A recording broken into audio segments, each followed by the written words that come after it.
It's the final day of QuakeCon, and that means it's time for the grand finale.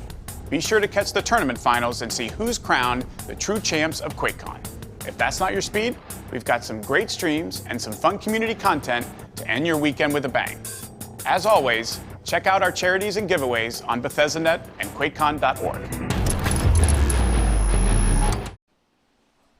Day 3, the final day of QuakeCon. We've made it. We're at day 3.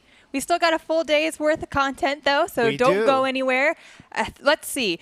Next, we have Doom Eternal Battle Mode Community Bonanza. I think I got Yes, that right. sure Apologies did. if I didn't. We have Fallout 76, Love It or Nuke It by Ken, Chad Podcast, and the rest of the crew, so we're looking forward to that. We've got the Quake World Championship Grand Finals. That's going to be exciting.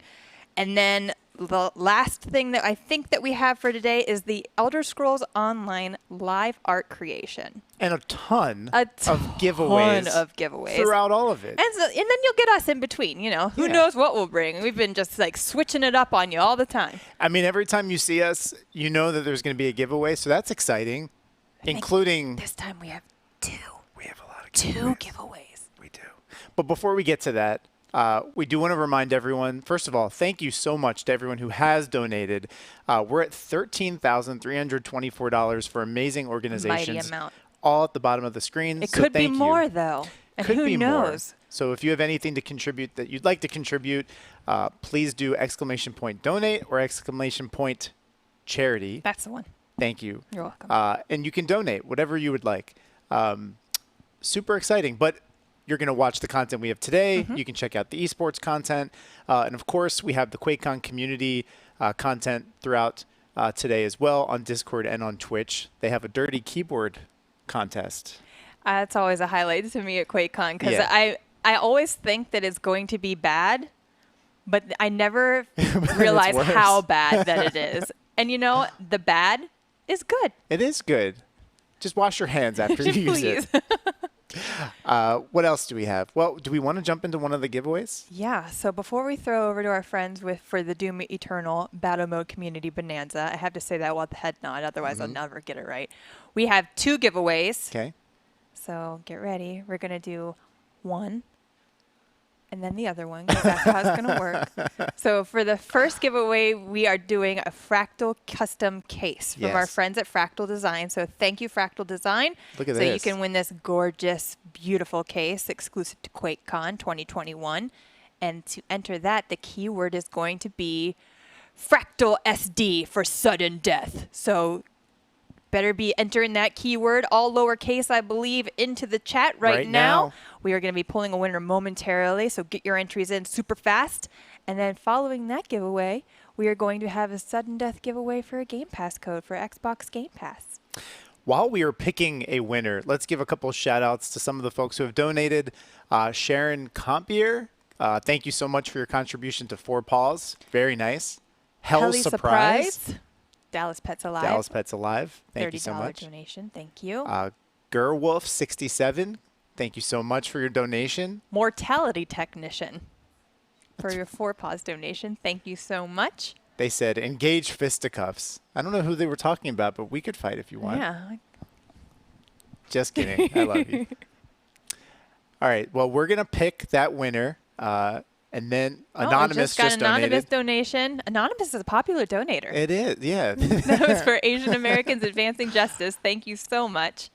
All right, we got our first winner for the Fractal Design Custom QuakeCon case. Say that 3 times fast. Can't do it. And the winner is... Sanguineth. Congratulations. Congratulations. For all of these giveaways that are happening with a keyword chat, you have to be following Bethesda or Bethesda Twitch channel to be able to enter to win. You only need to enter the keyword once after you hear it. Spamming it multiple times will not guarantee you another entry. And you'll have 3 days to receive your to reply to our message letting you know that you won the prize. Otherwise, we'll have to select another winner. All right. Next Giveaway up, time number 2. Game Pass code. Get ready. The keyword is... Game Pass me. As in, give me a Game Pass. Game Pass me. Game Pass me. We're going to open and shut that super fast. So How's your day going? And so that is far? for a Game Pass. It is a Game Pass code. Yes. Just wanted to make sure that you knew that that's That's why. what that keyword, the Yeah. keyword equates to what the prize is. Yeah. My day's great. But will it always? No, there's no guarantee. No, some of the Switch it keywords up might on get you. weird. Mm-hmm. QuakeCon has been amazing. It's been, I mean, we haven't left this room. We slept in these chairs. So for 3 days, it's been super fun. We have a suitcase of clothes that's like invisible under the chair, so we can just switch our outfits every once in a while. But it's been great. I do miss being with everybody in the BYOC. Me too. Walking through there at night. Yeah. Like we talked about last night, but watching the tower of balls and the pizza boxes stack higher and higher to that really tall ceiling, I missed that. Yeah. Maybe someday soon. Hopefully. The only other thing that we wanted to say before we pass it over to Doom Eternal is that we have an awesome social wall that will play sometimes throughout the streams in between streams. So if you want to show us how you're celebrating QuakeCon, just put a social post out there with a picture or like a shout out. We'd love to share how you're celebrating QuakeCon on our social wall. Just use hashtag QuakeCon. Doesn't need to be uppercase or anything. It just needs to say QuakeCon in there somewhere and we'll find it. We have a winner for the Game Pass code, and that is Technical. Congratulations. You won a Game Pass code. And right before we leave, 2 more shout-outs. Thank you to cellist Mike for your donation to the Asian Americans Advancing Justice, and Farah May for the Trevor Project. Thank you so, so much. All right. We're going to hand it over to Doom Eternal Community Battle Mode Bonanza. So we'll see you in a little bit. Bye, all. I really was. I mean, it was pretty phenomenal. Wow. I was thinking that we might see a Wenger 3-0, and the way he was playing his first 2 maps, that wouldn't have surprised me. Glad to see Razy bring it back, but what a strong performance from Wenger. It's just been incredible to watch his journey throughout this past few stages and where he is at. I don't have much else to say about that. It was phenomenal, fantastic, and I'm just so excited for the Quake that we've seen this weekend. I have the stupidest smile on my face right now, and it's kind of hard to get rid of. It's because of the pop-off from Wenger at the end. You can just see how much this means to him. The grind has been 2 years strong. It was this time 2 years ago at the Quake Pro League kickoff, where he had a performance that he was disappointed with because of the shape he was looking like going into the LAN, which is almost weird to say at the moment. I really hope we get another one of those at some point next year. That he was looking so good, right? And he underperformed at the actual tournament itself, but then was on a climb. And that climb has been 2 years and still going. And I think it's poetic that he is our first grand finalist of this tournament. Just insane play from Wenger. Again, he has the fire in him. He wanted it so bad. Finally, grand finals, and he gets the map advantage. And let's not forget, Razy's not out. He's going to be in the lower bracket waiting for the winner of Rafa Kilson. So that's not the end of Razy. But what a performance by Wenger. Well-deserved, as you said, grinding his ass off. And just congratulations to Wenger. We are not going to have an interview with Wenger. We're going to give them the ability to kind of cool down and get ready for their next matches. But I wasn't really going to ask Wenger a question. I actually wanted to just compliment him. I've been covering Quake for almost 20 plus years, and every once in a while you really do see a talent that just sticks out so far. And the improvements that we've seen from Wenger have been absolutely amazing. But I think he really is starting to solidify. He's hammering in, he's chiseling in the name into this long list of legends that includes Thresh, that includes 04, that includes Fatality, that includes Rafa, Cypher, and Cooler. And it's a long list, but to get on that list is really freaking hard.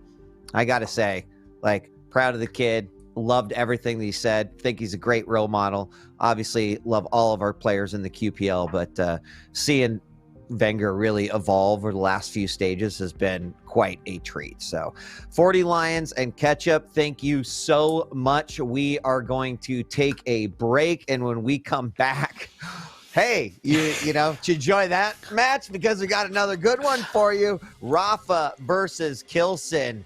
Rafa's last chance to stay alive, and then obviously he's going to have to play Razy. The winner of this match plays Razy. Kilson, he's feeling hungry and looking hot. Who's going to take it? We're going to find out after this break. Thanks for joining us. We'll be right back.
Ladies and gentlemen, 3 matches left here on finals day. It is Saturday, the 3rd day of QuakeCon and the 3rd day of the QPL World Championship. Joining me at the desk, Lethal and Flea. And we decided, Twitch chat's they're gonna get their way. They're like, can we speed this up a little bit? We're like tired of hearing you all talk. We want to see the action. So do we. Don't blame So him. do we. Don't We're going to blame be him. jumping into the picks and bans as soon as they are ready. We are going into Rafa versus Kilson, and we've already got him up. It is Keep, Ruins, Deep Embrace, and Awoken, and finally Molten. I'll start things off by saying that Rafa's like, I've had enough exile for one day, especially after his last series against Cypher. So he's like, yeah, I'm just gonna, I might play later on, depending on how far he gets. And Kilson, he's banned Veil. Not only is it one of Rafa's best maps, but at the same time, Kilson, he just likes to avoid Veil at all costs. It's not about Rafa's strength in any way. It's just a bit of a coincidence, really. He bans Veil 9 times out of 10. He just utterly dislikes the map. But going to the picks though, from Rafa, seen straight away, he's selected the Sorlag. He's banning that scale, so it can't be used later on. Strog, definitely one of the strongest picks here on Corrupt to Keep. But from what I see so far, a lot of standard picks in terms of map choices. But again, we're seeing the Eisen once more on Deep Embrace. We've seen it a little bit more than we usually would compared to the Pro League weeks to now over the weekend. And now we're back to normality with the kill on the Deep Embrace from Kilson as well. But just looking at it as well, just got the Death Knight once again on Awoken, not really too much of a surprise there. And we can see, of course, Rafa banning that slash to avoid any mobility advantages onto his opponent on Molten Falls. No Nyx coming out, despite that champion not being banned this matchup. That's interesting to see, given how well Kilson has been performing with her so far. Perhaps he just felt like it wouldn't work well against Raph, or that he's already revealed too much of how he's been approaching those Nyx fights in the previous few games, that he doesn't want to give Rafa the opportunity to download him. But other than that, this seems pretty standard to me indeed. Nothing out of the ordinary at all. I see one heavy champion for either one of these players, so pretty standard stuff. Rafa going to be running the Anarchy on Ruins versus Ranger, really straight up meta there as well. Awoken BJ versus Death Knight. Again, the only thing that kind of stands out is, the fact that Molten Falls is being played by 2 relatively slow champions. Now, of course, I'm sure that has something to do with the fact that this is the final map of this lineup. And of course, the champion pool dwindles significantly by the time you get to that point. But you usually see at least one of the champions, or one of the players rather, opting for a much faster and more mobile champion because they work so well here. This looks like a pretty fantastic 5 maps and champ picks across the board. I think you're all right. Like, there's no place where it's like, oh, this is grossly in favor of player X, which means that I hope we get to see. I mean, you look down below, and it is the #1 seed on both sides for these regions. This is truly a finals potential right here, and it can't be, because one of these players are going to have to go home, and that's kind of the mind-blowing thing about all of this, you guys. I just can't believe that we are seeing this. We literally are going to get 3 finals in a row, but only the 3rd one actually counts for the championship belt, for winning the championship, excuse me. So let's hop right into it. I'm hearing the clicks and all the tweets or little beeps going on in the client. It sounds like they are ready to go. Lethal and Flea will be your drivers for this matchup. Have fun, gentlemen. I know I'm going to be enjoying this one on the sidelines. Thank you very much indeed. Flea, you're with me again. That's a shame, isn't it, for you? But it doesn't matter. We've got another series on our hands, and Rafa once again. I know it's a shame. I'm sorry, mate, but it has to be done. Not too much longer now. Just 3 more matches now here left at QuakeCon, and it's going to be Rafa versus Kilson. Very tough to call, as Rafa, I feel like every single series he plays out, there's an element there where stamina will come into play. And if each and every one of his series does go to a map 5, it's going to hinder him ever so slightly over the course of time. So I'm not too sure what his game plan is. I think it's going to be what most of the players here, especially at this level, just to take it 1 map at a time and just take it slow and steady. Of course, in game, it won't be slow and steady. It'll be the polar opposite. But yeah, I'm excited to see what Kilson can do this time around in comparison. He's looking much, much better here compared to the previous days here over the weekend. Rafa, we've seen some kinks in the armor, a few little weaknesses, some exploits, which we've seen some of the opponents here over the course of the weekend as well. And let's see if Kilson can maybe, just maybe, find some more. Also worth pointing out is that the last 2 times these two played each other, things were split perfectly down the middle. The first time back in Season 1 Stage 3, Kilson took the win 3-2, but then more recently in the first stage of this season, it was Rafa to get the win 3-1. So both of these players have beaten each other once in the stage finals. In the kickoff, I think it was Kilson who beat Rafa as well, but that is such a long time ago. And what an aggressive opening, Lethal. You called it correctly. This is explosive to say the least. Kilson going to do a good job at dodging that acid spray. Doesn't want to get hit by the damage over time this early on. He certainly does not. Oh, he's only on 14 HP. Kilson is the one who draws first blood. Still doing a fair amount of damage here. We spoke about on numerous occasions, but heavy machine gun is so vital here on the Corrupted Keep. Kilson survives, left on 46 HP. And still no, Kilson having to back away to try and recover. Heavy's up in the next 15 seconds. It's going to be a tall order to try and contest it, maybe even grab it. But have a look at that though, Rafa's already there and waiting. There's a lot of respect coming out on Kilson's end, and that has a lot to do, of course, with Rafa being the GOAT that he is, but also the balance, or rather the imbalance, in terms of starting stack, right? You could see that Kilson really peppered his opponent with that heavy machine gun over at Rocket, but Rafa still had a very workable stack after that, and it looks like he might be able to get this one too. Especially when dropping on top of the Mega, Rafa gets a good read, catches Kilson off, making his way through the center of the map. There's only one frag behind just before Heavy spawns. Rafa taking a stand. He's got the rockets to work with. LG on LG, and Kilson falls just short as Rafa now ties it up. We know that this is a very dangerous map to play Rafa on, right? He is so good at manifesting that control and then just running away with the momentum later, especially in that second half of the map. And Kilson's got to be aware of it. Look at how much damage he's taken from the toxicity. He really just wanted to punish Rafa for picking up the Mega, and Rafa just waited, allowing him to get 60-70 points of damage maybe? That was easy and free and definitely helped Rafa in this situation as well. He was just sitting there waiting for Rafa, but unluckily for him, Rafa wasn't falling for that tomfoolery at all.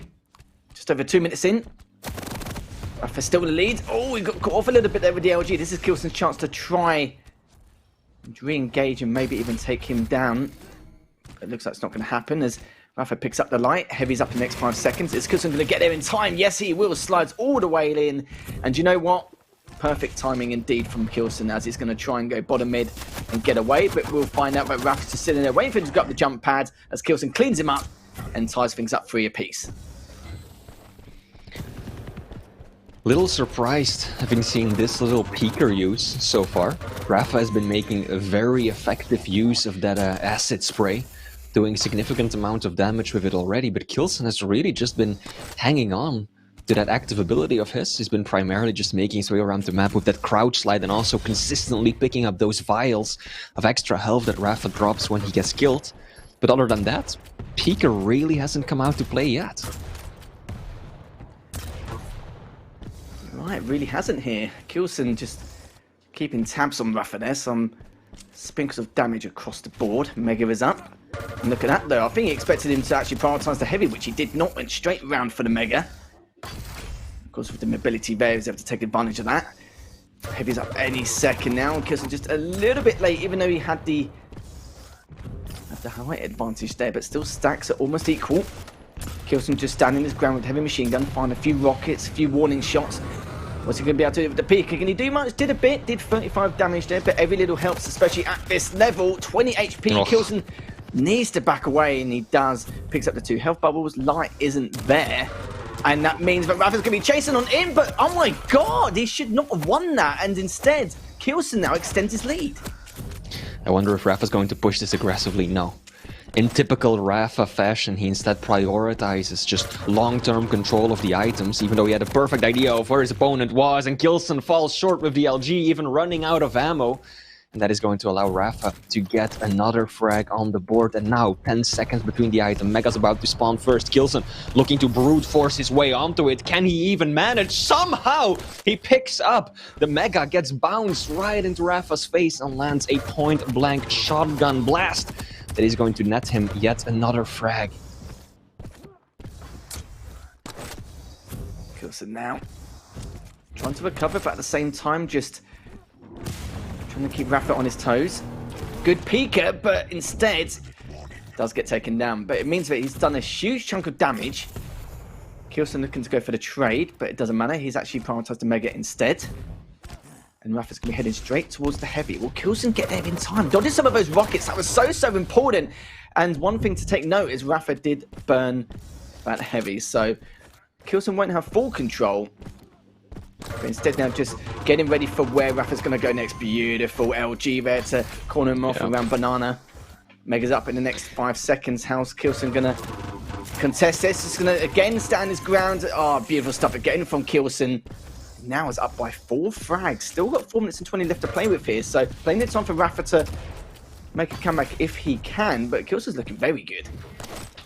It's actually not that much of a surprise that Coulson hasn't been using the peak roll that often, because when it does come out, it very often seems to lead to him ending up in a worse position than he was in beforehand. We saw that against Avik on this map as well, where Coulson gave up 1 or 2 unfortunate frags by using the ability at the wrong time, and just now that previous peeker, not the one we just saw, but the one before, also really didn't work out in his favor. So I think he's just very hesitant of leaving himself in such a vulnerable state against a monster that is Rafa, who's even pulling out some beautiful backwards movement together with a nice little getaway rocket. Solid play from Rafa. And he's still got plenty of time left. 3.5 minutes for 3 frags on the map that is Corrupted Keep. That's absolutely right up Rafa's alley. The LG's come out to play. Who's going to come out on top though? Uses the peeker to maybe use its human shield as well as trying to get some damage done there. But can Rafa clean up this next frag? He does. Now, after all that, only 1 frag behind. Problem is, he's only on 38 HP. Still got 3 minutes left, and Coulson can smell blood. Goes straight towards the Heavy. Look at the amount of damage Coulson still took after all that work. And now, does come through, but Rafa will find him. Will he be able to get that mid-air? No, he does not. And even if he did, Rafa still would have survived, just on the brink of death though. Again, Rafa pulling back with the heavy machine gun. Coulson still with the lead though.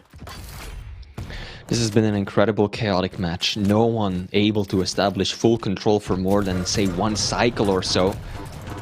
The damage, on the other hand, is heavily favoring the German. Rafa at 3.6k damage, Coulson nearing the 5,000 mark already. The fact that Rafa is still keeping this a tight game is just a testament to how well he's been controlling the items, and in fact he's going to do more than just tie it up, getting himself a frag and putting him in the lead. And this is scary for Coulson, right? Rafa picks up the Mega. Heavy's gonna spawn in a few seconds, but the Liquid player isn't even going to go for that. Instead, projecting presence throughout the center of the map to get 1 frag, nearly picking up a second one as well. Doesn't want to overcommit, knowing that if he gets in a bad fight and eats too many of these heavy nail guns, then he could be in a bad position and has to give up at least some kind of resources in the next rotation. And now things are really getting out of hand. This is the Liquid Diesel Angel finally kicking into a higher gear, and Coulson struggles to stand up to it. It took a while, Flea. It really did. It took about 7.5-8 minutes, but finally Rafa's got full control as Coulson now trying to fight back with the LG, but not before Rafa picking up that heavy. And he's actually recovered. The Pika, though, is going to circle all the way around as Coulson gets taken down, but I can't see how Coulson can come back from this. And you've got to remember, Rafa's starting stack is going to be huge as well after each attempt at being taken down. Minute 10 left. Coulson's still got to find those 4 frags.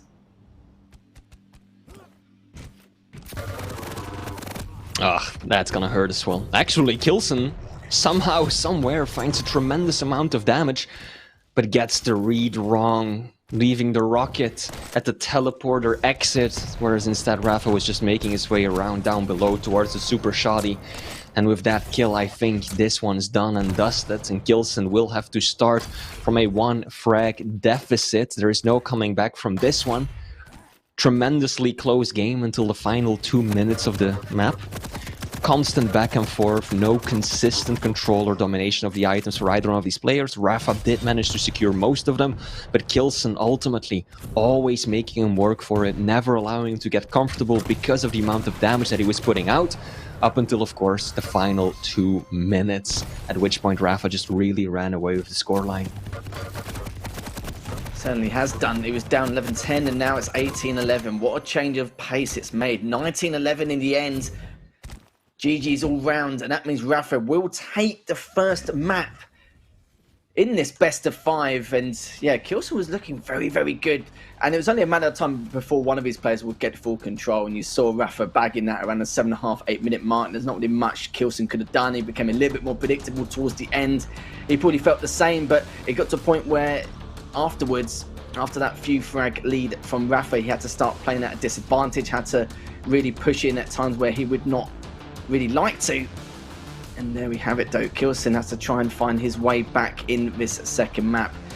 And you can see as well, the amount of words and phrases coming out from Rafa. I'm sure a lot of us can assume what he's been saying on the few of the occasions. But Kilson, I still have a lot of faith in him though. We saw a lot of signs of life here right at the very beginning, a lot of flair from Kilson and showing how great his LG was. And you can see there, 46%. And even look at the damage count, over 3,000 damage with the LG. Almost the same as what Cypher had on Deep Embrace earlier on today. Yeah, indeed. Rafa, quite talkative at times. Now, luckily for all of us, I'm an expert lip reader, so I could very clearly see what he said, and it was, wow, that was well-deserved, beautiful play, entirely fair. That's exactly word for word what he said. Anything else you might hear is fake news, chat. Don't doubt me. But that is going to be map 1 going in Rafa's favor. Close game until the end, after which he ran away with a pretty convincing scoreline, to be clear. I also think that a very important part in that outcome, Lethal, was just the ability, or rather the lack of ability use coming out of Kilson. Peeker, how many times did we see the little robot come into action and actually do something that mattered in the long run? Very, very rarely. In fact, several occasions he actually put himself in a bad position, ending with an unfavorable outcome for the German. And if you then go up against someone like Rafa, who had been using that Soar-like acid spit very consistently and to great effect as well, yeah, then you're in trouble. You really need to be able to make the most out of every part of your kit. And that is just something that Kilson was unable to do this time around. Yeah, didn't really get much value from that Pika. Completely agree with you there. It happened on a number of occasions, and we've seen a lot of people use the Pika to the full effect, but this time round it was just a sprinkle of damage, maybe a little bit of info, but apart from that, he was just using the mobility of the Strog more than anything else in terms of using his active ability, which is a shame, but we'll see what he can do with a different champion. But we have to talk about the item control as well. At one stage, Rafa still had a huge amount of item control and was still barely keeping up with Kilson, and it's a bit of a worry to some respect. The fact that he's getting all this stack across the board and it took him up to the 8-minute mark to finally stabilize control was a worry for me at one point, but you know, he got there in the end, and Kilson now needs to focus a bit more on trying to contest these items or bully these items against Rafa just a bit better. Just maybe a bit more early preparation. You saw Vey likes to go on the fly and go for it on the final few moments just to catch Rafa off, but of course with the champion picks next time round, he won't be able to do that as often. Now indeed, leading up to map 2, it's going to be Ruins of Sarnath, right, Lethal? Anarchy being played by Rafa. We know he is an expert at running those light and mobile champions. His Slash is incredible, his Athena is exquisite. He also loves using the Anarchy, so clearly a very deep champion pool. And that's one of the things that Rafa said before we went into this series, right? That Kilson has a very comparable pool when it comes to champions and depth and skill with all the different champions available in the game. Now Kilson is going to try and counter that by using the Ranger, which is a pick that can very easily work, especially when you get into control, because it is going to be very difficult and risky for Rafa running Anarchy to get those resources if he falls out of control. Just because of the nature of the map, the small armors are out in the open, exposed on those little open squares, make them a very tremendous railgun magnet. So if he tries to go for them, Kilson will probably be able to punish severely and consistently. So Rafa going into this has to pay close attention as to not fall behind in those opening few minutes. Speaking of a few minutes, just had to wait for a couple of minutes so far, just waiting for Rafa to reappear back onto the server. It won't be too much longer now, as we'll be heading to our second map. Like Flea rightly said, it will be on Ruins. And yeah, at least he's got a bit more space this time around for Kilson to try and stabilise what he wants to do in terms of his plan of action. It's a little bit of a struggle beforehand. Just on spawn, we saw that the last couple of minutes it was quite predictable, and I think at some point he just got a bit fed up and just started throwing bodies at him. And I don't blame him really. That's what I said before. Is you have to play to disadvantages, which is a shame. But what can you do? It's corrupted keep. It's very hard to try and stay alive even on spawn at this high level. And I want to know your thoughts on how we're going to approach this matchup as well. I think the first map was on EU, so now switching to the NA side of things. And I feel like Rafa would be a bit more comfortable, especially on this map. But Kilson, like I said before, has got a bit more space to work with, and he can choose his time wisely. And of course, he does have that rail, which he's known for. Yeah, indeed, all the more impressive that Rafa managed to take home that map win on the European server, and now we're switching over to a North American one. Now a big factor in this map, Lethal, is obviously going to be the railgun. Corrupted Keep, only map in the pool not to feature the rail. And of course, Kilson, also known as Railson, absolutely loved having his hands on that weapon. So that could be a decisive factor. We've seen him hit tremendously high percentages of railgun accuracy. That matchup against Waz keeps coming to mind. I don't remember what the final score was, but it was constant hits off the spawn. If Kilson can set something up like that, there's quite a bit of a freedom in how you can maneuver some of the spawns on this map too, so Kilson could be setting something up that's truly beautiful with the railgun. He really could. Like I said, that's his reputation, is what he's known for. Don't get me wrong, he's got a wealth of knowledge and experience behind it, and this could be his time to shine here. Of course, without the rail, he couldn't really keep Rafa back by any means. Not even a heavy machine gun's going to be able to do itself justice if Rafa's flying at you with that much of a stack. But just heard as we're going to be going in very shortly, Rafa has returned, and we'll be faced up against Kilson once again. We said we are switching to NA. It will be on Ruins, and we're going to see if Kilson can make any more of it here. And it was tough, but like I said, a lot more faith on Kilson. He did play extremely well for the majority of that matchup. It's just more about their item control. Just try and bully and contest the items a bit better than he was previously. And I feel like on Ruins, he can just do that. It's just a matter of what positional advantage he's going to have, the angles he's going to get the rails. Just a lot of things need to collect up here in order to force Rafa back, and I really think he can. He's hyper aggressive. It's something which sometimes Rafa struggles to deal with, but we'll see. We'll see what happens in this next matchup. Now I'm taking a look at chat's predictions as well. 65% is favoring Rafa, 35% is putting their channel points on Kilson. It's kind of a significant departure from what we saw on the first map, where they were a lot more evenly balanced. Looks like some of the people have been inspired by Rafa's performance and are now banking it all on the American as we load into map 2, kicking it off on Rafa's point of view, running the Anarchy. And very slow start. Doesn't really commit to either one of the items off the bat. Instead, just making his way over to the Mega. And he definitely heard the Heavy being picked up. So Rafa's got a good idea of both of the item timings. Now he's still lacking LG. Can't really take these fights at the medium distance, and is going to try and maneuver around that up until he can secure that weapon of his own. Yeah, we've seen the Anarchy used a huge amount here on Ruins this weekend. Rafa now just having a little bit of a wander to see exactly where Kilson could be, but making the assumption he is down on Heavy, and that's confirmed that from the audio cue. And he's just in the LG area. Will Kilson go through the telly though? No, he will not, as he expects Rafa to prepare for him. First rail in favour of Rafa. It's going to be going back all the way around, as Kilson's actually going to be not dropping back down just yet. He will now, but that's the second rail. Third one, he almost went out. He had to all back in. And the sad thing for Kilson, he had to waste his ability to try and stay on the map, but it's just not going to help out at all. Good amount of damage with the rockets. He's surprised that Kilson's actually still there. Oh, the damage being done already, 2-0 in favour of Rafa, and that's not something you want to have against an Anarchy. Absolutely not. Now Kilson does pick up the Mega Health, but all he's got to work with is that standard starting machine gun. So Rafa bounces him around a fair bit with rockets and leaves him to his own devices, because he knows that he is faster. Rafa can easily make his way around the map, deny both of these small armors, then go for Mega, later make a move for Heavy as well. He's absolutely in no rush to take the fight right then and there. He can wait, he can absolutely afford to just sit back and prioritize resources over chasing down Kilson. Now Mega is actually still up. Kilson will eventually secure it, but look, that's the issue that he's dealing with right now. Doesn't have the weapons to fight with. All he's got is rockets. No rail, no LG, and Rafa is punishing him gravely for that.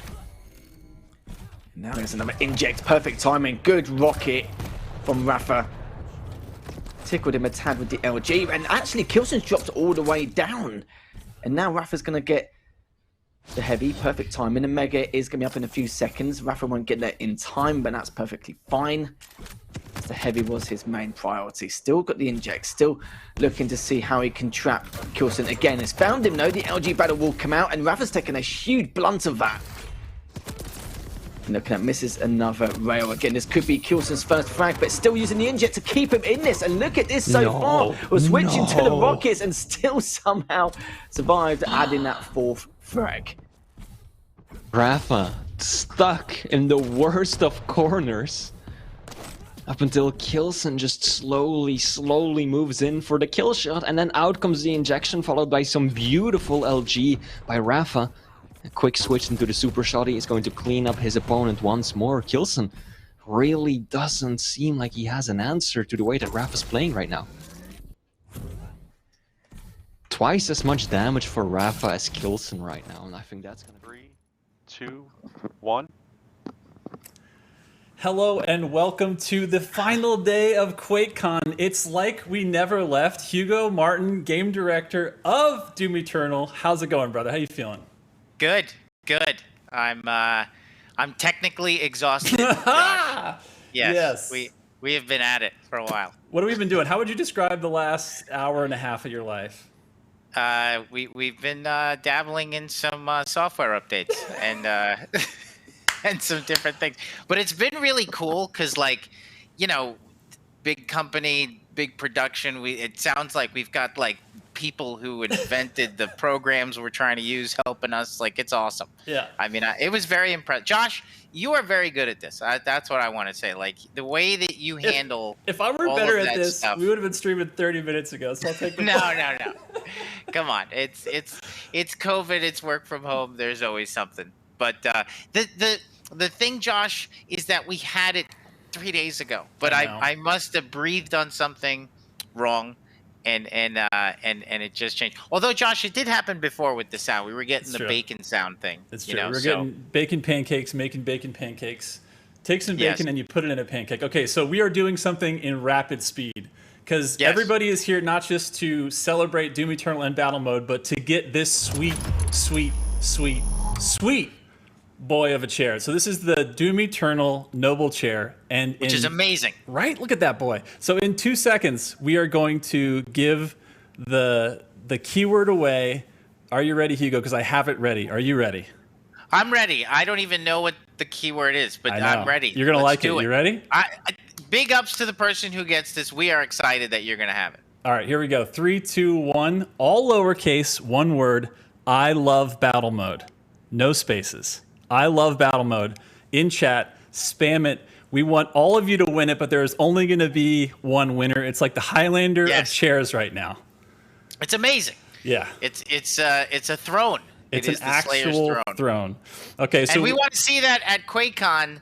Yes. And we want to see somebody recreate the next QuakeCon. We want to see somebody recreate the Slayer's PC from his man cave. That's right. You got to see that. And again, before we throw to, in a second, we are going to cut to an amazing Friday Night Fight special, which is Zan, Hugh, and Simplu. But before we do, all weekend, guys, this is still continuing. Please, if you haven't already, go ahead and do !charity or !donate.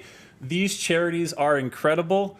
I wish I was a gazillionaire because I wouldn't have any of it. It would all go to these amazing charities. So please, if you can, if you can give, and if you can't, pass the good word along. But Hugo, if you're ready, we are going to pick a winner here. So let's go ahead and close the gates, the immortal gates. And I am getting a notification now that we are getting very close to selecting the winner. And we should have a drum roll. All right. We should have something. Virtual drum roll, everybody, in our minds. Yes. This is how you celebrate in sign language. This is how you say, hooray! It goes to Cannabeast. Cannabeast. Oh, nice. You the winner, baby. So that's awesome. Reach out to us in whispers on Twitch, or we will reach out to you. Go ahead and preemptively do that. Just be like, I am the Can of Beast, the one, the only. Hugo, any final words before we throw to the Barons of Battle Mode, which, by the way, shout outs to Demos on this video edit because you are a stud. Hugo, what do you got? I was going to say, Josh, high praise from Josh. He said this was, Josh, is it accurate to say the most impressive Battle Mode match you have seen? Yes, that is accurate, 100%. Yes. And even Cronid said that he agrees because the meta has evolved and from the last QuakeCon that, like, it's next level. We're beyond black belt. That's We're right. It's plaid. They're wearing plaid belts. Yeah. Are you ready to enter the plaid zone of Battle Mode? The plaid zone of Battle Mode. Are you ready? That's it.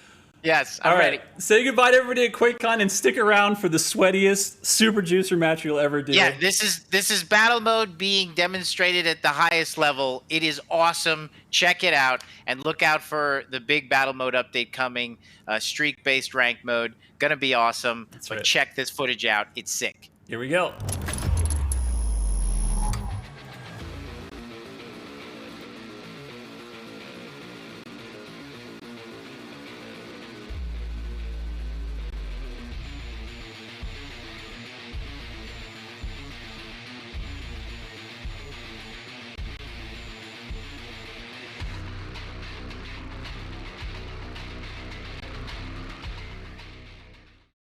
What is happening, everybody? You might ask, first of all, welcome. This is Friday Night Fights. It's happening again, Ketchup. It's been, what, like a year since we've done this, I think? Is that about right? It is kind of weird to say it's been a year, but yes, it's been a really fast year for me. And here we are again. Welcome, everyone, and thank you very much for your time, I suppose. That's right. So it's bizarre that right now I have another window open in the past and in the future, and you're also doing commentary on Quake Pro League. How are you doing this? Have you cloned yourself? What's happening here? All right. So much like last year, we filmed this ahead of time.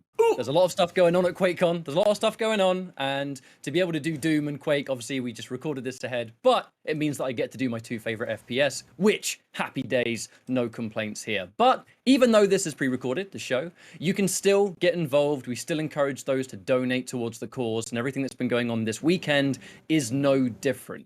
Now, with that in mind, Tokyo Battle Mode, we've talked about it a little bit before in this show, even this one that we're watching right now. Yep. This is where things get a little bit higher level. Right. I mean, so it's essentially like you think when you watch Hugo Martin, the man himself, the man, the myth, the legend, playing, the game director of Doom Eternal, playing on his Xbox, that it's basically like you're watching the pinnacle, the apex, the huge Gen X energy, and it's all downhill from there.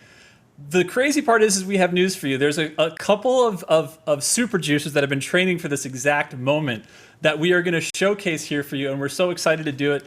Ketchup, why don't you walk us through essentially who these three players are real quick, and essentially like where they come from and where they gather for these kinds of sweaty matches.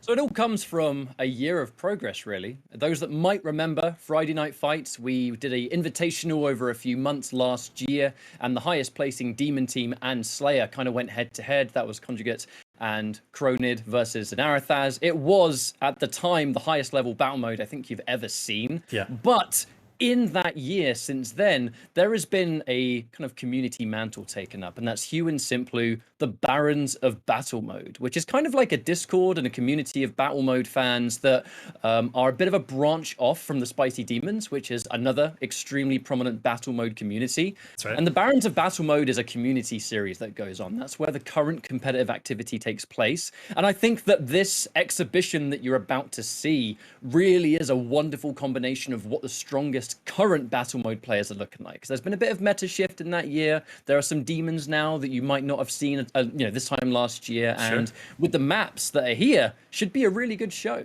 That's right. And I think without further ado, we should just get right into it. We're going to do two exhibition matches. And the first one is the map that you see directly behind us, which of course is none other than Corrosion. So 3, 2, 1, Ketchup if you're ready. Let's go.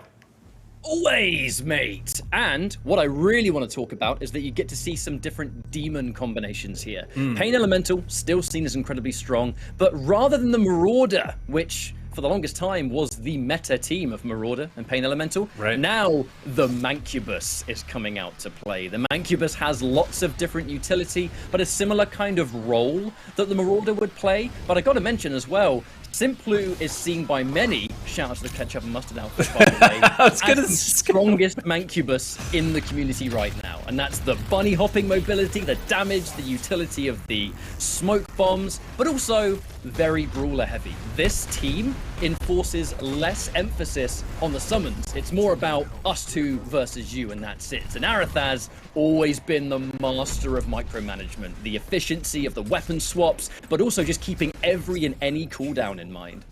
And it's one of those things that it's like, I love that that Zan is somehow still the dominant specimen in the series and in the community, and he's basically here again to show the incredible style, like you said. I love, like, it's micromanagement. It's like you're watching billiards. It's like you're watching, like, the angles, the ins and outs that he's able to basically ping pong off of fodder, use meat hook, even on these prominent demons. And, like, I also love that, like, the way that they're putting things down right now, like, it's hard to say if they've already been deleted or if they're purposely putting down less fodder to just have less options for Zan to go after, because Ketchup, as you know, Zan will leave no fodder unturned on this map.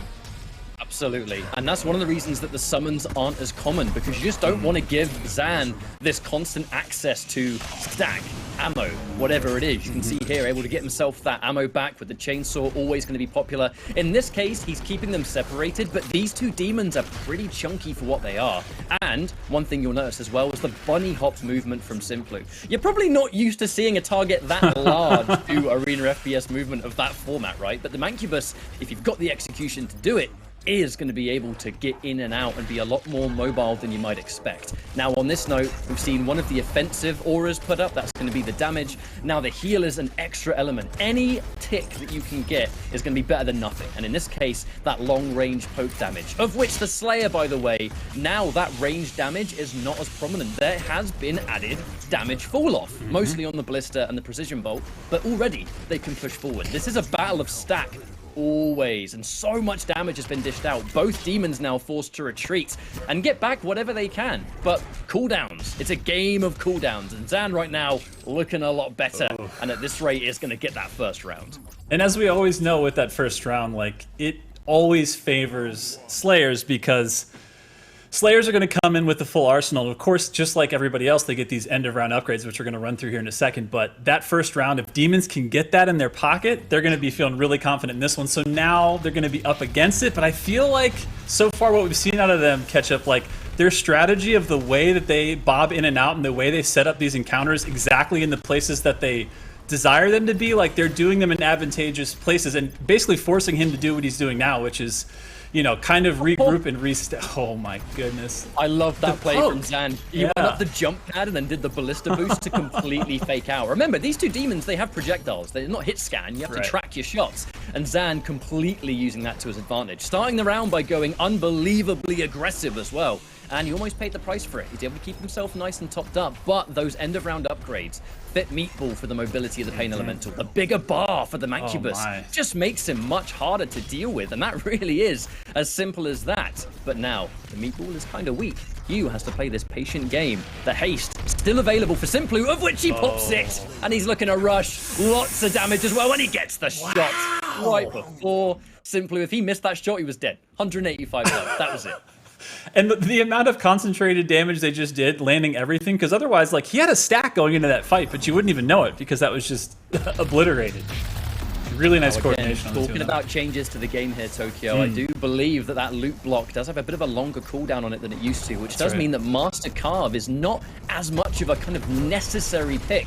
And because of that, Zan has gone in for the Burning Hate. He needs to have the Flame Belch. He needs armor to be able to keep up with the fact that now these two demons have extra stack as well. Pushing in big time, though, and that's going to be the Mancubus down. Hugh has stack, so I think Zan knows he's probably not going to be able to straight up 1v1. He's going to wait for the Lost Soul Shield, and it's going to just eat up the clock. Now, he gets an aggressive push, but this map alone, it allows for so much mobility, so similar to a Torment even, and that is going to be a free Mancubus coming back. It really is, and it's interesting to see because, like, we know Zan so well from Friday Night Fights of past. Like, he's such a patient Slayer in the way, the times that he chooses to pick being aggressive. But you saw there in that healing volume, I think the old Zan would have probably let that, go and just sort of got his own stack. But oh my.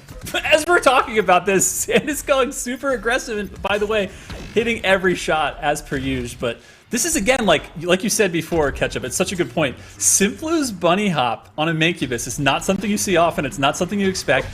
But look at his, keep away game. His plus back is so strong right now that he's, again, got his buddy Hugh, got the MC Pain Elemental back on the board. It's a game again. It's a match. Saving the heal. I love that. The tactical haste used to escape the smoke bomb. I mentioned at the start of the show how Mancubus in some cases hasn't replaced Marauder, but there is another element of utility you can get.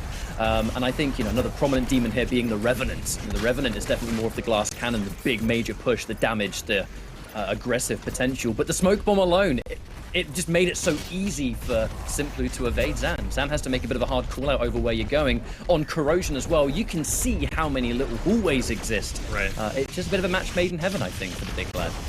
And look at the way that, Hugh, we're so used to seeing conjugates in this position, doing these crazy in and outs of, navigating Geo, using verticality properly. Hugh is just giving a clinic right now on how to basically get his poke damage on the Slayer. And look at this chase as a Pain Elemental. My There's God. that aggressive use of the damage field as well, Tokyo, to make it so hard for Zan to think, where the hell do I go with this position? Now, Hugh, still weak. But, again, the defensive heal. This goes into... one negative from the regen always is that you're stuck, right? And that's where the splash comes in. Zan is going to just pepper out those grenades, pepper out those sticky bombs, for example. But look, Hugh's healthier than he was before. That's a win. Right. Again, that's Simplu's expert use and timing of that smoke that he popped, because it just made it that much harder to hit those consistent shots back and forth, because Zan is going to do the PB poke. He's going to follow it up with the Ballista, and if you're around for a super shotgun, that's game over. Oh, now no, got caught out. Completely ignore Mancubus there. It's going to be just assessing the risk. Yeah. You've got a weak Pain Elemental here. Simplu is going to be in hiding, so Zan, if he gets a good call out on where his opponent's going to be, which should be here. Oh no! Quick little switch. Don't blink, because if you miss it, an entire ketchup and mustard packet was just emptied out onto the Corrosion floor ground there. So Sentinel infused, I see that's picked. This is okay. This is it. This is where it gets really interesting for the demons, especially because they are down around. If they lose here, it's game over. Major push from Zan here. He's going to be going for the objective too, and that objective is a Mancubus in a nice little costume. Because look, it's the damage. You take out the Mancubus, the Pain Elemental cannot really do anything apart from run away. However, there's the team heal, and you'll notice on the top right, regen. It's more of a regeneration over time, that it used to be an instant heal, now nowhere near as prominent. Zan going in for the Sentinel Infuse to compete with that stack, of which getting a nice little amount and forced on the escape. And he went from having a Simplu at death's door to now Zan is the one having to play the game of retreat. Again, the way they're able to pop a heal, the healing volume. Oh God, they caught him out. He missed the jump, and now he's paying for it. Look at these Pain Elemental hits. And again, he's skirting them. Oh my God. The way that they push in and out and back each other up into baiting these big moves and these big pushes from Zan is nutty. And again, like you said, Simplu still has a stack at all. Is incredible. He was down to a fingernail, and now he's getting... How is he even getting pushed in this situation? That timing that Hugh has right there to pop his shield and know exactly when he needs to go on the defensive. That was such a clutch shield, Dude. And they take him out. Final round. I cannot believe they were able to pull that one off, and that all came down to Hugh getting 2 clutch blocks, one of which being a loot block, and before that, going in with the Pain Elemental shield. I love it. And now actually flipping the momentum. They're the ones that are going in. So aggressive on the demon side.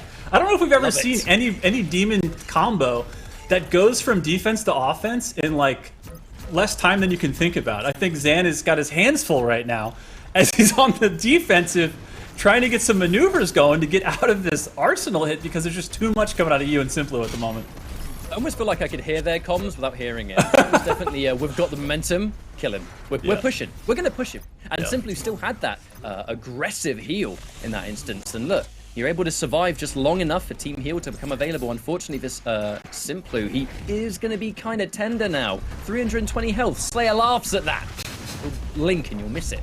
Now, they are getting the aggressive push, but he's not going to be able to survive. This is now the game of defense. Hugh, this is hide and seek. Thankfully on Corrosion, plenty of places to hide. Again, I said, similar to Torment, they do have a kind of similar meta to them. The aggressive push from Zan, he's able to wait out the shield, but in the meantime, Hugh has been able to escape. Haste as well, can he survive the extra few seconds? Zan forced to back up, and the Arachnotron to be a bit of a meat shield. That was a nice play. That's insanity.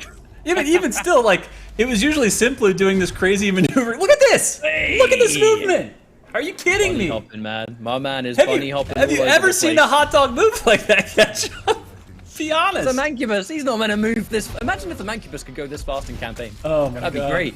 That would be a problem. Survived long enough just for Hugh to come back, but they're in the constant problem of they're scattered, right? They're staggering the spawns, and it's forever going to be a 1v1. That favors the Doomslayer by design.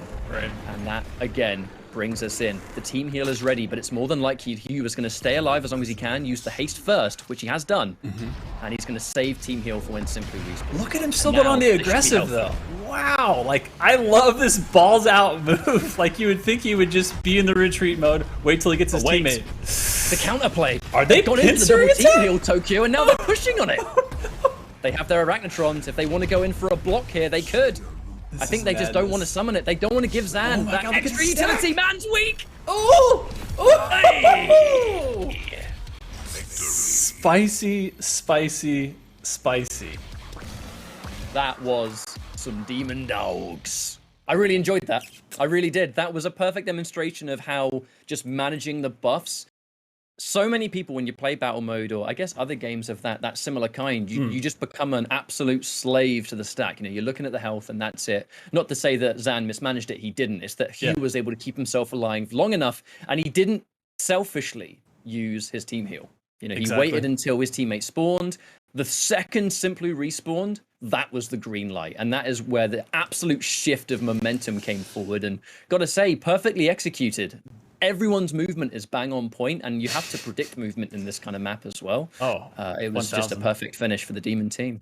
I mean, it's one of those matches that I love so much because you can tell how much these guys have played one another, because you can tell every time that they're surprising one another that it's like they're always running that meta the entire time. They're like, I know what their tendencies are. I know what they're supposed to do. Now, is Zan just going to turn around and not be in that corner like he did with that really, really cheeky ballista back in the beginning off of that jump pad? Like, there's so much high-level play and there's so much respect, both taken and given. Like, it's just, I can't believe that we have one more of these matches already lined up. Like, and by the way, we are going all the way to Extraction, which, Ketchup, you and I have seen some nutty matches. Like, you know, you've got the low area that has, you know, basically like all kinds of escapability for the Slayer especially. It's got the jump pad, it's got the hazard tops, but it's got the lanes. Those sight lines, if they stick with this demon pair, like, that's a tough win. I mean,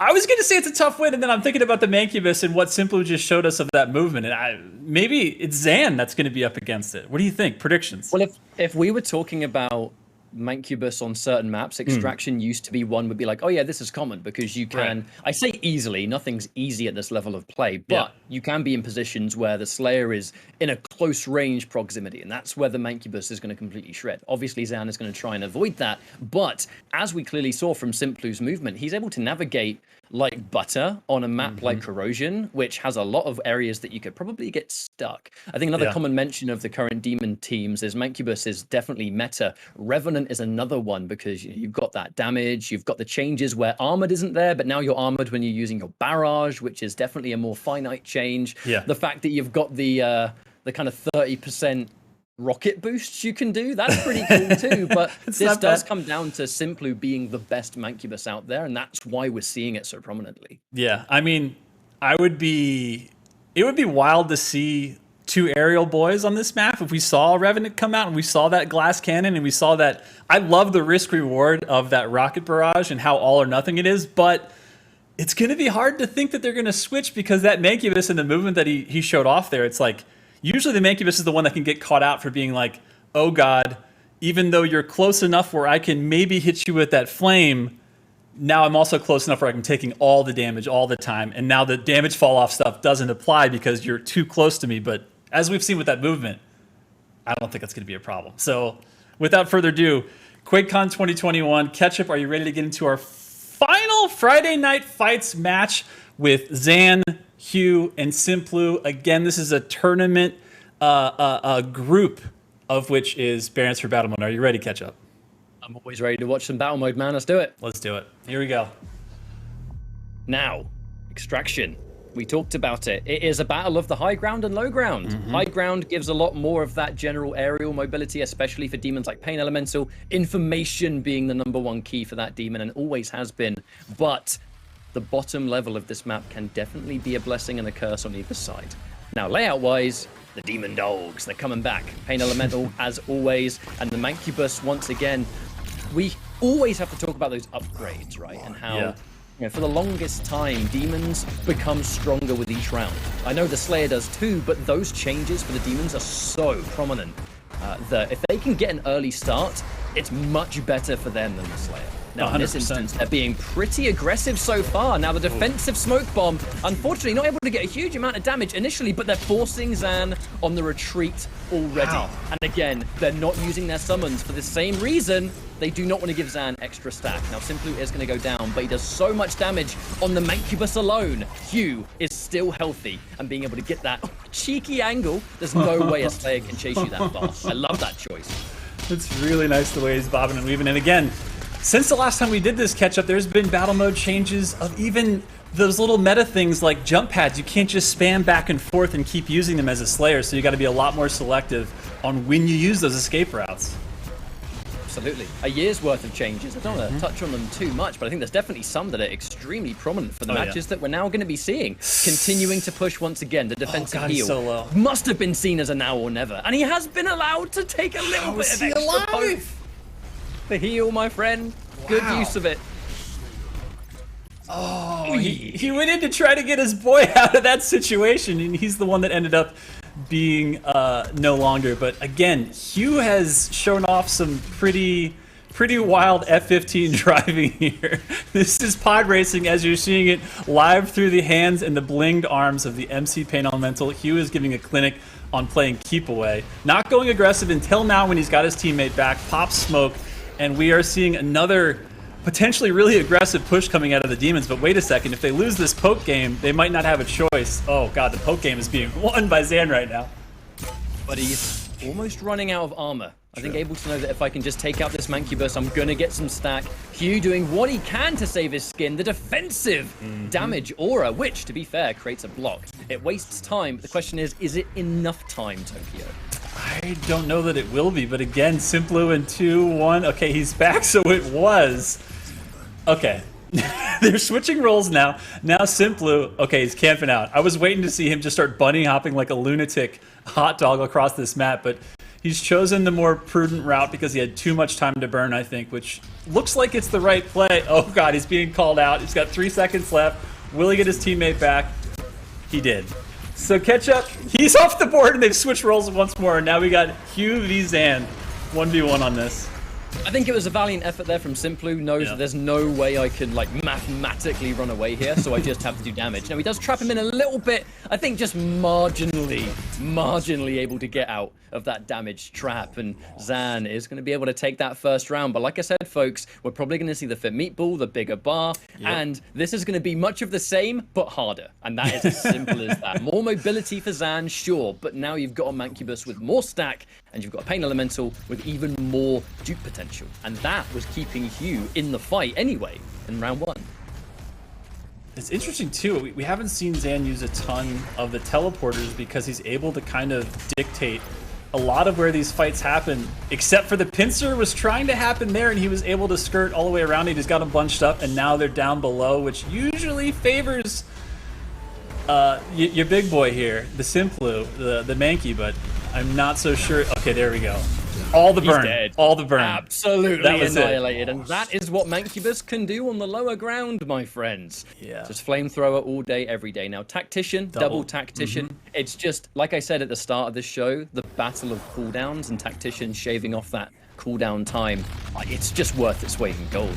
And as we now go in with the double, the smoke bomb, so good at just messing with sight, vision, allows people to escape. It's like I said, the extra utility the Mancubus provides. And now they're playing a little bit of keep away. You see some aggression starting to come out of Hugh. Maybe he's just poking to see if he can get him in. But Simplu's already healing on that healing volume, which is so smart because the stackier he is when he goes in there for that war of attrition, he's going to win it. He's going to win it even if Zan's hitting all of his shots when he's stacked like that. So this is going to be interesting to see if they can get him caught. And honestly, they're trying to put him in that middle section, and they were not successful just yet. But they're still on the offensive. I love how this Demon team is so aggressive, Ketchup. I don't know if we've ever seen a Demon team this aggressive before. They're making Zan sweat, that's for sure. And out of ammo as that loot block comes in. He has got to be in trouble, able to get himself out there, but it's not going to be enough to survive. Zan does what he can, but the second that loot block came out, he got a little bit from the chainsaw, but it's the bottom. And wait! The Baron of Hell. I was told there's a potential that we would sometimes see this. This comes down to be the ultimate meat shield. Zan has to put loads of focus into taking it out. It burns through the Slayer's ammo to the point where Zan is probably going to have to avoid it rather than go for it, which is going to be easier said than done. Yeah, I mean, with how much... Dead. Oh, wow. He was not interested in getting burned this time. No Bernie Sanders for Simplo. He's got 13 seconds to see if Zan can fix the demon problem on this map. But Hugh, as always, in the right place at the right time, which is nowhere in any sight line that Zan can see. And then I love how he comes out aggressive with the shield, baiting him, knowing that he's going to give Simplo a chance to now come in and try to get the pincer attack. Oh God, the Baron's on the map. Ketchup, I repeat, the Baron is on the map. And it was used in a really smart place in the entryway where there's no way Zan can put his way through the door. And he's now forced to retreat again, taking a bunch of damage. An extremely healthy Simplu making chase. And this is going to be a difficult situation for Zan. Again, he goes down into the bottom. He really doesn't want to be down here if he can help it. Now the Baron, he has forced the Baron to jump down. However, extra stack finally takes it out, but you could very well see another one. It's going to give him a little extra peace of mind though. Now the Baron's gone. He knows there's only going to be one team heal on this composition. So he might be a little bit more aggressive if he gets the chance. But I think that the Demons being a little bit more aggressive still. I can't believe they're just not giving him a second to think or breathe. They're doing such a good job of putting so much pressure on him. The loot block as well, Tokyo. This could be curtains for Zan.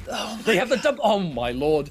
They have the team heal. Zan is in such a spot of bother. They have used their block, so he's going to be able to survive a little bit extra, but will he survive for very long? The meat shield of the Arachnotron, soon to be another Baron, it seems, the way things are going. A Hell Knight was spawned as well, I'm pretty sure I could see. Oh my god. I love the way that he's on fire. Oh. There's a little bit of HP here. Oh my god. Tokyo. I did not think that was going to go that way. I know, like as soon as I saw when they did a loop block and then they popped smoke on the perfect timing when that loop block was going to end and just barraged him with you know, DPS, I was like, sorry, Zan, he just got gerbaited. This is it. But he somehow pulled it out with just all the DPS. Now, the Baron might make a return, and the question is, will it be the factor in this round that turns it around for the Demons and having that basically third player on the map this time catch up? In this case, Tokyo Zan, he's going to have to do everything he can to avoid those close range situations where you just don't want a Baron to appear on you. And now the defensive Arachnotron, again, the big thing here, soaking up the ammo of Zan, getting up as much resources as you can in this position. But now, Q, the information. Minimal damage taken to the Demons so far, and there comes another smoke bomb. The cooldown on it is so good that it does let you really mess with the Slayer, the poke potential, the push potential. If you don't know exactly where they are, it's a bit of a risky game to play. Now, they have melted down the armor, of which he's going to have to do a pretty big amount of work to get back. Wow. And again, the team heal. They can keep that push going. Are we going to see a Baron joining the fray? I wonder. Oh, God. Blocked. He's toast. Oh, God. Hey, finish it. Oh my lord. He's alive somehow. How is he alive? Is he dead? How is he still alive? No, he's not alive for much longer. Oh Zan is going to fall down here. And the push, Tokyo. The aggressive push. The Demon Dogs. I feel like, correct me if I'm wrong here, Ketchup, but I don't think I've ever seen a heal feel like a bait. Like, for the Demons to bait the Slayer to come in their direction, because the way that they chain that in the Noxious Hazard, hit after hit after hit, and then just skirting around to be exactly where he was going to be at the end, and then putting so much pressure on him. Again, their timing as a duo. These guys might have played together before, I think. A little bit. I mean, dude, that looked really difficult from both sides. It kind of goes without saying, I suppose, at this level of play, but Zan, the fact he was able to keep himself on the brink and not go down for the longest time. But the stack difference, we had a perfect demonstration today over how efficient modern current Mancubus is. Yeah. Because this demon is not easy to play. You can't just pick Mancubus and then start just rinsing people in battle mode. You need to know what you're doing, and you need to know how to do the bunny hopping properly. You've got to understand that you're a big target, so denying line of sight, that's where the smoke bomb comes into play. There's a high skill ceiling to this demon, but when you reach it, is no other demon can do what he does. But maybe that's not for you. There are other demons to play, but it's a great display all the same. Oh my god! And again, damage fall off like we talked about before. It's mainly ballista, PB, all those pokes, the long range stuff, and obviously the Mancubus is one of the he's the one that definitely benefited from the most because he's the biggest hitbox. But again, it's not like it just negates it. Like Zan's still getting pokes and they're doing damage. You saw Simplu's health, yo-yoing the entire match. But just kudos to all three of these players for just exemplifying, the highest level of battle mode. And again, shout outs to all the guys and girls over at Barons of Battle Mode for keeping the competitive tournament scene going in battle mode. So Ketchup, I think we're at that point now where we have to hand it back over. We gotta say our goodbyes. So first, I'm just gonna say to you, I love you. You're my brother from another mother. I miss you. And maybe let's see what happens. Maybe let's start this up and do some again once we get the big update 6.66 happening in Eternal and we got a lot of battle mode goodness in there. Maybe so. What do you think? I mean, I'd definitely be game for jumping in, doing a little bit more of this. It, like I said, hasn't felt like a year, even though it definitely has been, and I've missed it greatly. Battle mode has a very special place in my heart, as does competitive Doom in general. I think FPS, man. FPS. Quake and Doom, Quake Pro League going on right now, and that's why we did this in advance, so we could do both. But I'm a lucky man to be working with my favorite games. Let's just put it that way. Shout outs to everyone involved. The team, the community, everyone that watched. Much love all round. That's right. Love you guys. Stay tuned for more QuakeCon 2021 on this lovely day. So see you guys. Love you guys. See you in the arena. Later. Bye.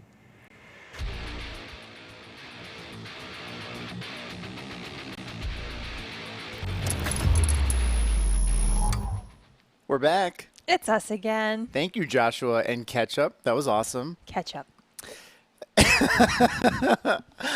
That is his name. We have, obviously, every time you see us, there's going to be more giveaways. We're going to give some things away shortly. But we want to remind you, if you have any cool QuakeCon content you want to share in social media, use hashtag QuakeCon, and we'll share it on the social wall in between the streams. Who doesn't want to see themselves on the social wall? Exactly. There was one moment where Furry, who played with us last night, was on the social wall, and we watched his head rising up, and then it fit perfectly in the middle of the queue. That's so like now you've got a new challenge. Get a central portrait of yourself celebrating QuakeCon, and then we'll put it on the social wall, and you yourself can see if you can get your head perfectly in the middle of this queue, as in the middle, and it'll be perfect. You know what else is perfect? This controller. Oh yeah. We're gonna give this away. This one. It's your last opportunity to win this QuakeCon exclusive Bethesda controller. How cool. Featuring a lot of your favorite and upcoming favorite Bethesda titles. Yeah, if you haven't had a chance to take a look up close, go to twitter.com/Bethesda. You can check it out. You can see all these logos we have. Last time I tried, it ended up getting blurry, and it was like a useless. What, walking up to the walking up to the camera, I did not focus at all. What keyword we want to use in chat? How about we use something original like Bethesda controller? All right, Bethesda all controller. You only need to enter at one time. You have to be following the Bethesda Twitch channel so that we can whisper you, and your whispers have to be open. And we will pull a winner for that momentarily because we have one more giveaway to give away during this stream segment. Another giveaway to give away. Another giveaway to give away. Oh, snap. Prize, giveaway, thing, item, code. Yes. Code. A Game Pass code. But we'll do that after we finish this giveaway. Yeah, we don't want to overwhelm you. We can pick the controller giveaway any moment. So whenever Christian, whenever you want to pick that, we can do that. Shout out to Christian. Shout out to Christian, who's been helping us with our giveaways throughout QuakeCon. Thank you, Christian. You're the best. All right, we have the controller giveaway winner, and they the very appropriately named Joer Joe or I Fish 666, or Joe Riffish, or Joe or I Fish. Joe Fish 666. Joe Erafish. Congratulations. You just won this incredible controller. Way to go. Let's just get to the next one. Yeah. Game Pass Sudden code. death. It's another Game Pass code. So we're going to do another original giveaway code for this time. The keyword is Game Pass me. Game Pass me. Again, same thing. We're going to have to do more fun giveaway key codes I next know. time. We probably should have changed that one to be more ridiculous, but it's okay. Coming up next, we have the Fallout 76 Love It or Nuke It. Yes. Brought to you by the wonderful team over at Chad is 76 Podcast, Kenneth, and his stream team crew, Wreck-It Renee, Spike Jones, and oh gosh, I'm forgetting who it is. Oh no, I should have looked at it Who before. hosted it? Well, Ken hosted it, and it was upgrading my and Devin's camps. Oh. Devin is really good at camp creation stuff, but Nice. me not so much, as you'll see. I don't want to spoil it for you. The Game Pass winner is, we don't have it yet, but Christian, you can pull that now as soon as you're ready. Isn't that sweet? We'll have plenty of other giveaways coming up too. Next stream will have its own giveaway. Oh yeah, we're going to have to announce that one too, aren't we? Yeah. Yeah. So the winner of the Game Pass code was Petra Bullet. Congrats. Congratulations. And then we're going to start momentarily at 3:30 Eastern with the Fallout 76 Camp Love It or Nuke It. Yes. Where we will be giving away a NZXT liquid cooler and case. And the keyword for that one will be NZXT giveaway. All one word. All one word. Only need to enter it one time. And there you can see it on the screen. It's beautiful. You have a few minutes to enter that one. We'll be picking a winner. We'll announce it after the stream. But in the meantime, just keep enjoying QuakeCon. We'll see you soon.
I will lead a squad personally to track down where they're coming from. Think what you will, but I am not inhuman. I am not bragging. I take no pride in those terrible acts. This isn't something we can ignore. Despise me if you will.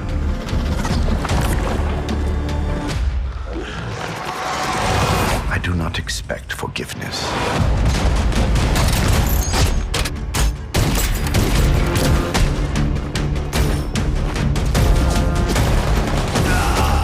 What I have done was necessary.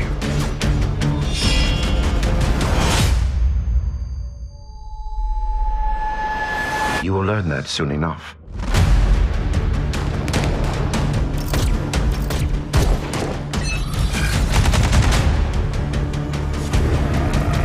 This is what happens when we let people play God.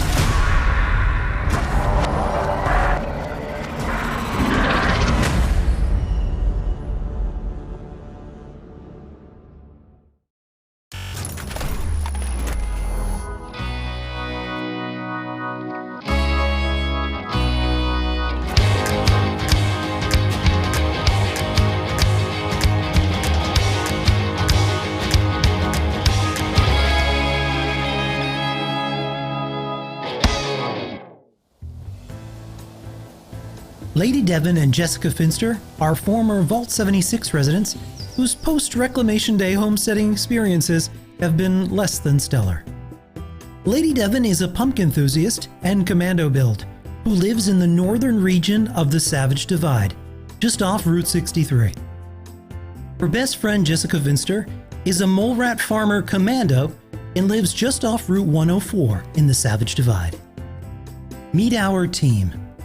To supply power and light up dream camps from the Cranberry Bog to the Toxic Valley is Spike Johnson. Seeing that the inside of the camp dazzles as much as the outside is Scullyface. And when it comes to demolition and landscaping, there's no one better than Wreck-It Renee. I'm General Contractor and Camp Architect Ken from Chad, a Fallout 76 story, and I'll be leading our renovation team today.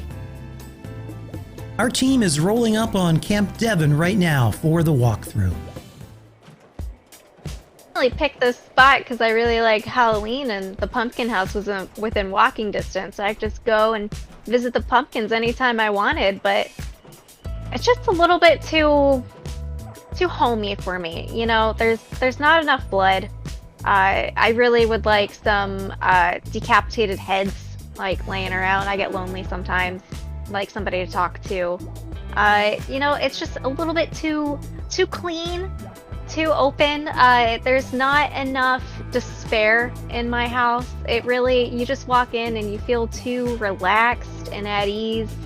And I really would like a sense of immense panic upon entering my home. Alright, so here's the outside that I have. Beckett is a gatekeeper into my home. You have to pay him 5 caps in order to enter. It's been a pretty lucrative business so far. Over here I have my bug zapper.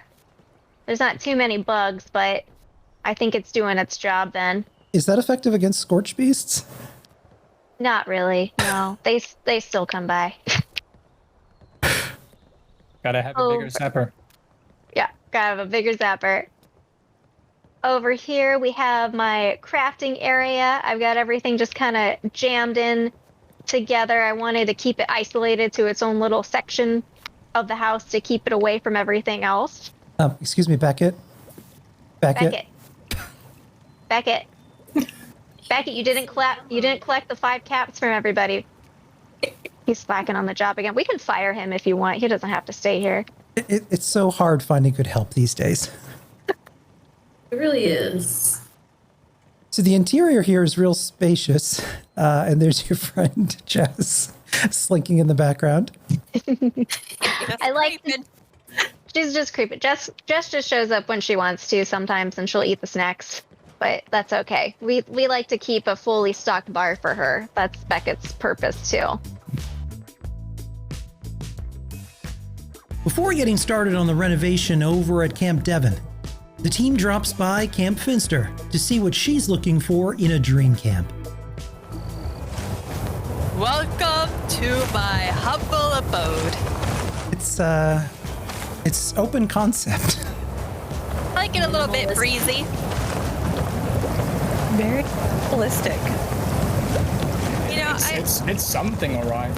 I have the kind of camp where, you know, you kind of get what you're doing and you see kind of what it is right out the gate. Don't like to keep people guessing. I got my outdoor fire pit here. I got this nice grill over here. Look, here's my chair. Do you like my chair? That's a great chair. Right, well, we have a lot of work to do. So we're going to actually send you two ladies off to the White Spring, and we're going to get to work on these two camps. I look forward to seeing it. Vacation's all we ever... All right, guys, let's, we should be ready to tear down now. Renee, are you ready for demolition on the walls? Oh, I'm ready. Are you going to get started on the walls? Yeah. Just give me about 3 minutes. 3 minutes. Oh, okay. I guess we'll just sit here and play cards for 3 minutes.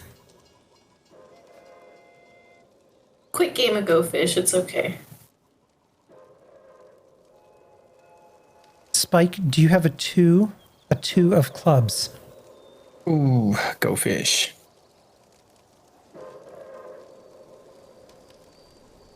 Four of hearts? Nope, Go Fish. A fish. Ah, damn it, you got me there. Here you go. While the team tears down and starts renovations, our camp owners are luxuriating at the White Spring Resort, Appalachia's premier destination since the 19th century.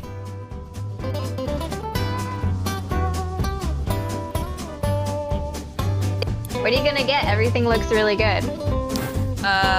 He didn't give me a menu. What? Why not? Look at the lovely clothes. Out of my way, robot. I got shoppings to do.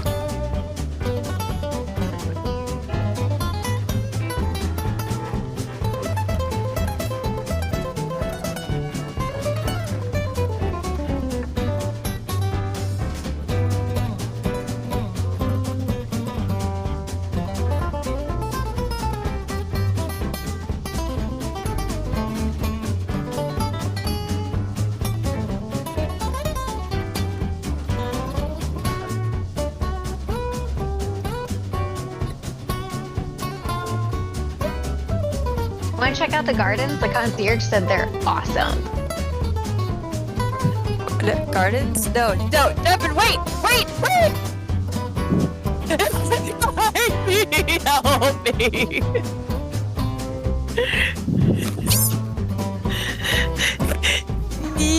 No, I'm crouching!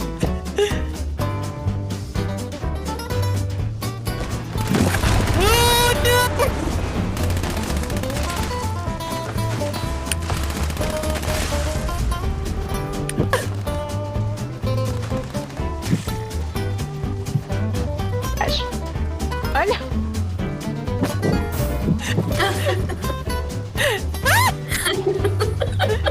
Over at Camp Devon, trouble of another kind has slowed down our renovation work. Wait, what's that?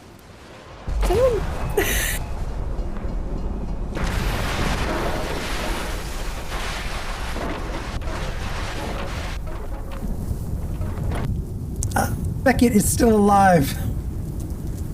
How is Beckett still alive? Are you kidding me? No. Beckett is standing right over there. How is he still alive? You're determined. He's got his hand on his hips like, is that the best you can do? Goddamn Beckett. Even his bar is untouched. Determination, I tell ya. Beckett is an unholy creation. As our camp owners return home after a restful stay at the White Spring Resort, the Reno team puts the finishing touches on their dream homes, just in time.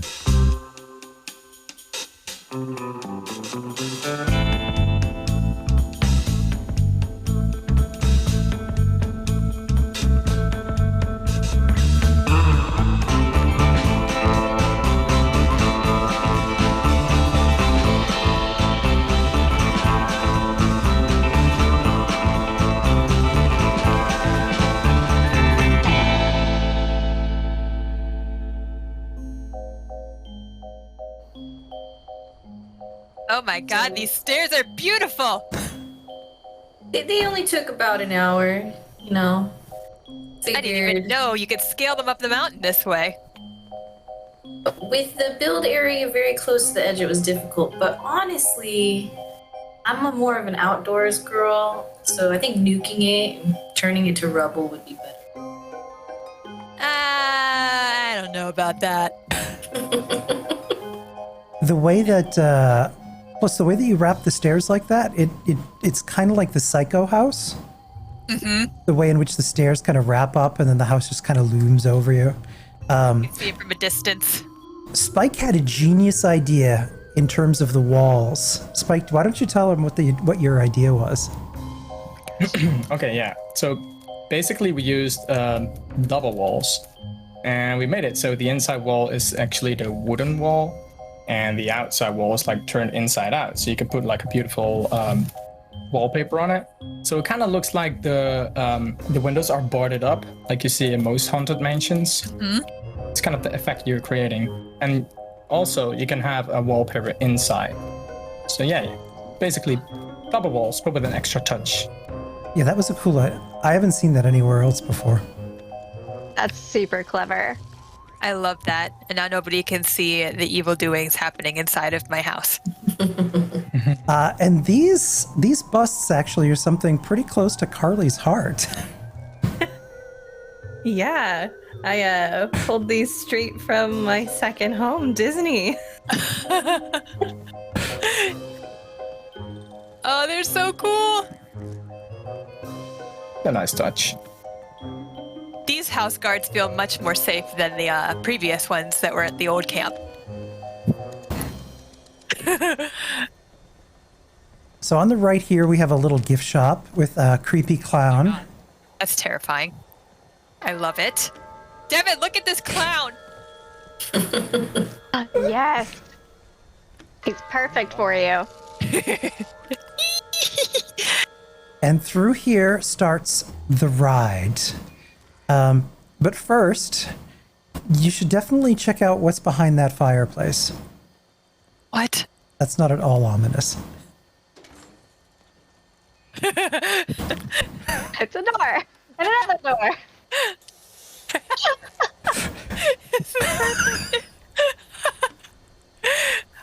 Oh. Now, amazing. Unfortunately, that was the last owner of the house. He passed away untimely. Rip in peace. He said that he would like this area moved, though. Renee, I don't know about that. So far, I'm hearing nothing but love.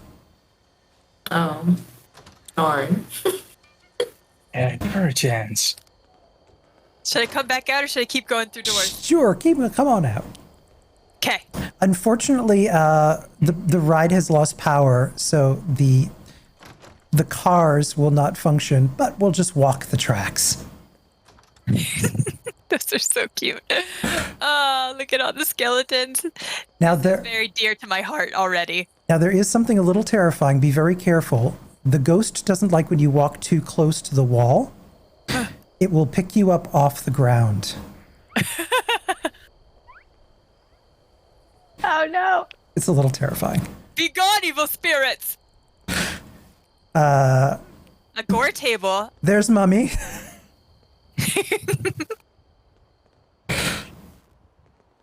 And over here we have a lovely witch kitchen. This was definitely Carly's baby. Oh, heavily inspired on Victorian kitchens. Can I have this as my real kitchen in my real life? I love it so much. And back here, we have the Hall of Mirrors.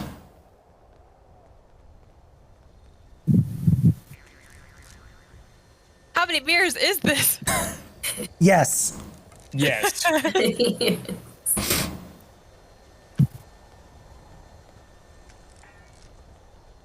Well, at least I know I'll never have a bad outfit day because I'll be able to see my outfit from all sides.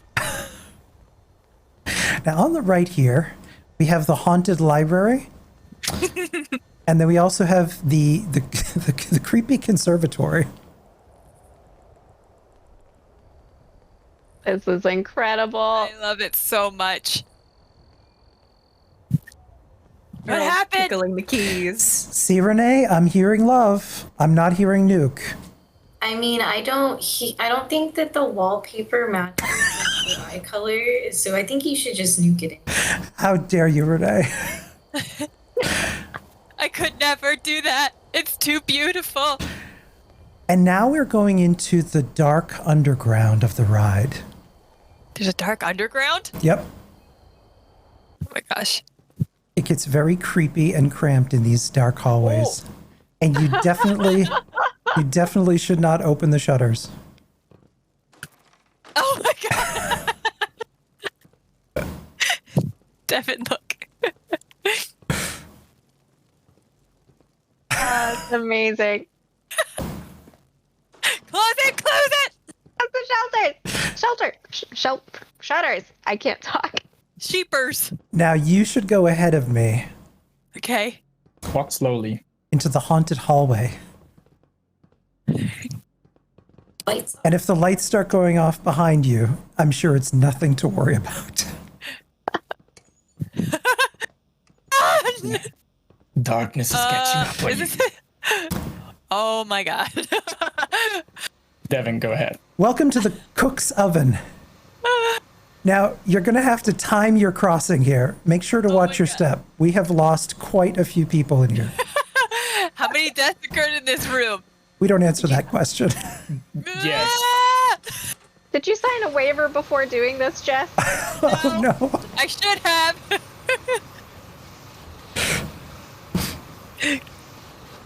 Hurry, Devin, hurry. Oh, God. Just walk through the flames.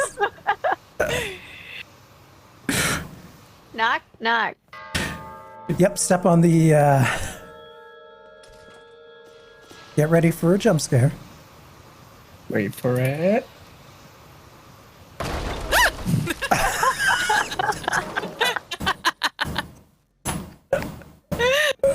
Oh, that's amazing.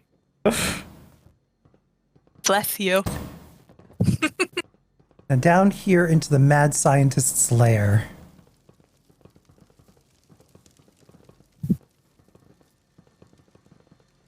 You just don't know what you're going to get next. Oh, I forgot about the smoke machine. Did you see the smoke machine at the stairs? Oh, I forgot to turn it on. Yeah. Dramatic effect. Extra spoopy. Yes. Spoopy. Oh. Is this the scientist? It is. Okay, Scully, you go ahead. This is your department. Dr. Pumpkinhead. Oh my gosh. What happened here? Yes. The P in her PhD stands for pumpkin. It's the curse of the pumpkin house. It has claimed another. Roasty toasty rad toad. Conducting some dangerous experiments in here. That is so clever how you put the conductors on here to make it look like pieces of material. I love that. Really great accents. I like the fades. Is it a bloatfly? Vault boy? It is, yeah. The fly! Help me! Help me! It was definitely inspired by Jeff Goldblum. It's perfect. Yeah. There's nothing that can go wrong when you're inspired by Jeff Goldblum. Jeff Goldblum said to nuke it. He's a liar. Jeff Goldblum lies. Well, that's it. So the question is, do you love it or do you want to nuke it? Is this a serious question? There are already 999 happy souls in there. I'm going to be one more and I'm going to love it. Sorry, Renee. Man. It looks like our work here is done. Another renovation under the belt. Now let's go over and see what we did over by the pumpkin house. Well, here we are back at Devin's house, and we may have had an accident with a nuke. So, unfortunately, Beckett died. Oh no.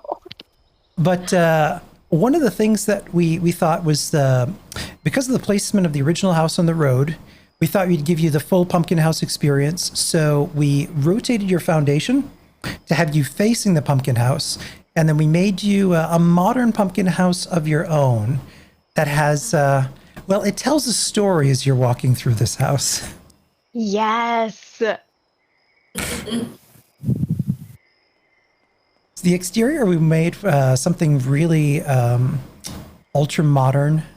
Oh, I love that. It's so sleek and clean. Are those cell walls? They are. I love that. Also, do you know that we're tapping off power of Appalachia itself? If you look at the post over there. Yeah, Spike actually put a conduit on the telephone pole. Yeah. Nice.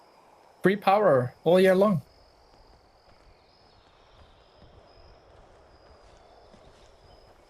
Oh my gosh, the trees are so great. After you. I had to ring my doorbell. Yeah. Oh, it's very modern, but creepy. I love it. So Spike actually did this awesome modern light sculpture here on the wall. That is so cool. Spike, do you want to talk a little bit about how you made that? Well, yeah. So basically, whenever making this, I started by a wall, making it a door opening. So you can like also slightly move the lights a little bit further in. And then you can just simply stack the lights. And once you're done, you can close it up, make it a solid wall, and bada bam, bada boom, there you got yourself a nice sculpture. That is so clever. I love that. And And you got a little fire pit inside too. yes. Yeah, in the back living room, it's we very much went for a fire pit 70s kind of style. Like a sunken living room. Yep. This is great. Oh my gosh.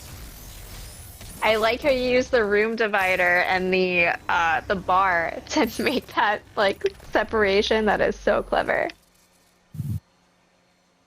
Yeah, we were trying to think of a way to separate the room and make it a little artistic. Like the skylights.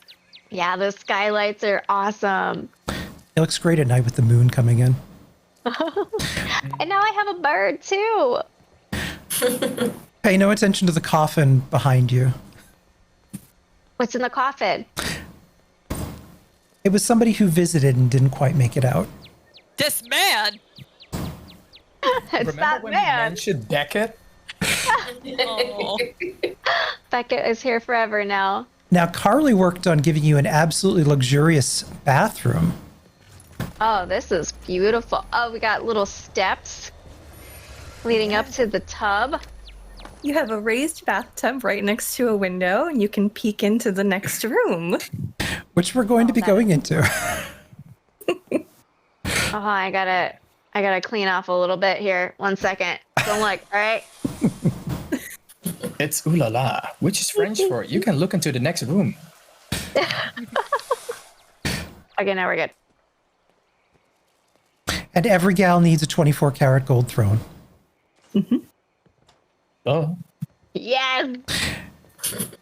This is the closet of body part. ex-boyfriends. The closet of ex-boyfriends. That's so great. This is where they all stay and never leave. And what's nice is there's a lovely patio area on the opposite side. So you can enjoy the sunset, turn around and look at everybody in jars. Beautiful. Absolutely beautiful. In here was, this was Carly's kitchen for you. Ah, this is so cool. I have a meat bag. And the supply of meats. Endless supplies of meat. Got lots of kitchen function in here with the stove and the brewing station. This is great. And we fully stocked your pantry over there with various irradiated goods. Delicious. Mmm. I like the plant platform. The two-story plant platform. The plant platform? Yeah. Where's the plant? Oh, I didn't even look up. Oh, that's so clever. I love that. Nice little succulents. There's a back patio over here, and then Carly did something really interesting with this, with the benches, and then also the light. Kind of this cool shelf. I like that. That is awesome. The cute little lights on it. They work so well together. What's upstairs? Nothing good. Nothing good. More chairs? Art. Is this my own jail cell? Not yours, definitely other people's.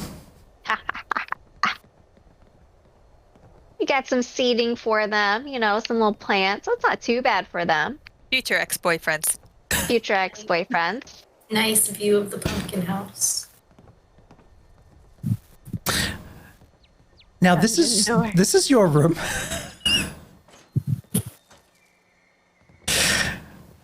And the trick to this, of course, is to hop over by the bed and then to pull that switch. Yeah, guess which side you're sleeping on.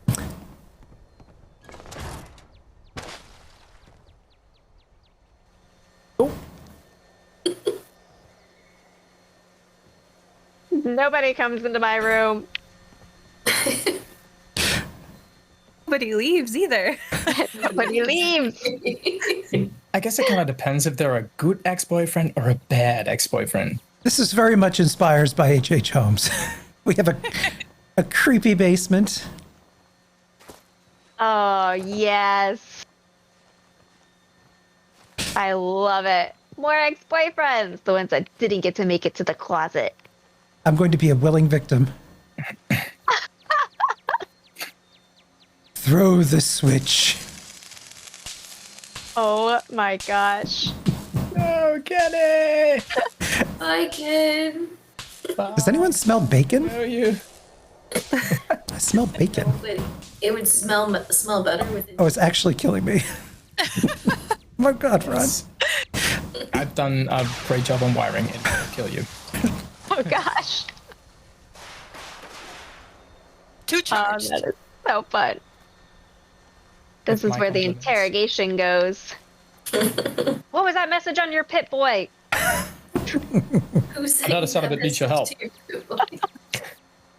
Who sent you that holotape? Sent you that holotape.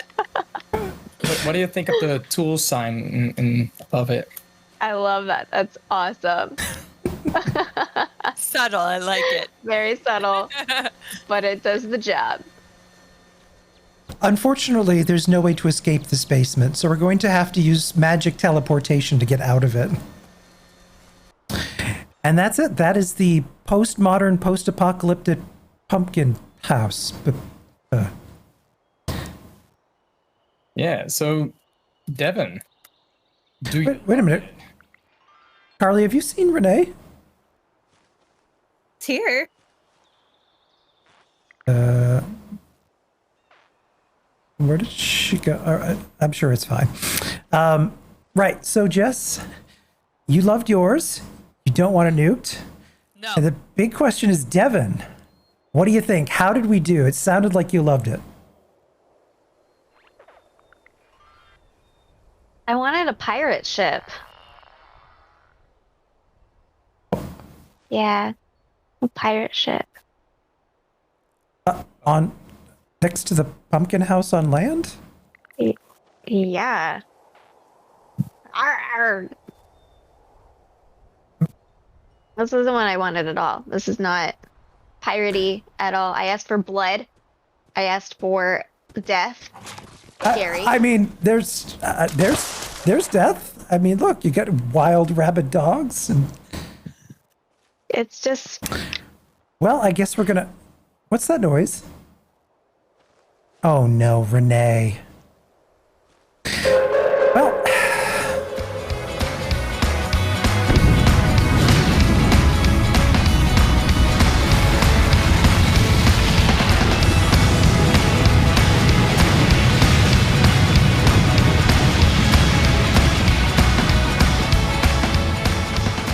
That's all the time we have this week on Love It or Nuke It. Join us next time as we meet a camp owner fully wrapped in aluminum foil who wants to turn his conspiracy listening post into an actual UFO.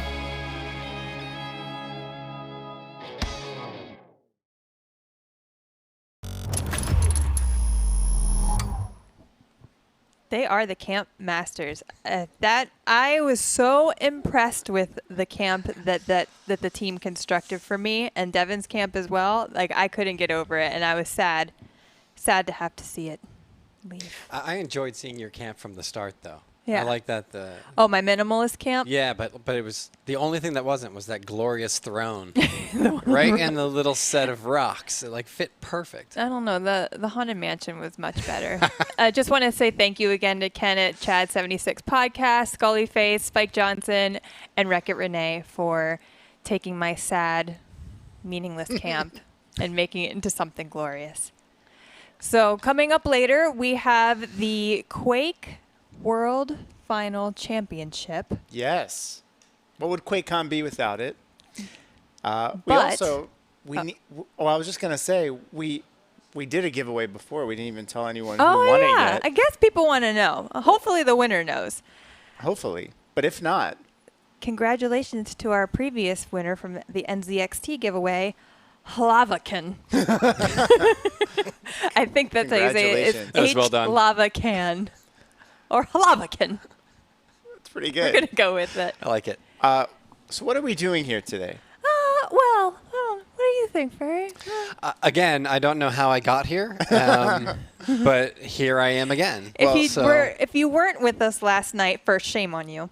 Just kidding. If you weren't here with us last night, we spent a good hour or so just playing Quake and torturing Furry. Yeah. Whenever we got a decent amount of donations going, we brought out the fun basket. I have it again. Some new things, some old things. Sure to be a good time. I see tape. I don't know what I'm going to do with this. It's anyone's guess. We got tape. Okay. We got this Vault Boy mask. You can wear it while he places. plays and not see much of anything. It's true. We have, and some of you might know this from other streams, but we have very, very fiery hot jelly beans that really don't mess around. I know that from experience. Oh no, where are my other beans? You took them out and hid them, didn't you? I know. I wanted the other beans. I didn't want the fire beans. So now we only have fire beans. That's the opposite of what I was. We do have even hotter hot sauce than what we had. What are you going to do? Put those on the beans? Sure. I shouldn't have said dip that. the bean and I give should you just this shut up. little spoon Okay? in your mouth. I will stop talking. We have some stickers that we can put all over you. Mm-hmm. We have these glasses that are super fashionable. Mm-hmm. We have feathers. We have this horn. That was very popular. The return of the horn. Oh, what's that? What is that? Not dirty. The Play-Doh ball is back with now hair covered on it. That's nice. Yay! Jason, Pretty Put that. Yes. Oh, look, you there's take vomit these from beans coming the at lovely us. Jess lovely. Pellegrin. You know, I specifically requested to not have these, but these are Bean Boozled. Nobody's going to make you eat them. It's just furry. Even the thought, I don't know what will happen to me. But some of these jelly beans will taste delicious, like birthday cake. These have been open for a little while, too, so they might be a little Some of them will taste like Let me canned see. dog food, a stink bug, spoiled milk, a rotten egg. I might vom. But we're not going to just do this from the goodness of our hearts. No. I'm excited that all my years of my career have led to this. Yeah. Well, that's part of being in PR, isn't it? Welcome. So we are supporting wonderful organizations Yes. this QuakeCon that you have been seeing throughout the whole weekend. I'm just going to articulate with this feather duster for some reason. The Trevor Project, Dallas Pets Alive, the NAACP Legal and Defense Fund, Yes. and Asian Americans Advancing Justice, and Four Paws. You can Yes. pick any one of those to donate to. We'll be telling you some key donation points that we'd like to hit, some milestones, if you will, before we go torture fairy. We'll also be having some fun giveaways that will just drop into the chat every once in a while. So be listening to those. And what are we going to play today, Matt Frary? Well, it seems that we are going to play Doom.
So the organization's very I happy, know, but Wenger, I know. Wenger They versus get to Race is claim going to be great. victory now, I guess.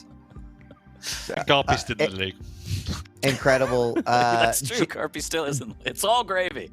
Gentlemen, we're going to obviously allow Razy to be taking a break, get a breather. Big match coming up as we head to the grand finals. Wenger has been sipping on that iced tea, just kind of waiting. Probably pretty happy that not only his teammate is there, but also someone that he just already sent down to the lower bracket. Can he do it again, or will Razy take his first championship? Well, we're going to find out. We're going to take a break, and when we return, it's the grand finals of the QPL World Championship. Don't go away. We will be right back.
3 days and we are finally here. It is time for the grand finals, and it's a rematch of the upper bracket finals. In just a few moments, we're going to witness once again Wenger versus Razy, two teammates from Maestro going at it, and two players that we have consistently labeled as the potential to be the next champion. One of them will solidify it here today. Joining me on the desk, Ketchup and Lethal. And we're going to be doing something a little bit different because you're going to be seeing the whole cast throughout the finals. You're starting us off, and I'm excited for you two to be here to talk a little bit about these two players and this matchup that we're about to see.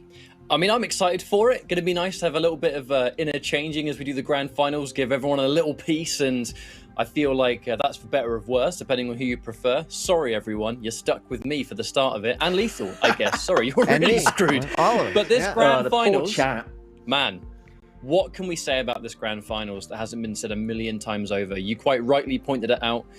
We've been talking about Razy and Wenger all stage long as their time to shine could be now. The reality is, for one of them, it's completely guaranteed. Wenger is in crisper shape, purely the fact that he's got that upper bracket advantage, which we can talk about in a little moment. But at the same time, Razy has had to play out of his skin to even be here. And anyone that got into grand finals with this degree of talent in the entire tournament, these are the current two best players that we have in the world right now, and that is confirmed. Absolutely. The Maestro guys are going to be pretty pleased as well, especially one of them is going to be guaranteeing themselves that belt and guaranteed a new champion as well. As you remember, Rafa, he hasn't lost a series in these finals for last 12, 15 months. It feels like 12 to 15 years at this point. And even though it's still surprised that he's finally been taken down after all that effort from so many different players, and you saw there Rafa slowly losing that stamina, and you could see it phasing him just a tad as he went through each and every single match. And let's be real here, he went through some very tough opponents all day, actually throughout the entire weekend, really. He really did. I mean, look no further than the last two matches that were played, fighting both Rafa and then obviously Wenger, who put him down here. So it's a chance for redemption here for Razy. And as you mentioned, Ketchup, and a little unique here, you make your way through that upper bracket, and your reward is you win the first map. So Wenger finds himself up by one. Here's the bracket, and you can see that Wenger name across the board, and he definitely deserves to be here with the way that he has been playing, and he will find himself up 1-0 as we kick things off. We'll get to the picks and bans here in just a moment. But yeah, it's been an incredible road, not only through the stage, but through this tournament as well. Yeah, completely agree. You can see there as well, Wenger only dropped 2 maps leading up into the grand final. That shows a high level of consistency, and Wenger's been looking so good, both on and off the server. He's been training, obviously, everything he can do in Quake and out the server, just get his mindset ready to come into this competition, because he's a very emotional player, a lot of momentum behind him, but the consistency is really shown, especially over this weekend. And I'm really looking forward to see what he can bring to the table. We've already seen a piece of that early on against Razy, and now we're going to see it once again here. We're going to get to picks and... Oh, did they say picks or bans already and I just missed it?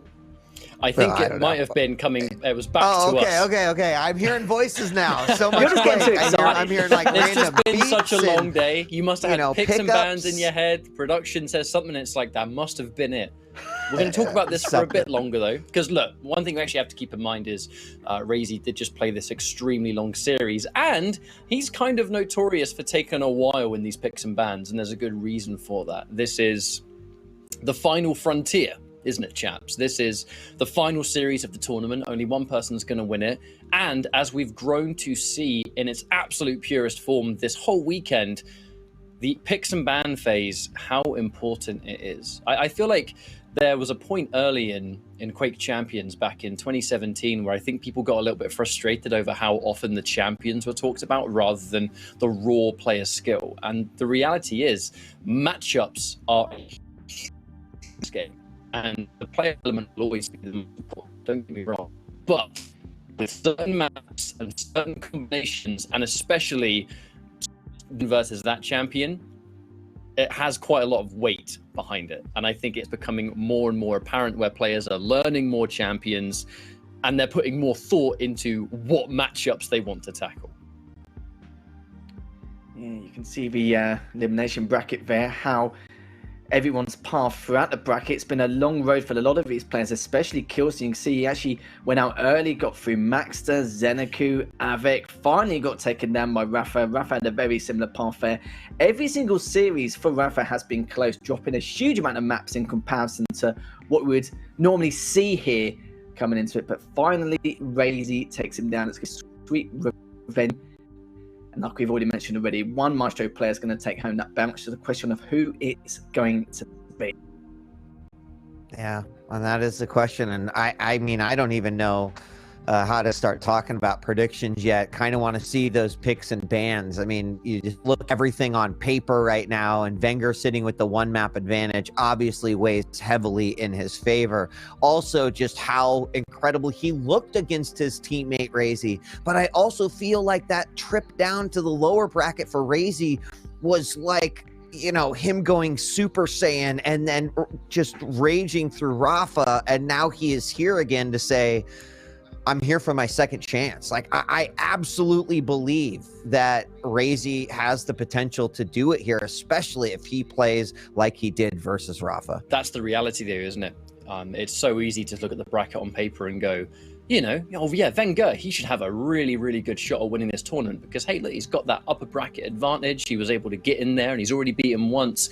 But it's been a long day of games. There's been plenty of time for Razy to kind of get even more in the driver's seat. And considering he just took out Rafa, who was last year's world champion and has been the constant champion from that point up until about an hour ago, less than, I'd say Razy still has a good shot here. A map is a map at the end of the day.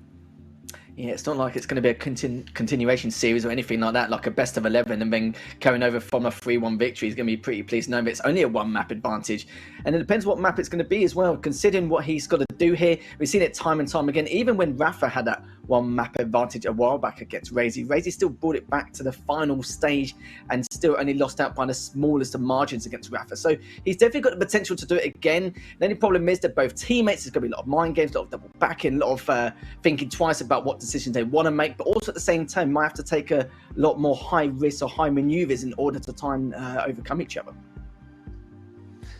Yeah, we're still waiting on the picks and bans, and that's okay. A lot to think through, and two players that know each other pretty intimately, that understand their weaknesses. I also got to call out, right, when they played, and to take a quick look at that. Let me bring up my notes again, but it was a little surprising to see that clutch come out, right, on Awoken in the upper bracket final. But Wenger also must feel comfortable. I don't know if that's because he has practiced against it plenty enough to be like, right, you know, thanks for playing your clutch against me. Like, now it's not as much of an issue, right? There's all these little nuances, I think, of these two players understanding one another's game.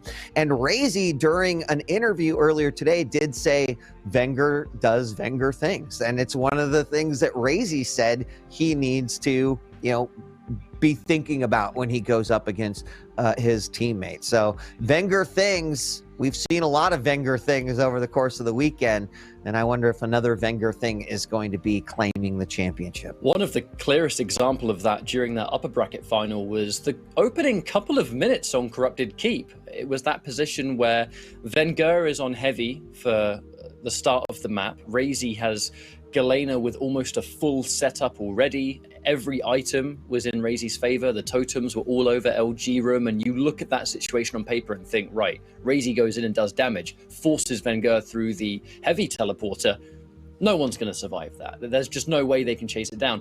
The one angle that Razy wasn't covering, which was like the far left at the top of SSG, a surprise rocket, another surprise rocket, and then somehow all of this control that Razy had built up was deleted in a split second in a position where everyone in the world except Wenger was probably going to go down. And that was just how that map began. There was so much more else, and an entire series of those examples, but Wenger, a truly unique specimen, I think. And when you have that element of uniqueness, it's going to matter a great deal in this kind of setting, because that one thing you might not have factored in, he's going to do. And you know, if it gives him a map, part of the job is already done.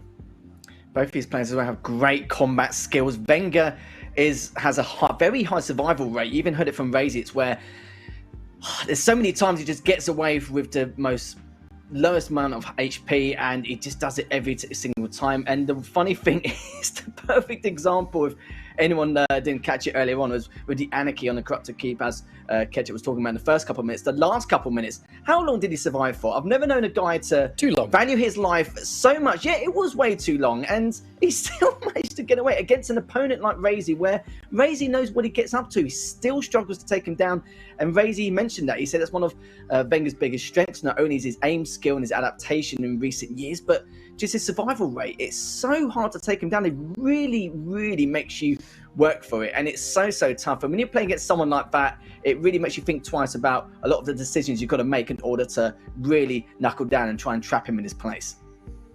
I mean, not to mention the amount of decisions that you are making and over the course of a minute, right? It's still incredible to me, and I'll go, I'll die on this hill, but this is one of the reasons why I think Arena FPS is one of the most difficult games to hit a ceiling at, and also one of the reasons why it's incredible to see players like Kilson, players like Avik, players like Rafa be defeated by a new generation of players. We've talked about this storyline over the course of season 2, right? The generational shift is happening, and it's great to see a lot of our legends playing, but that there is this raw sort of developing talent that has the ability to change the way that the game is played. And I think that's absolutely one of the things that has happened here. So it's just incredible to see. I want to thank everyone who has been here all weekend long, watching along, rooting for their favorite team, their favorite players, for every frag, making those predictions. It's been absolutely phenomenal. And we are about to get into this game soon, but we can't do that without at least talking to our 2 finalists. So welcome to the desk. We've got Razy and Wenger. Gentlemen, thank you so much for joining us. First off, congratulations for making it here. I know this is an epic moment for both of you. And I just want to say, first and foremost, before any questions, you two are both incredible. You're both amazing. Been covering Quake for 20 plus years, and I love it that you two are continuing to wow us with your skills, your knowledge, your gameplay. So thank you on behalf of the casters, the audience, your fans, etc. With that being said, we're moving in here. Wenger, you are coming in from the upper bracket, long road. Do you feel any more comfortable coming in to the upper bracket? And then Razy, the question I'd love for you to answer, do you feel any less comfortable coming in from the lower bracket? Wenger, let's start with you. I don't think it's comfortable. I'll just try to play as always.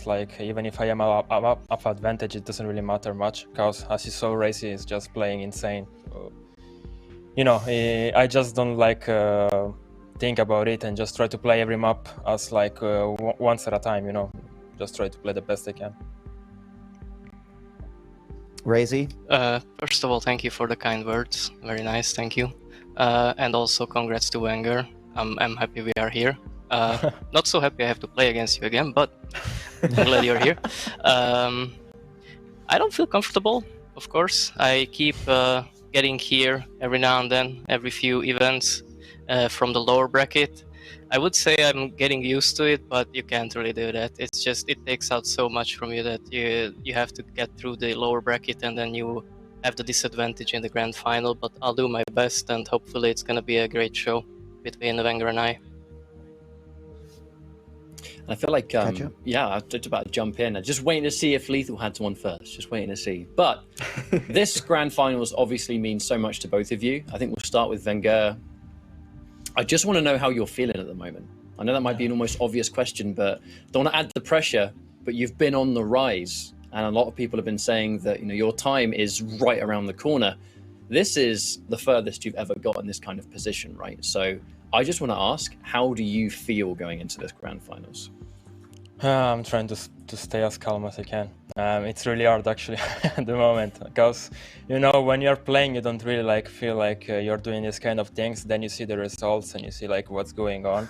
I think I need 1 more week after this tournament is done to actually realize what's going on today. Because Quake is so really takes a lot from you, and yeah, it's really really hard, especially with the talent pool we have. It's everyone can win. Everyone is such a strong player. And to be here right now playing against Racy for me is just amazing, and it shows how much hard work pays off always. And I suppose, Razy, it might be a somewhat similar answer. I'm sure you're happy to be here, but you are a bit more used to this kind of setting in Pro League, but it's an entirely different circumstance because of the opponent that lies in front of you. Do you have any kind of other emotions here, or is this very much you've been here before, you're going to knuckle down and you're going to do what you can? Oh man, I don't know. So many thoughts and feelings inside me right now, but I'll just try to keep calm and play it 1 map at a time. Awesome. Yeah, we'll see eventually. But you two are doing your organisation proud. At least one Maestro player here is going to take home the belt. It just depends on which one. My first question is going to be for you, Razy. Now, like Ketcher's already said, you've been here a few times in the grand finals. You're pretty much used to it at this point. But I want to know about your energy and stamina at the moment. Do you feel like you can go the distance playing at your peak? Or how are you feeling at the moment just in general coming into this grand final? I still have some in me left, but I can't deny that, this day was long. We'll see. Yeah, we'll see indeed. My question for you, Wenger. It's nice to see you in the grand final. Now, just out of interest, you've been doing a lot of preparation, not just on the server, but off the server as well. Healthy preparation, eating, exercise. Do you feel like that's been a huge contribution in order to play well when you actually come online and do these scrims and practices, or is it just something you just do just in general? I think at this level you need to get every edge as possible, and practicing also outside the server. Outside the server, it's really important because as you get stronger mentally, you also get stronger into the game. And I think it's just really important to have healthy things in life, So you just try to play your best anyway. So, I mean, if I am in the final, it means that at least it worked a little bit. Yeah. So, yeah. Let's see if it can work even further. Nice. All right, gentlemen, thank you so much for joining us. I know you got a big match ahead of you, so we appreciate you taking the time out to come and talk with us. Good luck to both of you, and we'll see you on the other side. Thank you so much, and good luck. Thank you. Good luck. Good luck. Have fun. Good luck. Oh, we're going to have fun. Such lovely chat. We get to sit back and watch. You have to do all the hard work. Yeah, you can say that again. You can say that again. Do we have the picks and bans yet? I don't know. Still waiting. They're... Oh, I think I heard. Yes. I think I heard the word yes in my ears. That's great. All right. Because here we go. Veil already done. We'll just forget about that. Look at all those maps. Yeah. Wow. I think it's going to be more of a discussion about the champion picks rather than the maps. Of course, Veil, that's gone. That's done and dusted. But Clutch Alert, we see that appear again on Razy's best map. Wenger, I think one of you spoke about it earlier where, Wenger let the clutch slip in. He's let it slip in again. I don't think he's done it by accident. I think he's done it on purpose. I think he plays against clutch really well. We saw that early on with the Strog, but he's got the range of this time round. So it's going to be a different kettle of fish in terms of style of play to see how Wenger's going to avoid that shield. He's going to have to try and plan and bait that out on numerous occasions. And we're going to see the Athena come out from Razy instead of Wenger compared to their last matchup back in the Pro League. Very, very standard lineup there. The Bizer versus the Knicks on Ruins, all about those hourglasses and how they can control that courtyard and keep those items in check. Again, another standard matchup. The Slash going in favor of Wenger. He's going to be very happy about that. If he gets the lead and be able to control the pace of the game and dissect Razy, then that's going to be brilliant. And then to finish things off, the Kill versus the Eisen. We saw this exact same matchup back in the losers semis or losers round 5 between Cypher and Rafa, I believe. It was actually Cypher rocking the kill and Rafa had the Eisen. But the Eisen is so good in terms of item preparation, especially for the Mega. It does not just the damage, but the info there, but it keeps your opponent off going through the telly. And we've seen that time and time again. I'm not too sure about the kill pick, but pretty much all that was left. But I'm sure Razy will figure out a few ways on how to utilize his special abilities. Well, are we ready? I think so. Oh, I am, and I can see the players in their chat are ready as well, which means that we are I was so close looking to at beginning. that. All right, so before we get going, everyone in chat who has been watching alongside all weekend, whether it's Wenger, whether it is Razy, we want to see your support for them, not only before this match begins, but throughout the match. You've all been amazing. You feed their power. So thank you all for being Quake fans, and show your support to one of these players, whether you want Wenger to take it or Razy to come from the bottom. This is going to be exciting, gentlemen. So, all right, Ketchup, I think it's you and me to kick things off. So, Lethal, we'll see you in a bit. We're not going to go to the game quite yet. Oh, sorry, Lethal. It's all right. We just got too excited. It's fine. It's fine. Bring I him can back accept in. that. We'll do that thing on the line where we're like, no, I'm already looking the wrong way. So this I'm is a still bad here. start. Can't get rid of me. This way, and then you just pull him in, and then we'll bring Lethal back into the fight. But I'm just going to spam in chat while we do this. 100%. That's what we do. That's why I think it's one of the advantages of doing all this stuff from home, because you can have one eye on chat, so you can kind of just interact and meme, and sometimes less favorable, and entirely depends on the situation and who's playing, I guess. But our first map between these two, starting off immediately aggressive. We have that Doomslayer again from Wenger. I think a little bit of speculation when they fought in winners that maybe the Doomslayer was used not necessarily for keep, it was more that it couldn't be used later, perhaps, because I know the Nyx came out as well, Right. which was also very important. We are ready, gentlemen. We got word. Players are ready. Hey. We're going to be firing up the game here. Lethal, we'll see you in a few. Now Catch I'll up. go. Let's do this. It is 1-0 already in favor of Wenger. Not because they've started playing, but because Wenger blasted his way through that upper bracket, earning himself that map win. But you were mentioning Corrupted Keep, and I'm so excited that is the first map, because I think just thinking back to the Razy versus Rafa game that we saw moments ago, highly explosive. I expect both of them to play in the same way, and I'm excited to see it. Now, Razy was just throwing out fireballs and flame blasts like crazy versus Rafa. Will he do the same thing versus Wenger? We're going to find out. It's just going to be, I think, incredibly close. I can see it. It's one of those matches that, with how Razy's been playing getting into this grand finals, it's hard to imagine that it's going to be one-sided. Some of these maps do potentially lend it to the other way. We are almost playing the complete board here. With this being grand finals, there's plenty of maps to get through. But some of the maps in this pool, quite a few of them, in fact, are snowball heavy. You have the Awoken style, the Deep Embrace, especially starting things off on Corrupted Keep. I think that there's never going to be a moment to catch your breath, and it's going to be the ultimate test of player endurance right now, Marcus. Completely agree. And the fact that those are our first three maps, the ones that you just named, that is going to make for a wild one. Rafa said yesterday during an interview, this tournament's going to be all about endurance. And Razy says he's ready to go. He said he had a lot more in the tank, so excited to see it. Wenger's been kind of kicking back for a little bit. But again, congratulations to both Wenger and Razy for making it to this point. Two incredible role models that I think everyone is super happy to have as a part of the Quake community. And this is definitely win-win. We get a new champion. Maestro claims a champion, and one of these two who absolutely deserve it based off of how much they have grown as players over the past year.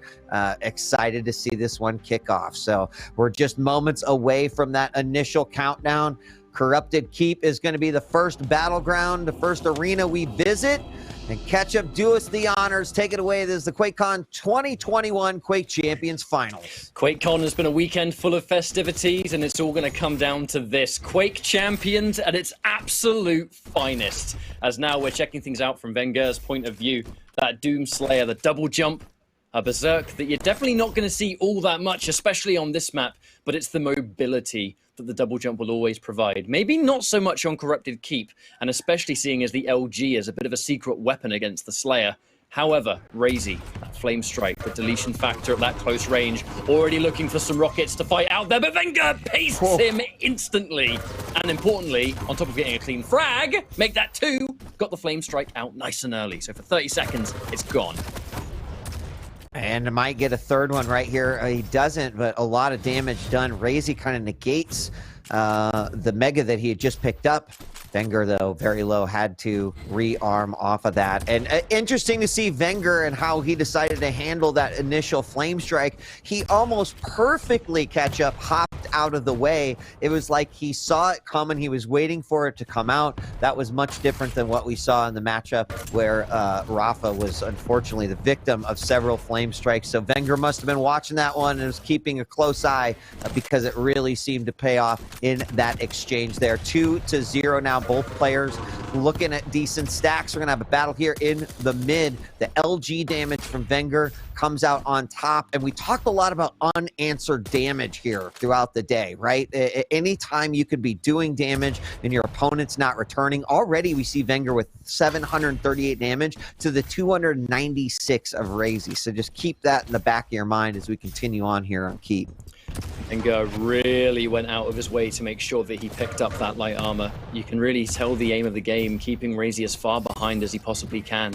If he's stuck down on those lights, it becomes a bit more obvious where he might try and retreat to. And even though Razy did take the heavy, there's going to be nothing else to absorb if he takes a lot of damage in this next fight. Now, speaking of which, 10 seconds until heavy spawns. Wenger is just looking, and I love the use of the double jump. This is exactly why the double jump can be so good! Commanding the heavy, and he gets another frag on the board, but guess what? No armor here, mate. I already took it. Uh-oh, he's on fire. Is this what it feels? Oh, I guess maybe he that was didn't definitely realize. intentional, yeah. If he wants to spawn quicker as the heavy's about to yeah, spawn. you're right. Oh my lord, You're rip and tear until it's done! Slayer gets the berserk. That was actually the most impressive tactical self-frag that we've seen all weekend. It allowed him to be on heavy, Marcus. It did, and the flame strike did a fair amount of damage, so he was going to be coming out of that one hurt anyway, but we're seeing the highest level of Quake champions right now between these two. However, Razy having Wenger trapped up at the top of the statue does finally get on the board catch up, and 3 minutes into this matchup, and it is still anyone's game. Razy coming in fast and hard with a big flame strike. And we do have a trade off of that one, which is going to be just as good at this point in the game. The trade means that Razy's free to pick up the Mega. If it was even a second earlier, then he would have been able to put out the flames. Again, for those that don't know, if you're on fire, whether it's Sorlag Spit, whether it's the Flame Strike Flames, any kind of health you pick up will stop that damage over time straight away. And that's why the desperation to pick it up matters so much, especially in this situation. But it can cause these almost awkward encounters where, just like that, Razy looking to deny again, but the juggle! Oh my good lord!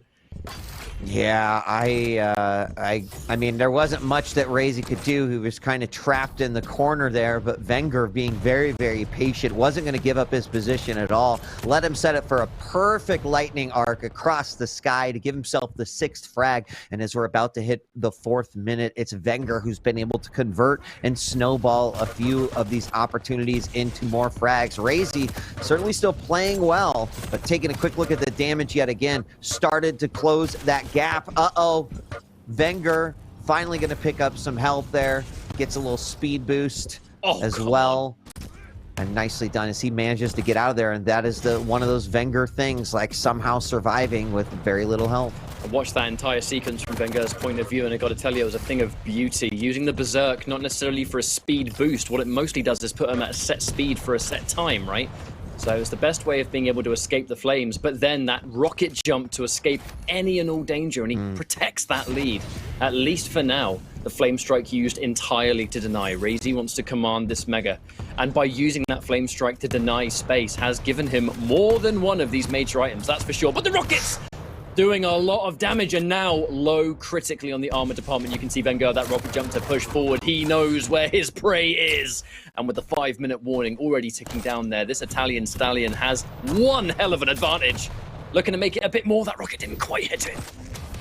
Oh, I wanted to talk about that little frag because I don't think Razy intended to get bounced by those rockets, but one little tip, and unfortunately then Razy just taken a lot of damage there. Wenger off the spawn though, 7-2, still looking good. 5 minutes left to go. Razy looking for a way to break through and maybe try to stack a few of these frags into his favor. Wenger's going to find Razy once again, arcing that lightning across the sky. Doesn't do as much damage as it did before. In fact, Wenger a little bit low, giving away his position. Razy with a little bit of LG revenge there, Ketchup. And we're going to see Wenger try to get out of there with a rocket jump, but not enough momentum. Razy easily lifting him up, making it 7-3. Might be able to get this conversion frag as well.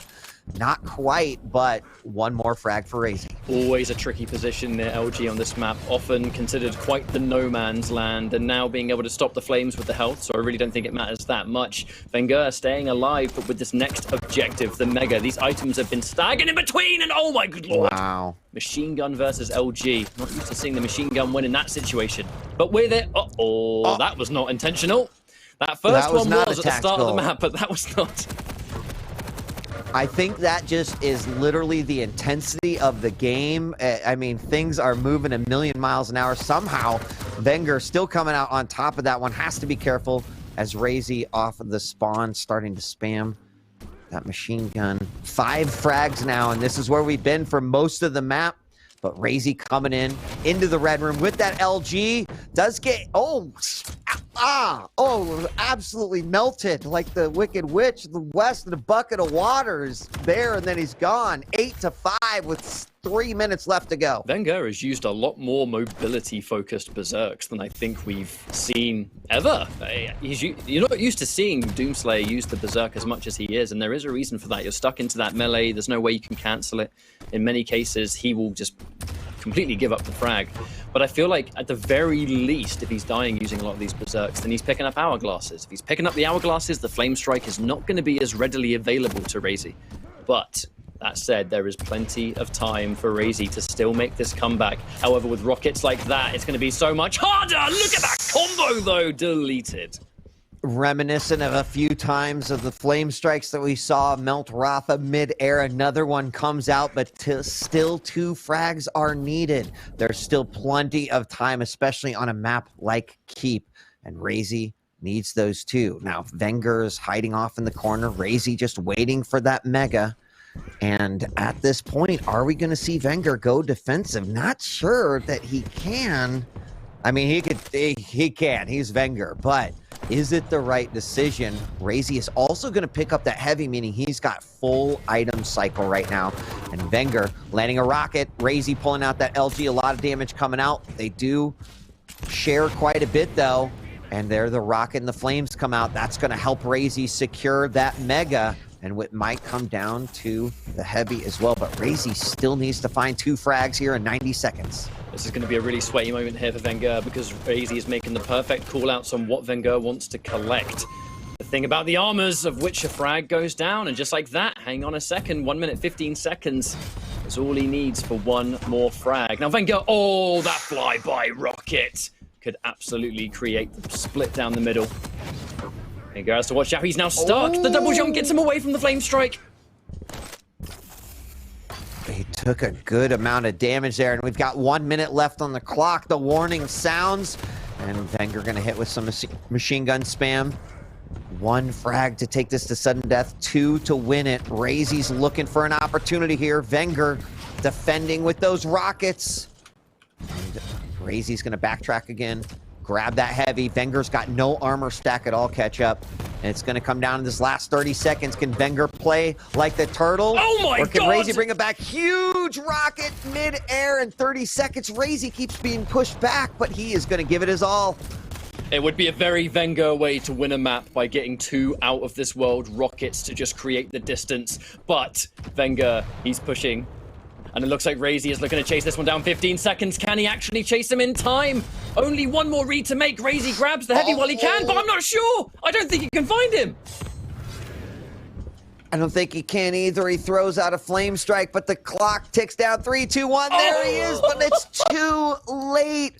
And I don't know. We can play the what-if game all along, Ketchup. I'm unsure if that rocket jump momentum through the teleport, if he would have made it over instead of hitting and falling down, if he would have been able to rotate quick enough. I do believe Wenger was rotating from the rocket launcher over to those back hallways, but either or.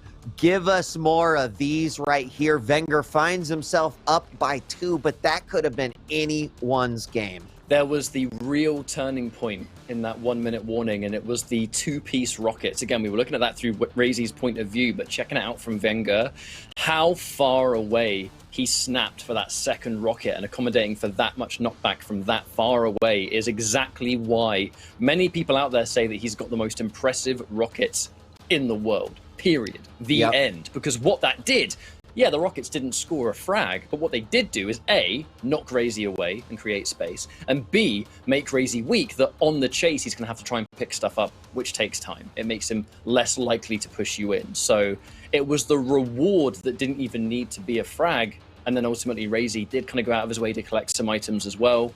There's an element there of maybe he should have just gone all the way through, but when the pressure is on in that situation, there's a lot of what-ifs, and it just turned out that that wasn't the right call. Yep. We are going to be bringing back Lethal. Lethal? I'm here. What's up? What'd you think of that first game? Hi, Harry. If that was just the first map, then God knows what's going to happen in these other maps. But I said it even before the match even started. The fact that Wenger is a survivalist, you know, his survival rate is just incredible. That was a great example earlier on, especially during the later stages of that map. And Razy had such a huge stack, but Wenger had some fantastic rockets just to retaliate and just keep the stacks equal. And Razy just could not find an opening. No matter what he could do, everything he tried and just brought out some great ideas overall. But I must say, Wenger just played out of his mind to make sure he didn't let the same thing happen in the winners' finals and Corrupted Keep again this time round. Just looking at this replay, there's so much intense fights here. Sorry to cut you off. I'm just thinking out loud a bit. Go for it. Go for it. His ability to play around it. The Flame Strike denials were fantastic there from Razy, but ultimately Wenger and, gotta say, that disgusting LG keeping him forward. By the end of the game, doing as much damage as he did with just shy of 50%, that is not too shabby. There were definitely some nice dodges coming out there from Wenger, but you're right. I mean, Razy had a few spot-on missile-locked Flame Strikes that did a ton of damage. And but Wenger pulling it ahead, putting him now 2 games up already, because we have that one map advantage we can't forget. But a couple more of those and Wenger's going to be in business. And let's talk about this next map, folks. Awoken and Clutch coming out from Razy again. The Clutch did not work last time, but bit of a different champion matchup this time. Wenger going to be rocking the Ranger instead, so he's not going to have that kind of crouch slide, right? But he is going to have orbs, which can match mobility in some ways, but more importantly, I think, damage. And how Razy was using Clutch last time with that shield, he was rarely using it in like every fight, right? You're used to seeing a Clutch, the shield is up, they push, they use the shield, they get a frag. Razy was going in with just the regular stack, and he would use the shield when his armor was gone. And that was a new layer almost. That I'm gonna say I'm not really used to seeing Clutch players do it when they exist. Yeah. We'll catch. Oh, we ready to hop in the next game? Lethal, you and I are going to be cast this one, so let's say thank you to Ketchup. Appreciate it. We will see you soon. Great job all weekend long, and let's get ready to hop into this second map here. Lethal, we're going on to Awoken, and we go from one pretty fast-paced map to another. Now, Razy, this would be a great time for him to pick up that first map. I mean, he needs it, right? First player to win 4 maps is going to be the victor, and now Wenger already up 2. Both players looking like they're playing out of their mind. Wouldn't be surprised if we go to another sudden death overtime. I'm actually a bit worried for Razy. You saw that he picked up 28 items, still didn't take it. Don't get me wrong, Wenger tried his best to contest a lot of those items, but the fact that he got all those items, all that stack, and couldn't really do much with it, it's very difficult to comprehend what he can do. But like you said before, he's got the Clutch, and it wasn't the fact that Wenger let it slip in. He feels like he can actually tackle that Clutch. It's all about bailing out that shield and trying to do everything he can to avoid it in order to try and tackle him down again before he picks up his hourglasses and get that shield back. Last time round, they played against each other in the winners' finals. He had the Strog, so he had a lot more mobility. He can get away if he was in a spot of bother or any kind of trouble. This time round, he hasn't, but we'll see what he can do this time round with a slightly different champion. He's got the Ranger, so he does have the orb to do additional damage or maybe try and get out of a bad situation. But like you rightly said, Wenger's up 2-0 in this grand finals. Will he be able to extend his lead, or can Razy get his first map on the board? And we're going to be kicking things off from Wenger's POV, and rightly so after that performance from that last game, already picking up the LG and the Rockets and just trying to see what Razy is going to be up to in terms of his shenanigans. Yeah, Wenger grabs that Mega and is going to assume that his opponent grabbed the Heavy. He's got confirmation, but I expect similar to last game, kind of things settling, a player looking for an advantage moving in, but honestly already they're kind of throwing some blows at one another.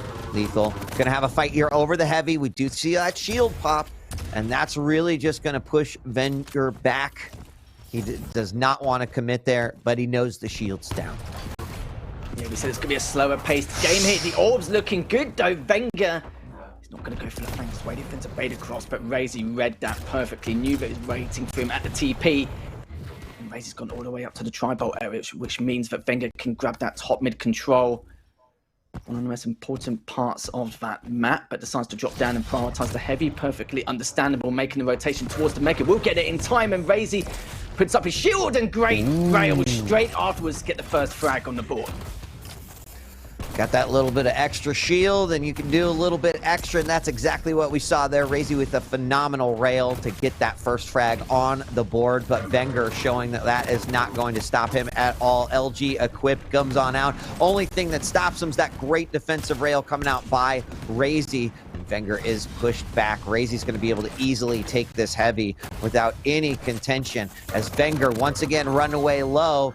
Wenger things, but this time Razy has a plan. He gets him with the LG, and now Razy finds himself in the lead by 2.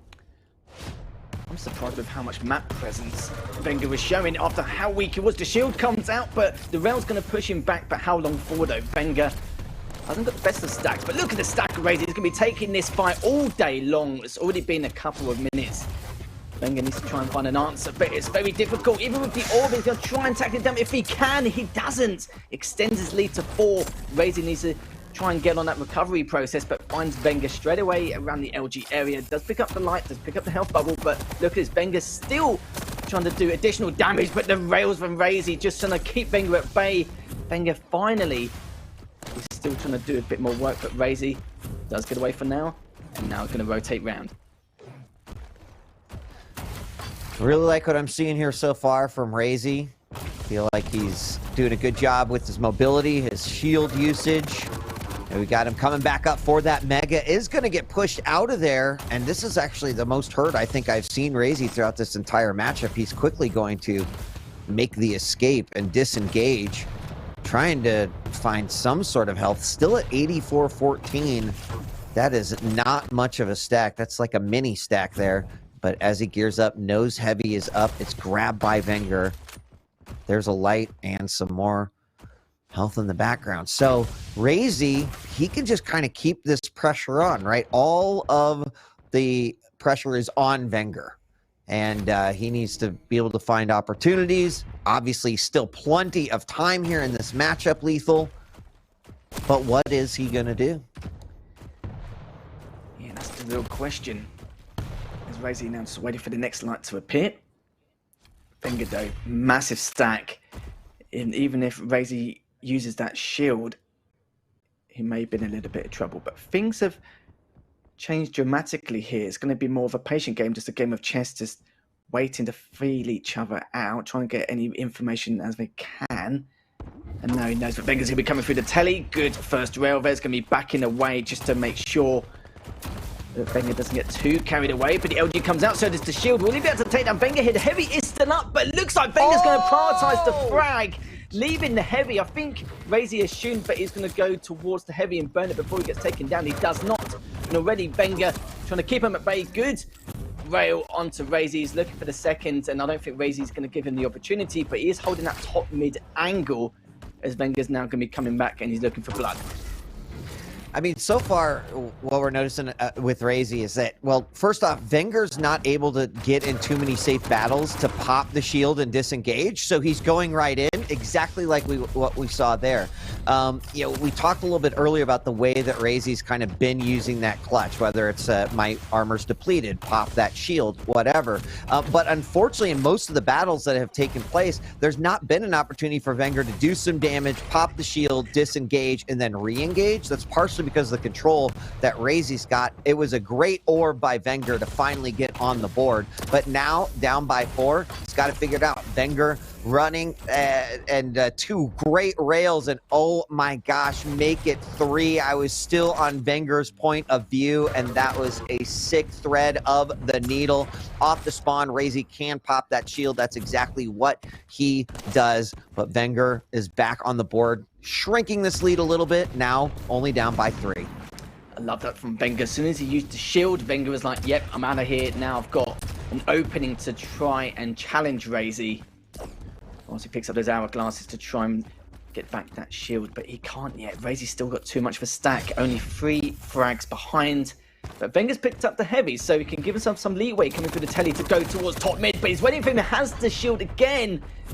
Wenger's dropped down. He knows that he couldn't take that fight, rather play to his advantage. Rocket comes down from Razy. Razy's going to drop down from this, definitely, and looking like the fight's going to be coming into play. Wenger didn't do too bad in that engagement, but Razy still came out on top, waiting for this next Mega. Still has time to go contest the heavy, as Vader's gone straight away towards it. He's actually jumped up towards the rail instead, and now he's dropping down onto him, but he's already picked up the heavy here, and Wenger still takes him down.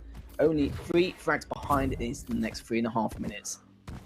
Those rocket bounce, they're on Wenger's side on that one. It was a nice little bounce coming out there. Follow up with the rail. Razy's going to go in yet again, but Wenger hitting the shots he needs to hit. And now suddenly this went from a 4-frag game down to a 2-frag game. Wenger very, very low, though, needs to be careful. He's got an opportunity to possibly try to find 1 additional frag, bring this that much closer. But here we go, coming in again. The shield is down. Orb comes out, and Razy still has 15 seconds till that shield can come into play, and that's going to allow Wenger to land the rail and make this a 1-frag game. Now, next engagement, shield will be up. Orb is down. Razy's going for it. Wenger has to be thinking, when is this shield coming out? You're just kind of throwing the fridge at me. And Razy now has it available, but I think that was a great engagement coming out by Wenger. Wenger denied those hourglasses, and Razy was hoping mid-fight he can get that shield and then take it straight afterwards to Wenger. He couldn't. Wenger did a good job keeping him back. Good rail from Razy. Misses the second, and he's coming in with the shield straight away, using that orb, but just baiting Razy to keep him at bay. Ooh. Great rail from Razy. Would have been able to clean him up, though. He's keeping it back with the rockets for how long for? Not much longer here. Razy actually goes off the map straight afterwards, not expected at all. And Wenger now gets a good spawn, gets the Mega. He's got the heavy machine gun. He can push this, no problem. Heavy's up in the next second. Whoever wins this fight's going to be huge. It will be in favor of Wenger. Picks up the heavy, and it's a tied game here, I cannot even believe it. Razy does spawn, gets that LG, runs over. Somehow Wenger's still pulling out a frag. He's up by 1, but he is hanging on by a thread. He needs some health. He grabs himself an LG. Will go into the back hallway, and will find a couple hourglasses as well as some health bubbles. Then only got, railed in the back. Nicely done. Huge frag coming out from Razy, though. Out of the teleporter, shotgun to the back. We're tied 8-8, and we got 90 seconds left to go. Razy's got a huge stack, and he's got the shield. Of course, he's going to be coming in flying, but Wenger needs to get away. He can't just hover around. Great shotgun just to take the lead. And yeah, again, Wenger needs to back off. At least the stack's not as bad as it was earlier on. Wenger's actually got up the jump pad. Want to be the cleverest of plays, but still, Razy increases his lead by 2. He has a minute left, and Wenger can definitely do it. Oh, so much damage. Actually makes him go over the Mega. Picks it up in the end, but Wenger's got some leeway again. Has just picked up the heavy, and now he's got to get the weapons in his arsenal to continue this attack. Wenger's playing like he knows, he's saying, hey, this is still winnable. He does find Razy. Rail landed. Can't land that second one. Would have been huge on the chase. Sees that the shield was popped. Has Razy down below. Is going to be able to get the frag. And has now made it a 1-point game yet again. 40 seconds left on the clock. Wenger not looking super healthy. He's going to grab the Mega. Puts him in a good position to fight. But Razy with a big armor stack. No shield at all. Razy gets the LG kill. And that may seal it. Wenger's going to have a hard time finding a frag. +1. for the end of this matchup. He's going for it, though. Orb comes out. Won't matter. Razy with the rocket launcher, and he is going to take game number 3 to stay alive. And we mentioned it, Lethal. He needed this one, right? He needed to pick one up to stop that momentum from Wenger, and this is that start. He certainly did. I will say for Wenger, though, he did a lot better contesting the items compared to the, what did I say earlier, like the 25 or 28 items in control from Razy on that last map. This time round, it was much, much better, but still, Razy came out on top. A few desperation plays from Wenger, but he had to do it. He only had about a minute left. There was no way he could start playing it safe or playing with an element of caution. 26 points of damage between the two.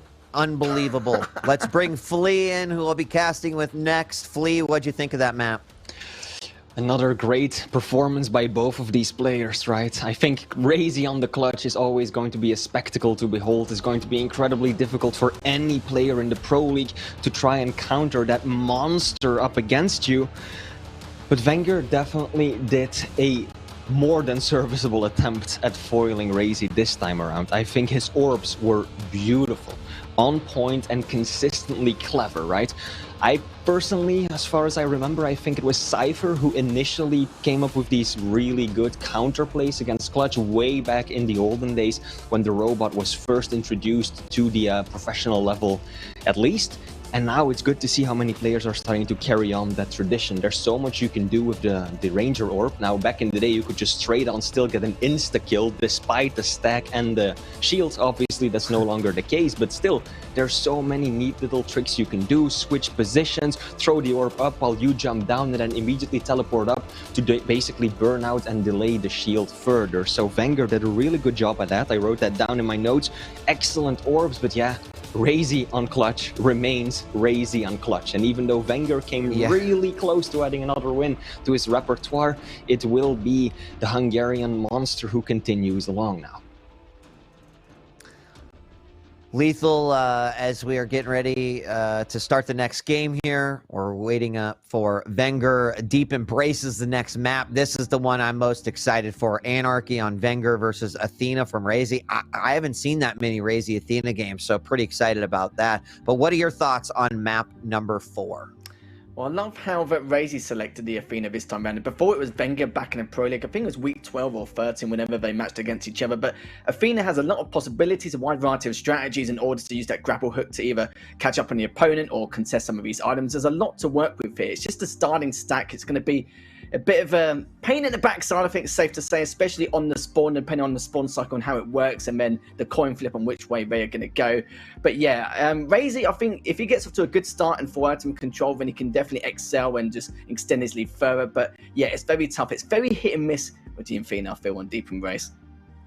And I think thanks for casting alongside of this. Oh, sorry. Go ahead, Flea. No, I was just going to say, and I think that nothing illustrates Lethal's point better than what we saw earlier today. Rafa playing Athena on this map against Cypher. What was the score? 24 frags for Cypher. That just illustrates how easily and how quickly that can get out of control. But back to you. We carry on.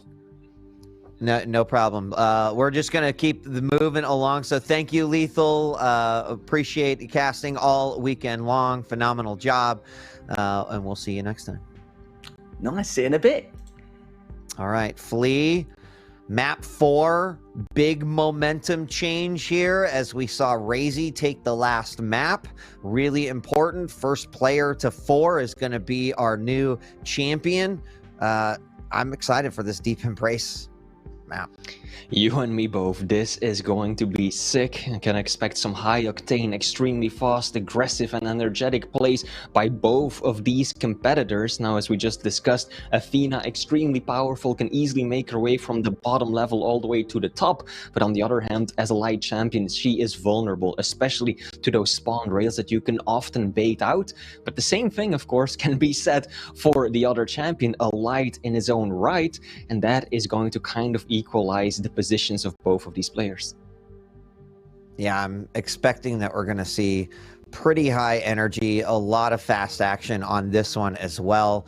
This map in the Rafa Razy matchup was also a treat. Definitely go and check that one out. Came down to the final moments, and we are loaded into the map. We're going to get started here in just a moment. If you've just joined us, thanks for tuning in. Guess what? You missed a lot. It's the grand finals, and it's Wenger taking on Razy, two teammates that find themselves after playing in the upper bracket. Now again in the grand finals, it is currently a score of 2-1 in favor of Wenger, and we are now underway looking through the eyes of Wenger. Wenger getting the rocket and the rail spawn over on the heavy side of the map, immediately looking to apply some pressure on Razy. He knows that all Razy's got to work with the LG. So when he can keep the high ground like that, it can work tremendously in his favor. But look at Razy. That is exactly the power of the Athena. Just like that, positions are swapped. Good rail from Wenger, but in the end, it is Razy who walks away with the first kill. But he is weak. He is tender, Wheat. He is tender, and I'll tell you what, you talked about those rails that you can hit off the spawn. Razy just barely misses one as Wenger spawned off of Razy's first frag, and I'm sure Wenger's very happy about that. Didn't miss that one, though. Launches him into the wall. It's going to follow up. There's some momentum with that grapple, and I already like what I see, Flea, out of this Athena. Look at the grapple to gain and close that distance into the rocket and the shotgun, and Razy with the quick 3 in the first minute. Very aggressive and explosive opening that we're seeing. Now it will be Wenger who can pick up the mega health, but he's got nothing to work with in terms of weaponry. Basic machine gun, or rather the heavy machine gun, works out nicely nevertheless, as Razy fumbles the movement right there. Wanted to get close once again to finish off his opponent with the super shotgun, but kind of messed it up, and that cost him the frag. Doesn't really matter much though, because Razy is extremely aware of the fact that Wenger wants to get that railgun as soon as possible, knowing that he has the rockets in his hand, and that is all that he needed to continue to extend his lead.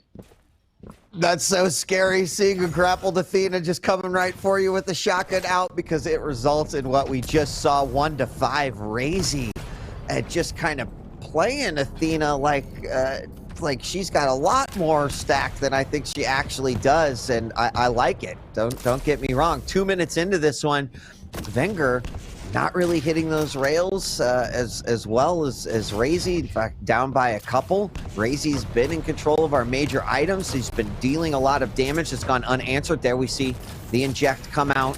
It's going to allow Wenger to get away, but Razy is just closing the gap. He's really using the grapples more as a way to get closer to Wenger and try to finish him off. But we did see Wenger pick up another one. It's 5-2.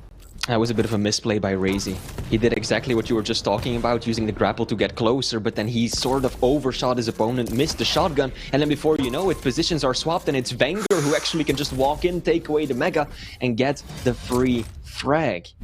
And now Wenger looking solid, the railgun finally speaking for himself. Beautiful little flick there. Razy does get the mega health, but he's got no armor to work with, and Heavy is ages away, so Wenger is now on the prowl. He knows he doesn't have to worry about trying to secure an item just yet. Instead, he can focus all of his attention on trying to chase down Razy and dish out more damage. Here we go, he's going to find him. Yep. Oh, nicely done. I was just going to comment that it's just really interesting how important those lights are as well. We see Wenger making sure to prioritize those pickups as he's racing around the map. And here he's got another LG lock here, switching over to the rockets, going through the teleporter, and Razy follows him, and Wenger gets the frag. It's now 5-5 and only 3 minutes and 39 seconds on the clock. This could be a pretty high-scoring game at the rate at which it's going, Flea. Indeed, it could be. Now, Wenger has to be careful. There's only 8 cells of ammo left in that lightning gun of his, so if he unsuspectingly takes a fight trying to rely on that weapon, he's going to be in for one nasty surprise. Now, he knows exactly where Razy is. He also knows that he is significantly outstacking his opponent, so this is the perfect opportunity to apply pressure, as both players just narrowly miss one another with minimal damage being exchanged. Now this is a good opportunity for Razy, because there's barely 1 second in between Mega and Heavy, meaning that Wenger couldn't possibly collect both of them within quick succession. So as Wenger takes away Heavy, Razy has picked up the Mega and is now started to stabilize.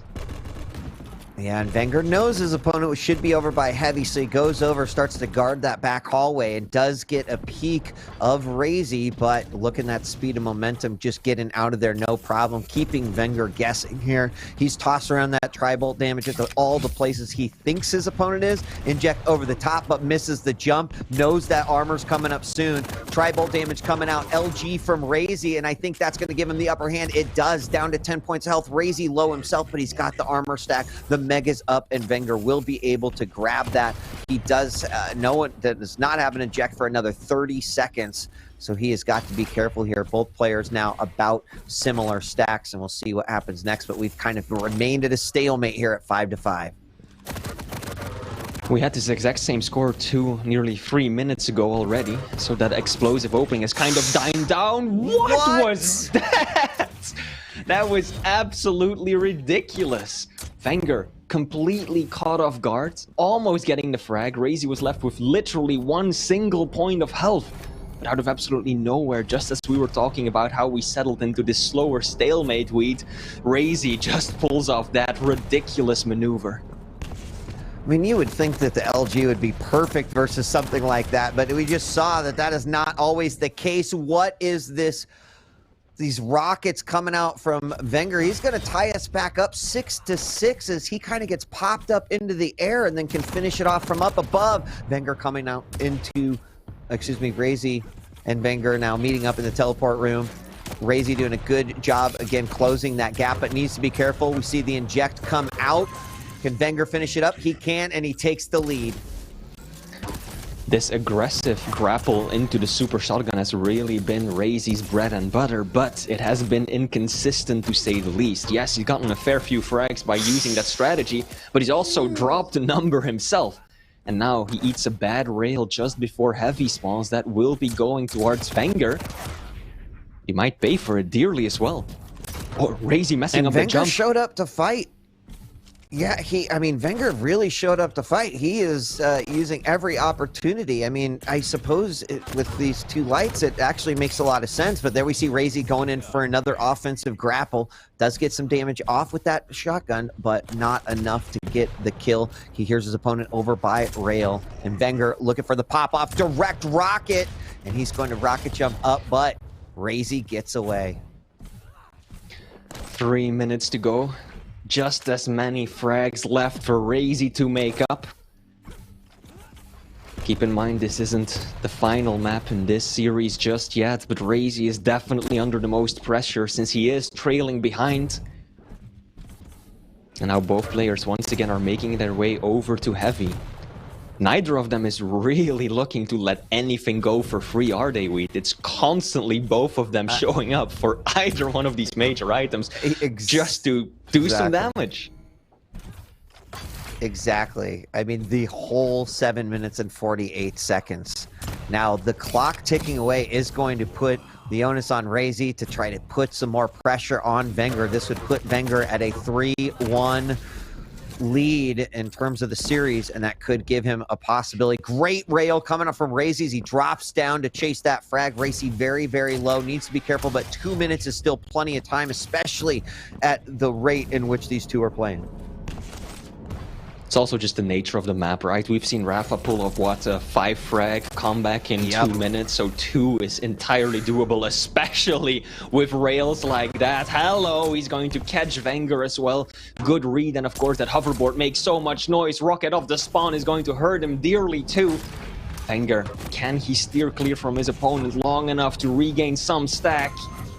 No, he cannot, and that is it. All tied up 9-9 with barely more than a minute left on the clock, Wheat. And in a position, the heavy's going to go to Razy. Huge LG from Wenger, though. He could retreat back, grab that Mega through the murder hole. He murders his teammate. Wenger takes the lead again, 10-9. It's a 1 frag game, 1 minute left on the clock. They've been bouncing back and forth, Flea, but can Wenger pick it up and solidify his lead in the series, or can Razy find a way to tag that 10th frag and tie this up and send us into another sudden death? He very well might. Rushes over onto the heavy. Rockets are solid. Oh no, doing a lot of self-damage. Oh. Flashback to his match against Rafa in the previous stage finals, and now 30 seconds left to go. Wenger, 2 frags in the lead. All the pressure is on Razy. He loses out on the Mega as well. Can he do it, Wheat? It's tough at this point. 9 minutes, 42 seconds, sees his opponent from the back. Razy not giving up, though, does hit the shot. Has exactly 12 seconds to make something happen. Wenger spawns, grabs an LG off the spawn. I think that's actually going to be big, and puts himself into the corner. Don't hurt me, Razy. He's just going to hide until the final seconds, and it ticks to 10. And Wenger wins his 3rd map on Deep Embrace. 11 to 10. The difference in frags between these two is so narrow. Damage, once again, 47 damage separating these two. Absolutely wild. We are going to be bringing ZSX in just a moment. If you're here, ZSX, love to hear your thoughts on that one. There he is. Map 4 goes to Wenger. There we go. This series is insane. I felt that Razy had the upper hand on strategy pretty much across all 3 maps. I've just never seen anyone hit as hard as Wenger. Like, damage he does without items and in the most random positions is mind-blowing. His mechanical skill. And again, Anarchy is a champion we've seen try to test it on this particular map and failed time and time again. And going up against Athena, which is the gold standard when played well, and yet he comes out on top again. I don't know what they put in the food in Italy, but it's remarkable. Flea, before we say goodbye, your thoughts on this matchup and what we are seeing and what we might see on Ruins. This is one of the greatest finals I think we've seen in the Quake Pro League. Both of these players are on absolutely phenomenal form right now. As ZSX just said, right? Wenger, how is he landing these shots? How is he managing to keep these things so close when Razy, just look at the stats once more, Razy was actually dominating him when it came to item pickups, but still, Wenger keeps it so close and actually edges out the win. I am at the edge of my seat. Wait, ZSX, I can't wait to see what happens next, because this is one that we really want to see through to the very final map. Yeah, we've had 3 maps that have been separated by a frag. I mean, you can't call this any closer. And now we have at least 1 more map of more of the same. And we're moving on to Ruins, where things might, chill a little bit, but we're still going to see the same display of skills. Flea, thank you very much. We're about ready to hop into our next map, and I'll be casting with ZSX. Thank you, Flea. We'll see you soon. And wow, I still can't believe how close this one has been, man.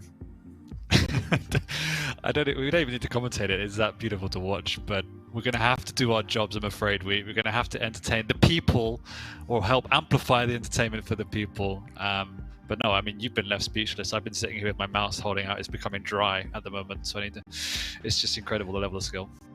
It's true. And I mean, this actually, just as an aside, hard finals to commentate when there actually is so much happening in these short spurts of time. And you're like, wow, I really want to talk about that amazing thing that Wenger just did.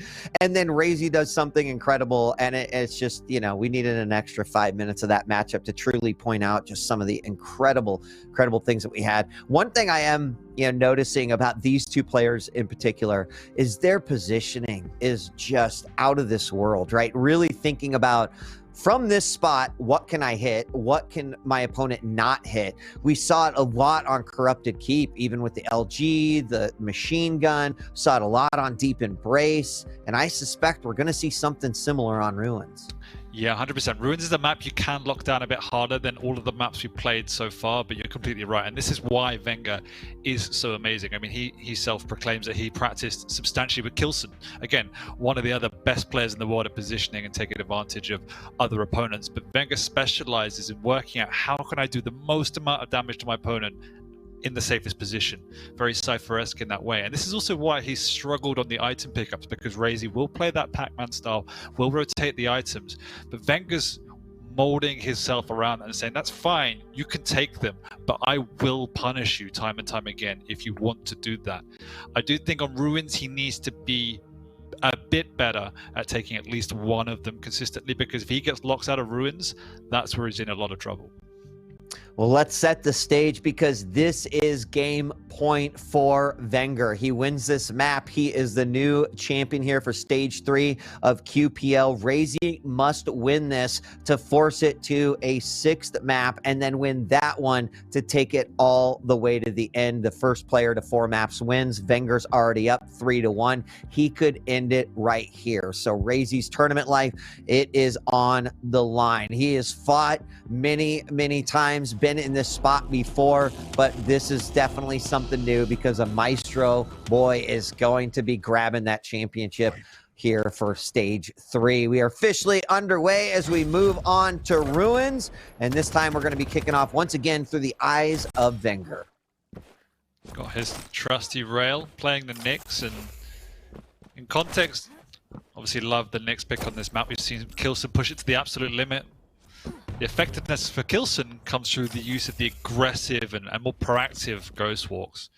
But going up against Advisor, there's obviously that subtle counter involved, but more around how does Razy use that piercing sight to gain positioning and map awareness more than just chase down his opponent, and that's a great rocket to rail combo. Vega's already on the ropes.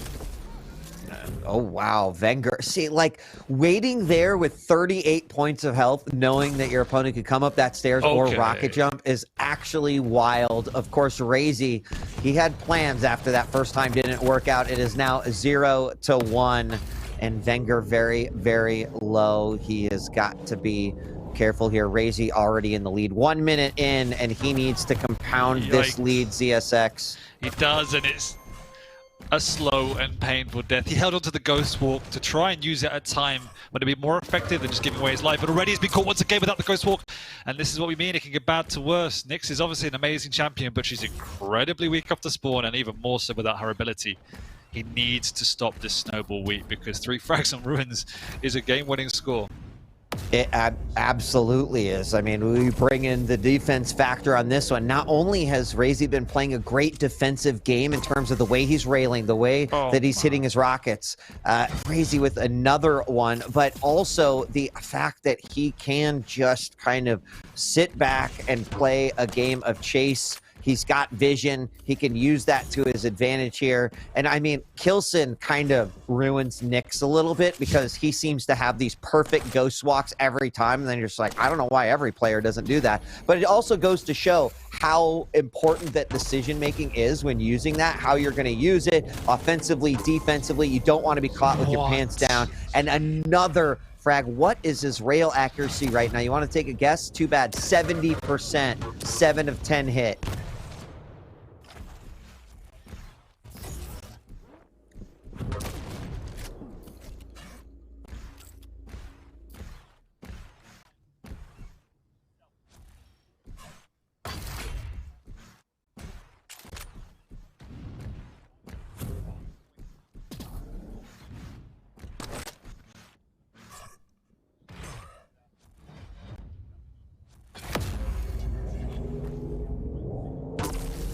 Boom, free rail. That's exactly what he's looking for and why these players are choosing Visor in these matchups. Razy grabs the Mega, and now we'll actually go back up the stairs. Yeah. He's going to move around. Yeah, I actually thought he might run into Wenger there. I think Wenger thought he might have gone down below, but won't trick him. Razy up by 5. That seems like a huge amount. It does take a while to climb back 5 frags on Ruins. It does, but Wenger's done his job of unlocking the map now. He's got position on one of the major items. You can see Razy not separating them, content at this point even to defend his lead. Amazing rail once again, and that's been the story of this map so far. It's just the consistent damage of rails on the defense, and every single one will just offset the aggression from Wenger. He's been spotted. He's trying to hide, but it's not going to work.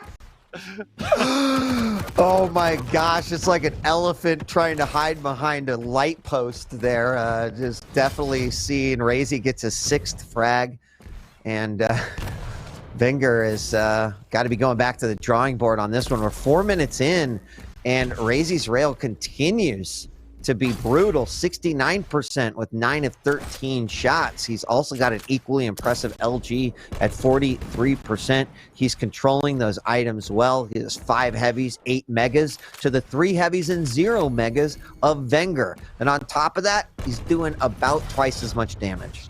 Yeah, but Wenger's laying the foundation for a comeback in terms of map control. As I say that, the proactiveness of Razy here, the awareness that Wenger has nowhere to be seen, incredible to get up there. He should have expected Wenger to be taking that item, but he knew he was going for the light first. That brought him a window of opportunity, and you can feel that Razy's already in this defensive mode. You see him playing from major item to major item. He's also aware the Ghost Walk's coming again. Amazing map awareness. The turnaround on the rockets. LG comes out. There's no stack for Wenger to work with. Wow. And as I was saying, it was on the road to comeback. Razy says, "Nah, bro. This is my map." It was a great read from Razy, but off the spawn, actually, Wenger getting more damage than I think Razy had anticipated there. A big hit. Razy grabs the Mega, so he's back in this, but what a exchange that was. I think he thought he was going to be able to convert that frag, but it didn't quite work out for him. Back down to the heavy. Rockets coming out, but Wenger's LG finally lets him get on the board 1-7. There is still a lot of time, and Razy going to go after Wenger knowing that he's still low despite having picked up that heavy. Now, it's all on Wenger. He's got a heavy load of rocks on his back. He's got 6 frags in order to make up, just to tie this up. And we're halfway through this game. Razy pops his piercing sight. It's going to have to slow down Wenger just a little bit, but he needs to speed this up and make something happen right here. But let's look at the context, Razy is on a champion that has no defensive or maneuverability capabilities. It has the piercing sight, great. But if Nyx wants to chase you down, there is nothing in your arsenal beyond your aim that's going to stop her. So long as Wenger keeps control of this map and sets up these traps, I am telling you this comeback is possible. Well, he's already started it as one step of a 6-step program, down to 5. Less than 4 minutes left to go. Wenger going to hang out here in the middle area. Great spot to be listening for those cues. Up the jump pad, Razy goes. Rail lands. They exchange. The nail spam coming out, but Razy playing the... Gosh, just... Would he go for the heavy? Just really awesome match. Just really incredible seeing these two. Yeah. They're both playing at absolute highest level. Razy exchanging rails once again. He's trying to hit the Nyx, the smaller of the champion. Doesn't really matter when you're at that level. He hits anything and everything, but the rotation is strong. 8 seconds to split, gives plenty of time for Wenger to make his way between the 2 items. He's caught Razy here down in the gutters, chasing him down. He's got the rail out, which is the wrong weapon. He's got the Ghost Walkers, he needs it, but no, he doesn't even need to pop it. He'll know exactly where Razy spawns, which is the far side of the map. Chasing him down, 1 rail, rocket, but no, the machine gun stops him. That is really unfortunate. He was 25 HP away from yet another frag. That would have really changed a lot, but the clock ticks and Razy kind of gets a free pass on this one. Mega is back up. Razy can't just start playing willy-nilly, but it was big that he was able to get that frag off of Wenger's score. We've got 2.5 minutes left, and Wenger going to be pushed to the wall yet for another map here if he cannot pick up a few more frags for the scoreboard.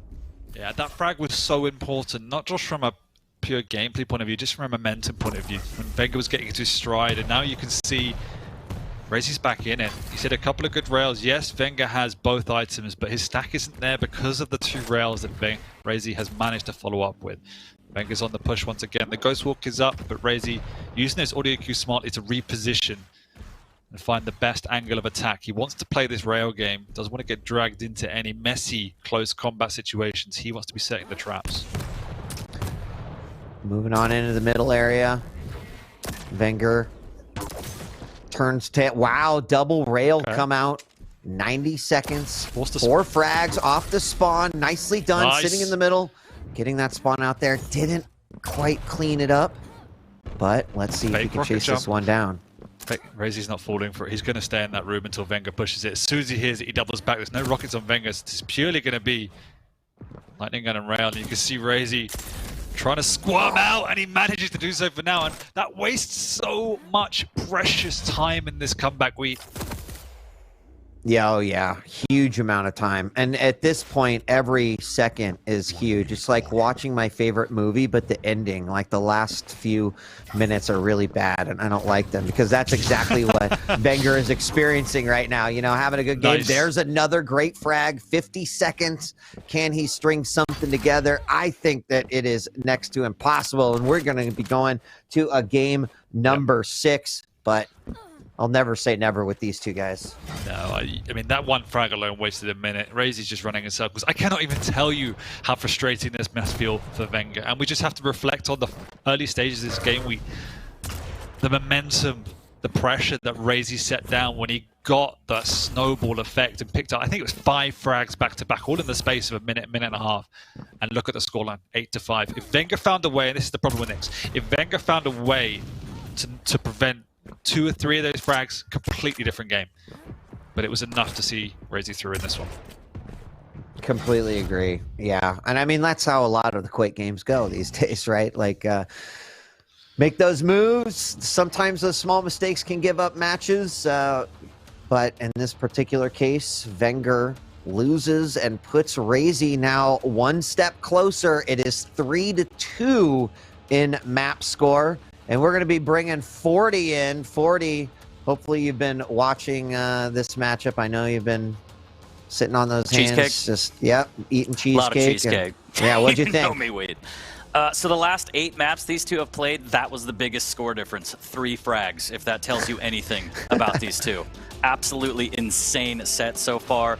Razy heating up just when he needs to. And I mean, look, I don't want to get ahead of ourselves here, but what better way to end this entire thing than if we see a game 7?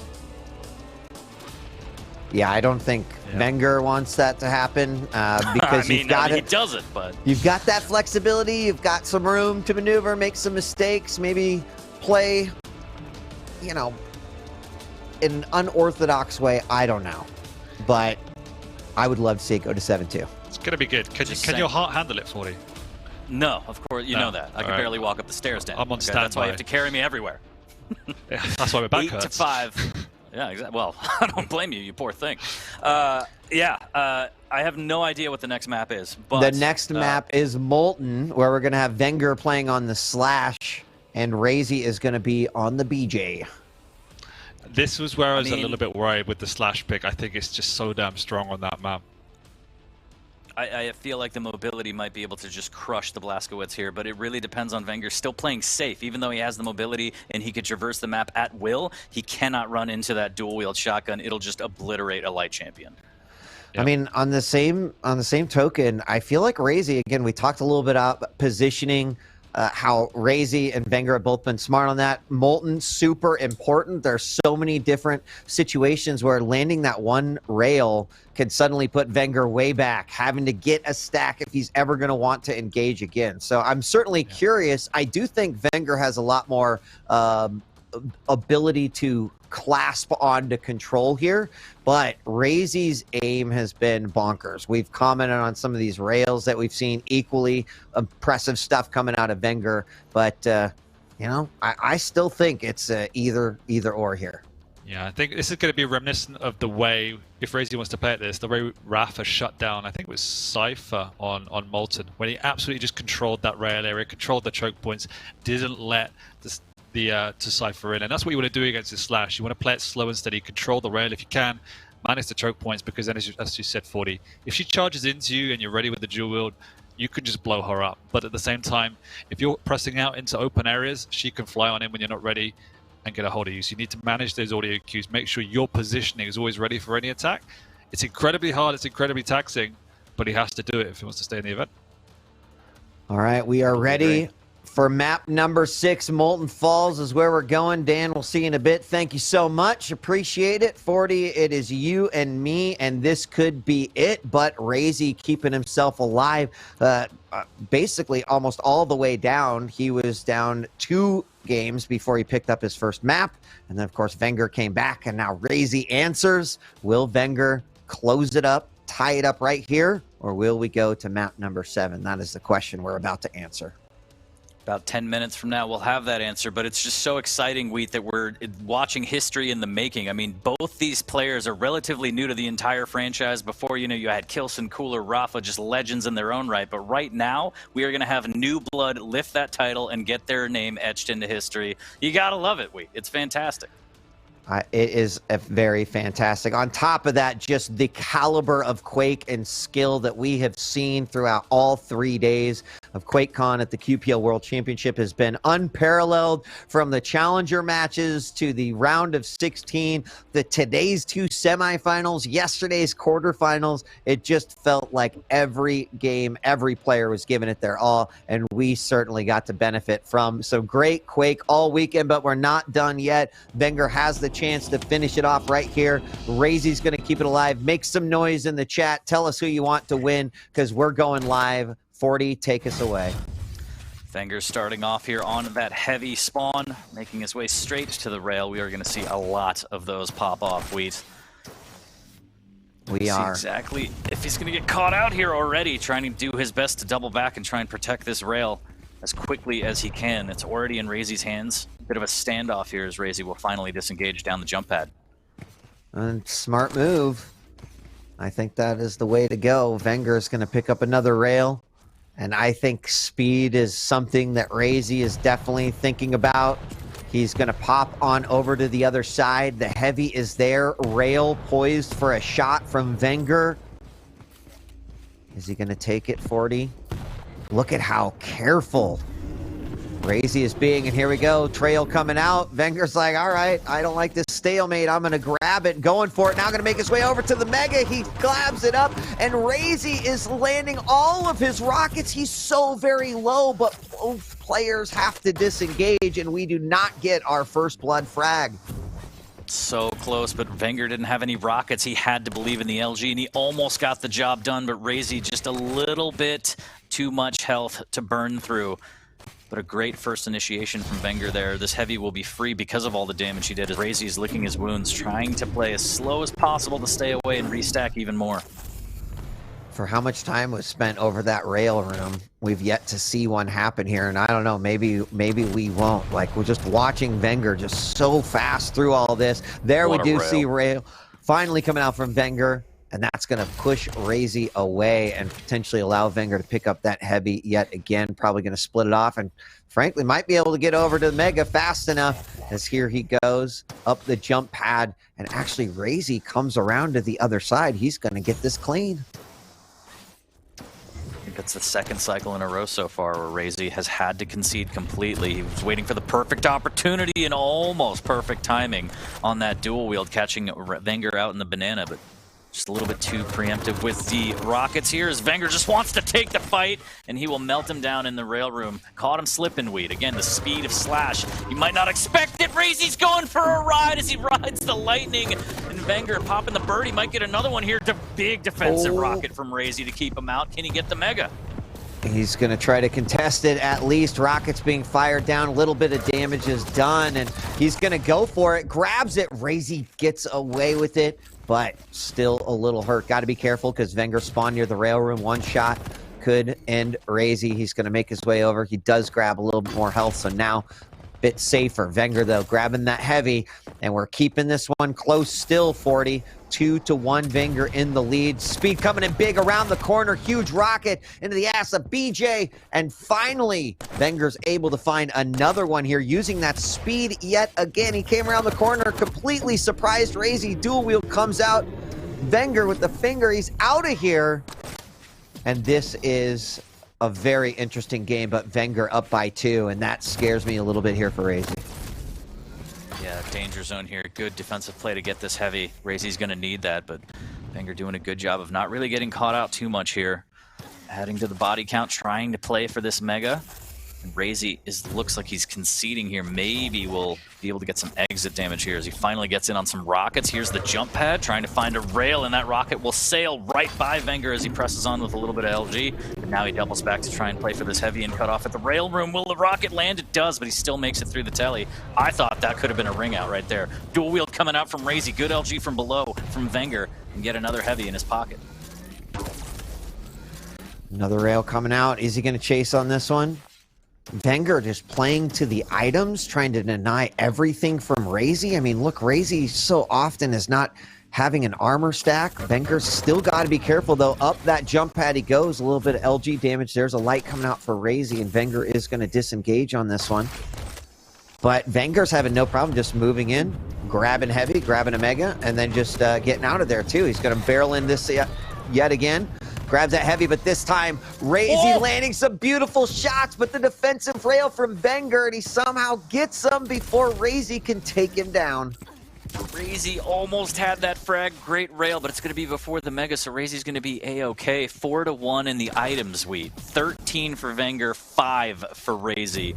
As Wenger just using that mobility so well, sniping all of the items he can, and now he might get another heavy. Danger zone here as Razy drops over, might just eat a rocket, but instead dodges it. This is going to be a dangerous heavy for Razy as he pays the price.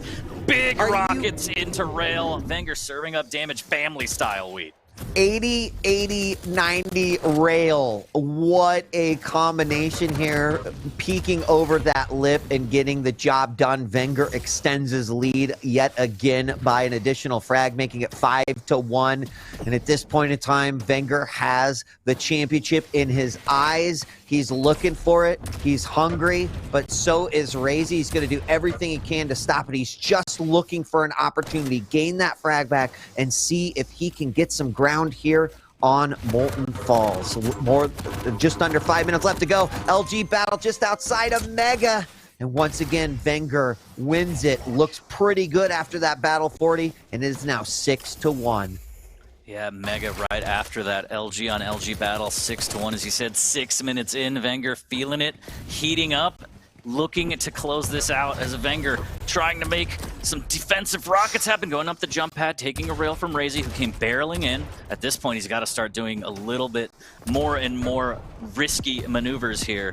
Wenger holding true on top of this jump pad, making sure Razy doesn't aggress. It'll be a free LG beat on him if he does, and using the trail to escape through the rail room now and try and set up for this next heavy. 7 minutes really scares me, right? 7 minutes in, that's where I'm starting to get pretty scared here for Razy. He does hit a very nice rail. I feel like he needs this right here. He still can't get it. Wenger getting away with 5 points of health. There's the chase. LG comes out. Razy gets the frag. That 7 minute mark, even with 4 frags, playing against an opponent like Slash, that is scary. That I would not want to be up against that. It's got to be crazy frustrating. It has got to be hard to chase those down, but he needed that frag there. Razy really needed that to try to put something together, and there's that 7 minute mark. Wenger, is he just going to start the race that there is no way Razy can even compete in? Less than 3 minutes until we crown Wenger the champion, and he has the mobility, as you mentioned. So if you're Razy, not only do you have to guess right, you have to be able to catch Wenger, and especially when he's still hitting defensive rockets. Wheat. Wenger just added another one, 5 frags for Razy. This is becoming insurmountable here, and Wenger getting closer and closer to getting his name etched on that belt.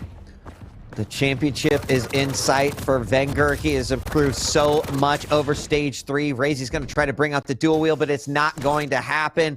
And Razy is going to say, GG. He understands what he is up against at that moment in time. And look at that face of Wenger right there. That is a face of relief. That is a face of disbelief. That is probably a proud face as well. He said he was going to need a week to decipher what has happened over the last 3 days. But Wenger has won it. He is the champion for stage 3. It is huge. Big props to Razy for his performance to this tournament, but Wenger absolutely deserved it. Just demolishing through that upper bracket, going into the grand finals with that 1 map advantage and having to fight his teammate a second time. Maestro was going to win either way, but Wenger is your stage 3 champion. I don't think he wanted it any other way. He wanted it the entire time. Every time we talked to him during the regular season, he'd be like, you know, I'm improving my game. I want it. I know what I need to do. And he just came out and proved it. Talk is cheap. He used everything in his arsenal. He dug deep, and he finally did it. Congratulations, Wenger. You're an absolute beast, and it's just a pleasure to watch. Dan kind of called it, and we can bring Dan back. He kind of called it and said, I'm worried. He was the concerned mom that's like, I don't think this is a safe place for Razy, and it wasn't. Wenger had a solid handy control over that map. ZSX, what do you think? Forza Italia! What a year for Italy, man. Eurovision, Euros, QuakeCon World Champion. That's the icing on the cake for Italy right there. He's going to be knighted, he'll be celebrated in the streets. But no, I mean, seriously... You get knighted in Italy? I don't know. It becomes the Caesar or something. But either way, he's like, what a deserving champion. Like, if it wasn't Rafa, I'm so glad it's Wenger. I've obviously done a lot of... I know him extremely well. Like we do analysis together, and I know how much this means to him and how much work he's put in and how close he's been for so long. And to finally do it on this stage, it is the prophecy. And I am just so happy for how far he's come and for the new era of Quake, because we all talk about the old legends and the toxics, but he brings something different. He brings something new. And now even Rafa needs to look at him and go, how am I going to match that?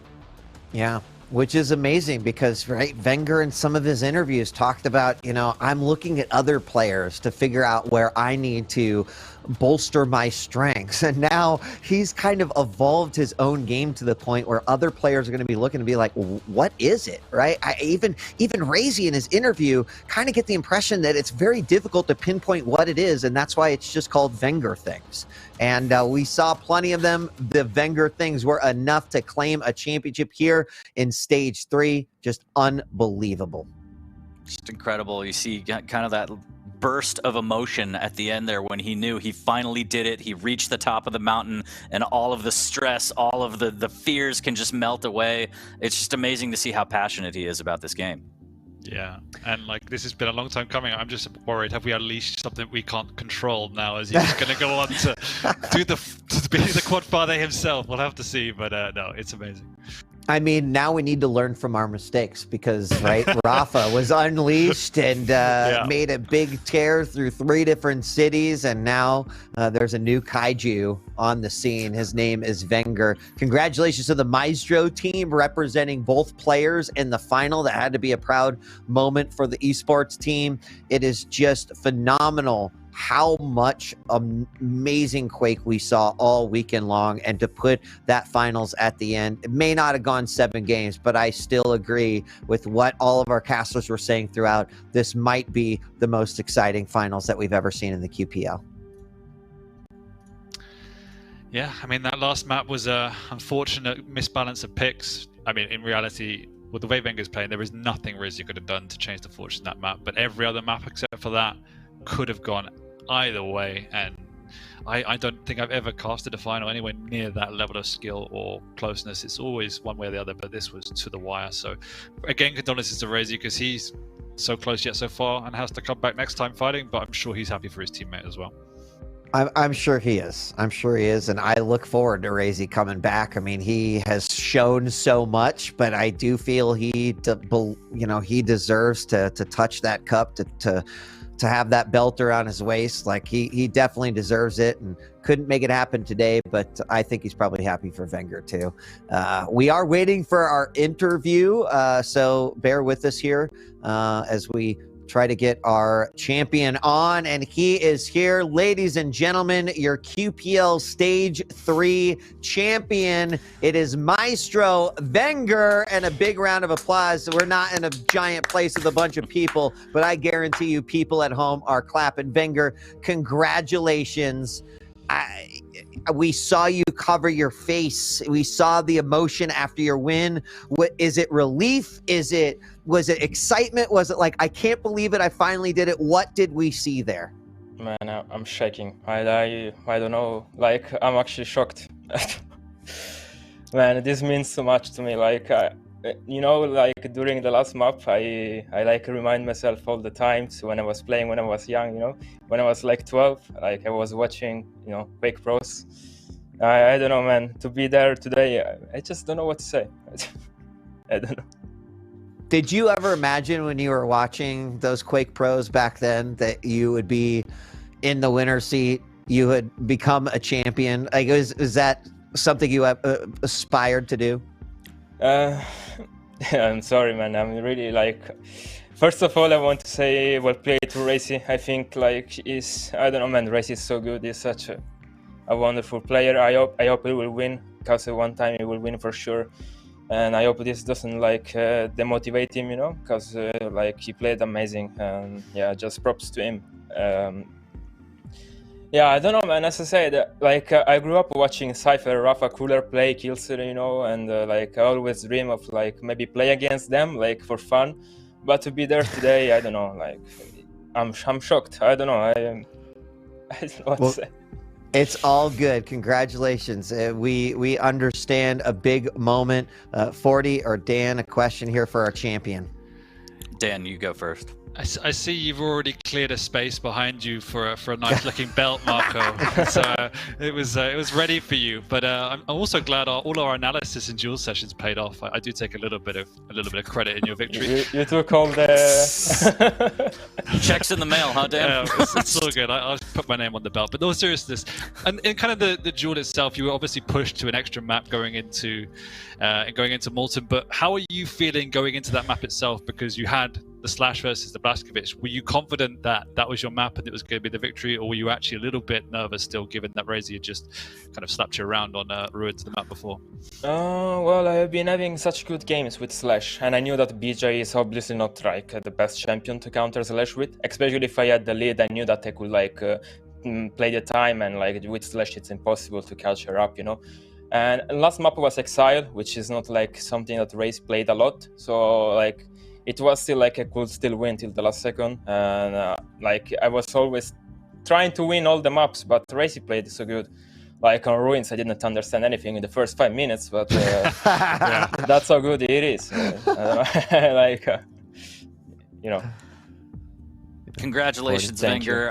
I want to know, in practice games with Razy, was it always this close? I mean, some of the score lines here, 10-7, 7-6, 7-8, 6-4, and that was just the first time you went. Then it was 8-7, 10-12, 11-10. Like, was it always this close? Is it always this neck and neck with you and Razy?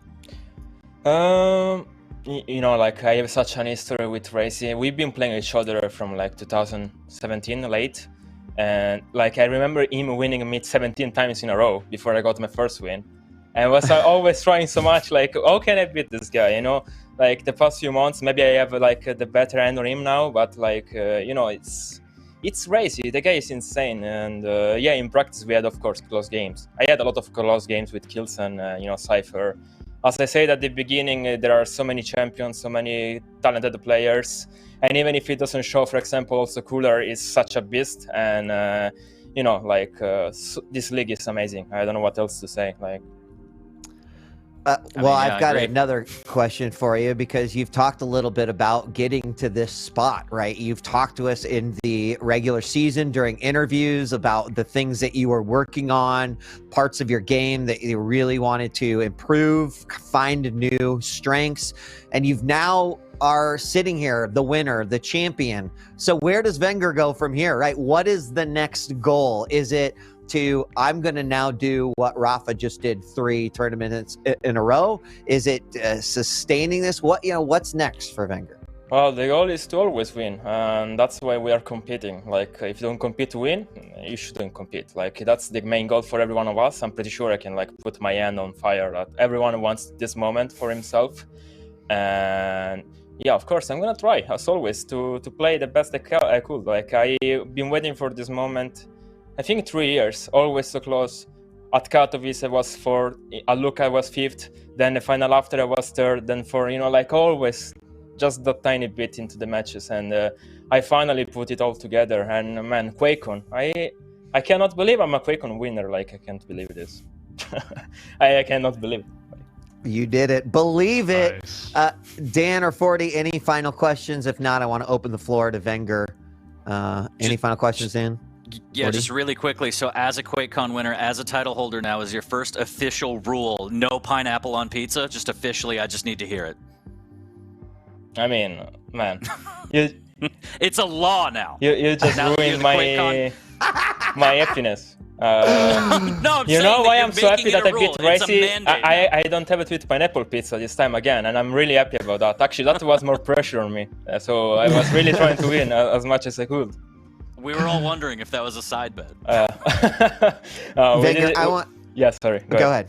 Go ahead. We just did it in the weeklies, so I'm really happy I don't have to, because guys, don't do that. Don't do that.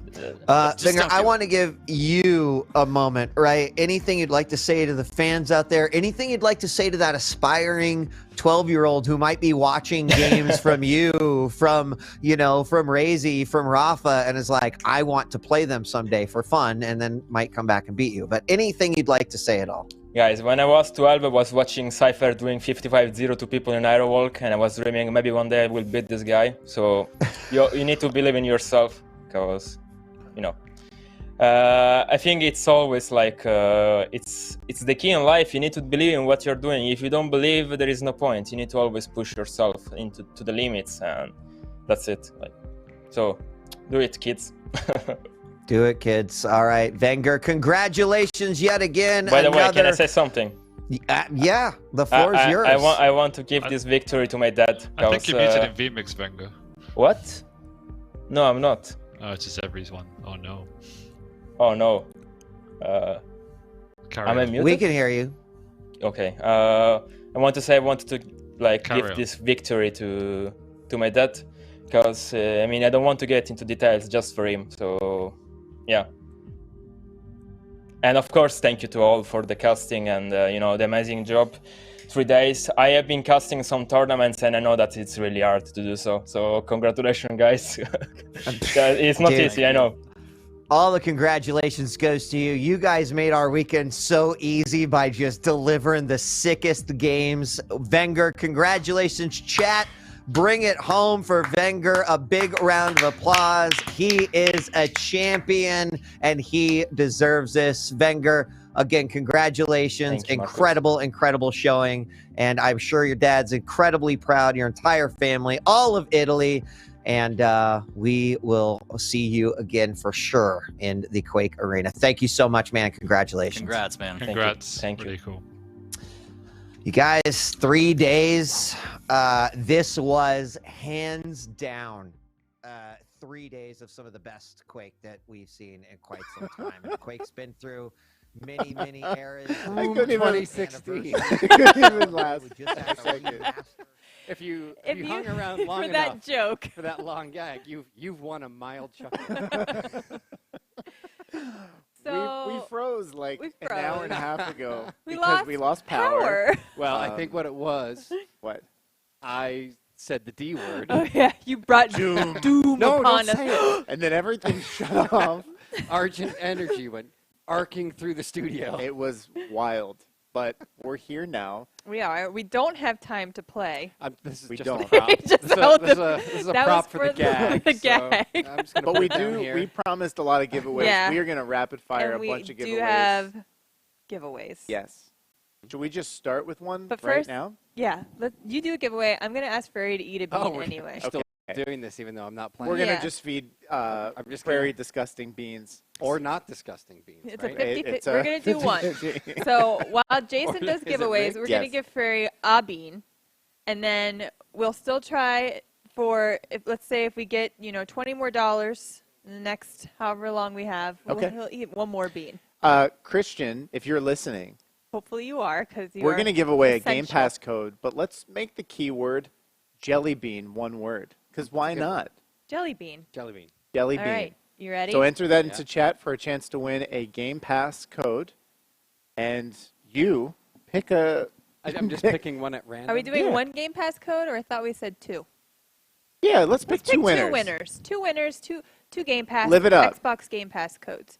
All Cool. right. I'm not going to look. I'm just Close gonna pick, your eyes. Pick a color. Okay. Pick very carefully. Okay, It's a lose-lose for me. What is this? So that one is that one is either buttered popcorn or rotten egg. Oh, okay. Okay. I Well, find this very enjoyable. I bet you do. Down the hatch. See.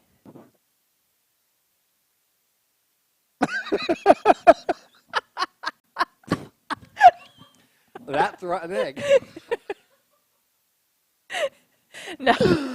Oh, Was there a boy. rule I had to swallow it or no? Yeah, there's always a rule, but now it's Will you get it there. for me? No, I'm not touching that. Um, Okay. Do we Do know we the have winners? the winners for the 2 Game Pass codes? We need 2 winners. We need 2 winners. Do. We also have. What else do we have? We have a Razer Ultimate Prize Package. Yeah, to we're going to be give giving that away very Thanks- soon. Special thanks to our friends from Razer. We have not given the keyword for that one yet. They're still wait and see who the giveaway winners are for the Game Pass codes. And then we also are going to be giving away a Razer Ixer gaming chair. Yes. Okay. All right. The winners of the Game Pass codes are Black Lotus Gaming and Pixelated Bat. Nice. Congratulations. Congratulations. Both of you for your Game Pass codes.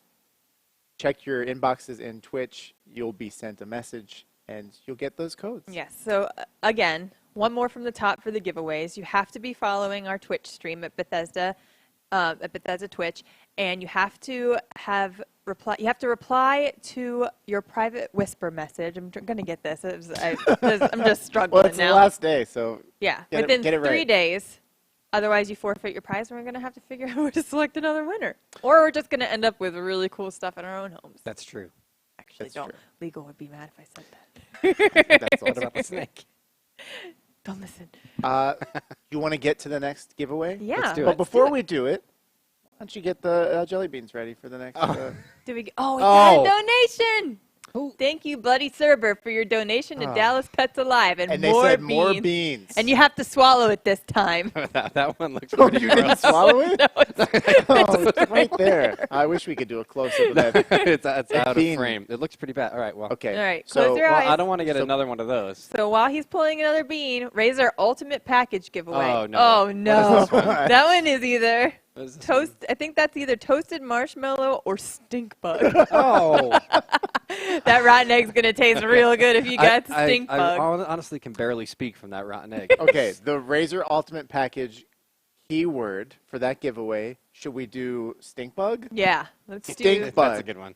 Wait, Keyword one word. stink bug. Stink bug. Put it into chat. Why not the good flavor? You might Because I'm be. hoping for the bad. Okay, All right. what was the good flavor again? Toasted marshmallow, Okay, which I that's what know it's gonna be. is a good flavor That's what if it's you gonna get. be. Go ahead.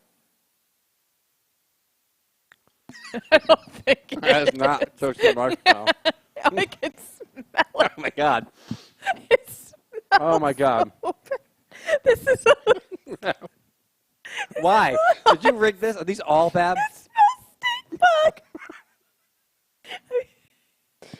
And he didn't even have to burp in my face. That was yesterday. I apologize. Oh, Oh my god. Oh my god. I can't get it down my. There's your water if you want it. You can't drink I've water. cried more in the last 2 days. Oh my god. Okay. All right, now I have I don't know tears how streaming down that's a my stink face. bug. All right, do we have taste. a winner for the Razer Ultimate Oh, please. Package? Yeah, Christian, let's pick that winner as soon as you can so we can get to the next bean. Bloody server. I blame you. Okay. All right. Oh my god. The winner of the Razer prize pack is, I Watching. think you just wrote it maybe in, what? Oh, there we go. Dr. Maelstrom, 782. Awesome. Congratulations, Dr. Maelstrom. And thank you again to our friends at Razer for providing such an awesome Ultimate Prize Package. Yeah.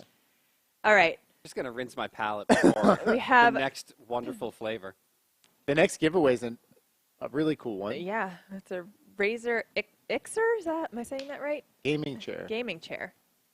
All right, we got another donation. You got so many friends. Thank you to Kat for your donation to Dallas Pets Alive. All Awesome. right, do you want to do the gaming chair keyword? The gaming chair keyword is. Oh, you want me to draw you a got to bean? pull a bean. Yeah, pull a bean first, actually, because that will help. Don't let me get inspire. the same color. Oh no! What? What Just is this one? What are the options? This looks like it could be really good. It's red It's and orange. peach or barf. You said peach? Peach or Okay. barf. Peach or barf, It's there. either Keyword a, peach. a nice Enter keyword peach to get the Razer gaming chair. nice summery fruit Or vomit. or a nice summery vomit. Pray that it is peach. I couldn't Do handle you it. though? Do you? Here we go. If you really vomit. Want Put to it in. smell it first? Nope.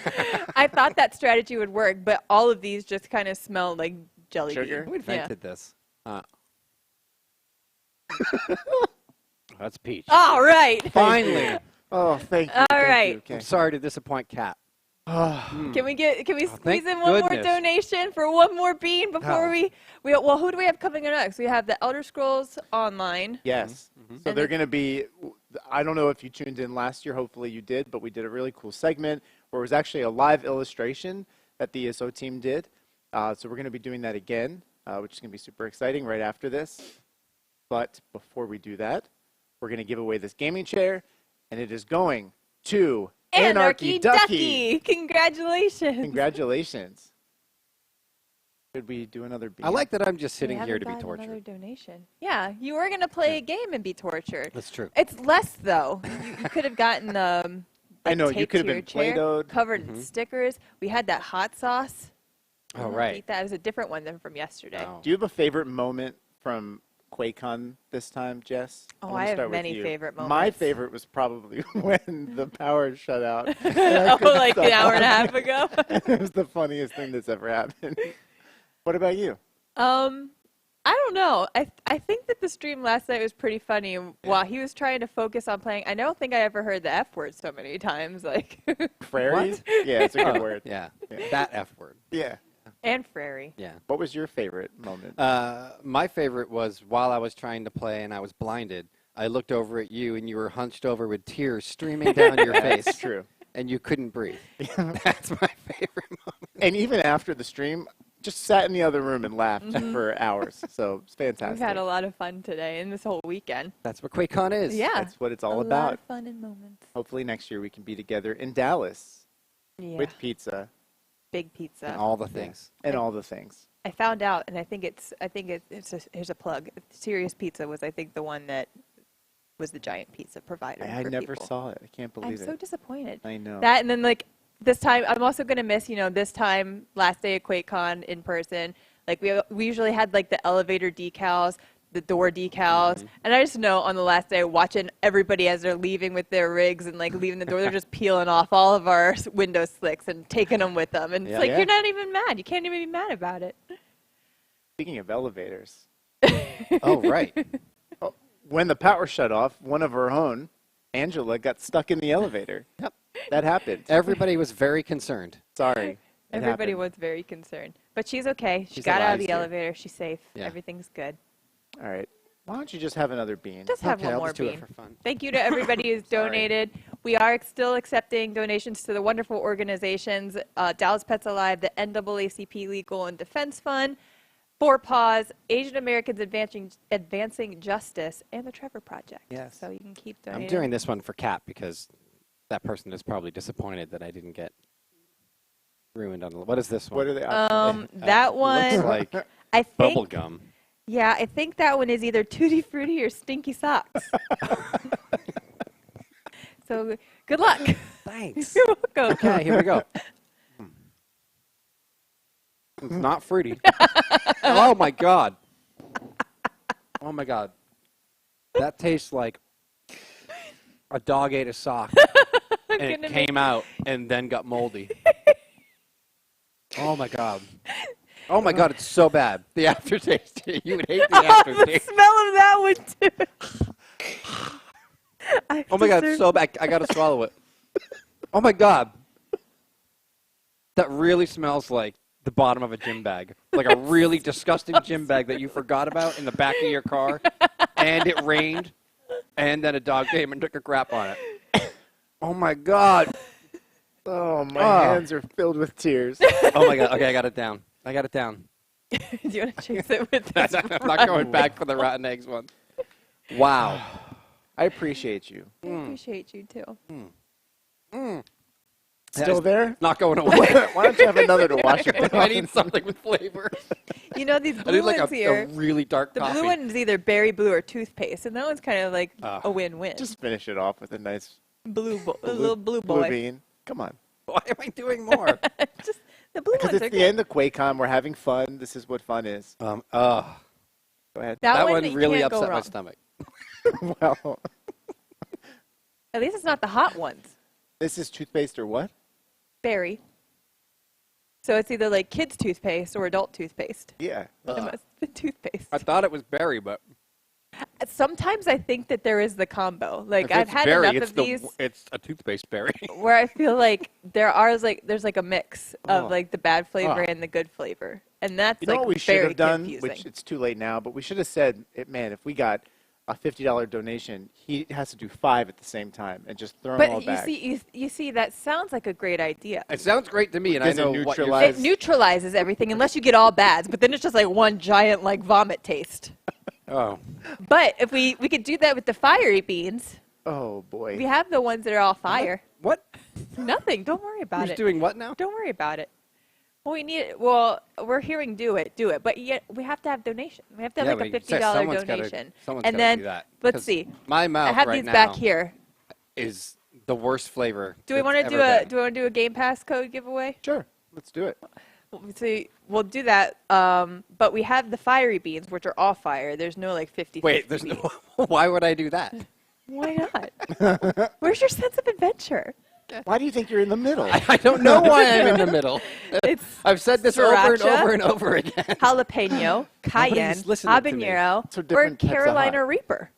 Oh God, no. And I'm telling you from experience and in torturing myself for streams that they are all really hot. And it's deceptive at first. At first, I mean like a split second, because it tastes really sweet like a normal jelly bean. And then your spit starts mixing with the bean. And then it gets really hot. And then the hot just stays and it burns everything. Cool. Well, let's This do It would have it. been perfect awesome. for Doom. This sounds awesome. Okay, well if we don't get a $50 donation, Okay, you're not gonna have to that's eat 'em. fair. All We'll right, that's do, fine. we'll do another Game Pass I'll code. wait them out. So what's the keyword then for this Game Pass code? that we're gonna- Fire. Fire. Well, just enter fire in chat right now. You want to pick 2 winners or 1? Oh man. Yeah, let's do 2. Let's do 2 winners. But if someone joins the stream right now, they're going to be very confused. Yes. Fire. Fire. Fire, fire, fire, Watching fire, that fire. board with terror. As in the fiery 5 jelly bean. Uh-oh. Look at this guy. He's like super serious. Yeah, that looks fiery. Burping. Don't throw up on me. If you throw up on me, I'll throw it back on you, and then you'll like be laughing and barfing, and then it'll you'll be throw like up the on barf. Jason, and then Jason will throw up, Oh God. and it'll just be. Oh, we're getting messages. There's people are writing us messages. Oh, that's nice. Dallas Pets Alive is only $200 away from the goal. For That's the event, amazing. which is great. So if you Come continue to donate And to Dallas that- Pets Alive, they can hit the goal, which will be amazing Mm-hmm. for our furry friends. Yeah, And I we're wearing said these this- awesome shirts too that are Yeah. also benefiting. He's got the Pugubus shirt on, and I have the Cat Loop shirt on. Can you see it with the snake? It's so cute. I said this yesterday, but I love the Dallas Pets Alive booth. It's my favorite place to go. You know, as PR person, I'm always up in meetings and Mhm. press things, and then I run down there and I spend time with the dogs, and they crawl on you and lick you, and It's easily the It's most the best. rewarding until you realize Amazing. that it's really difficult to smuggle them onto the airplane when you're trying to fly All back of home. them. to especially when you Maryland. ask All them of them. directly, Yeah. like I did. Can I I said, take this "Hey, dog on can the I plane just with you?" take this dog, and you can just forget that you brought this dog here." They're always so And- sweet. Oh, we got another $20 donation. not 50. Oh, thank you. Aqua Philly? Oh, do I have to do the? I have to do Yes, the you're barfy gonna ones do- though. You do, Oh but my! before you do, But then is it cumulative? If there's 50 more? Oh no, God! if we get a total of 50 more from From the 40, Cat, yeah. so we need 20 or 30. 30. There's so much math happening, I don't understand. It's late in the Well, day. I'm if just we gonna get look. 30 more dollars, you will have to eat 5. 5. That's what we said. Oh my God! Okay, we'll Okay, give you okay. 2. I think we have the old milk from yesterday I'm- you can use just in I'm case gonna it's roll too the hot. There's your dice. favorite one. I'm gonna roll the dice on the Which one's booger that? one. It's booger or pear. Booger or pear. You know what? I'm going to call an audible. Like, just throw it on the floor, please. No, That is I disgusting. I believe That one is not as bad we've as had any such of the other we've ones. had such good luck today. Have you? Yes, with our Doom gameplay, Right, the good, power. great. I mean, we've had great luck. Go ahead. So I believe it's going to continue. And this is going to be pear.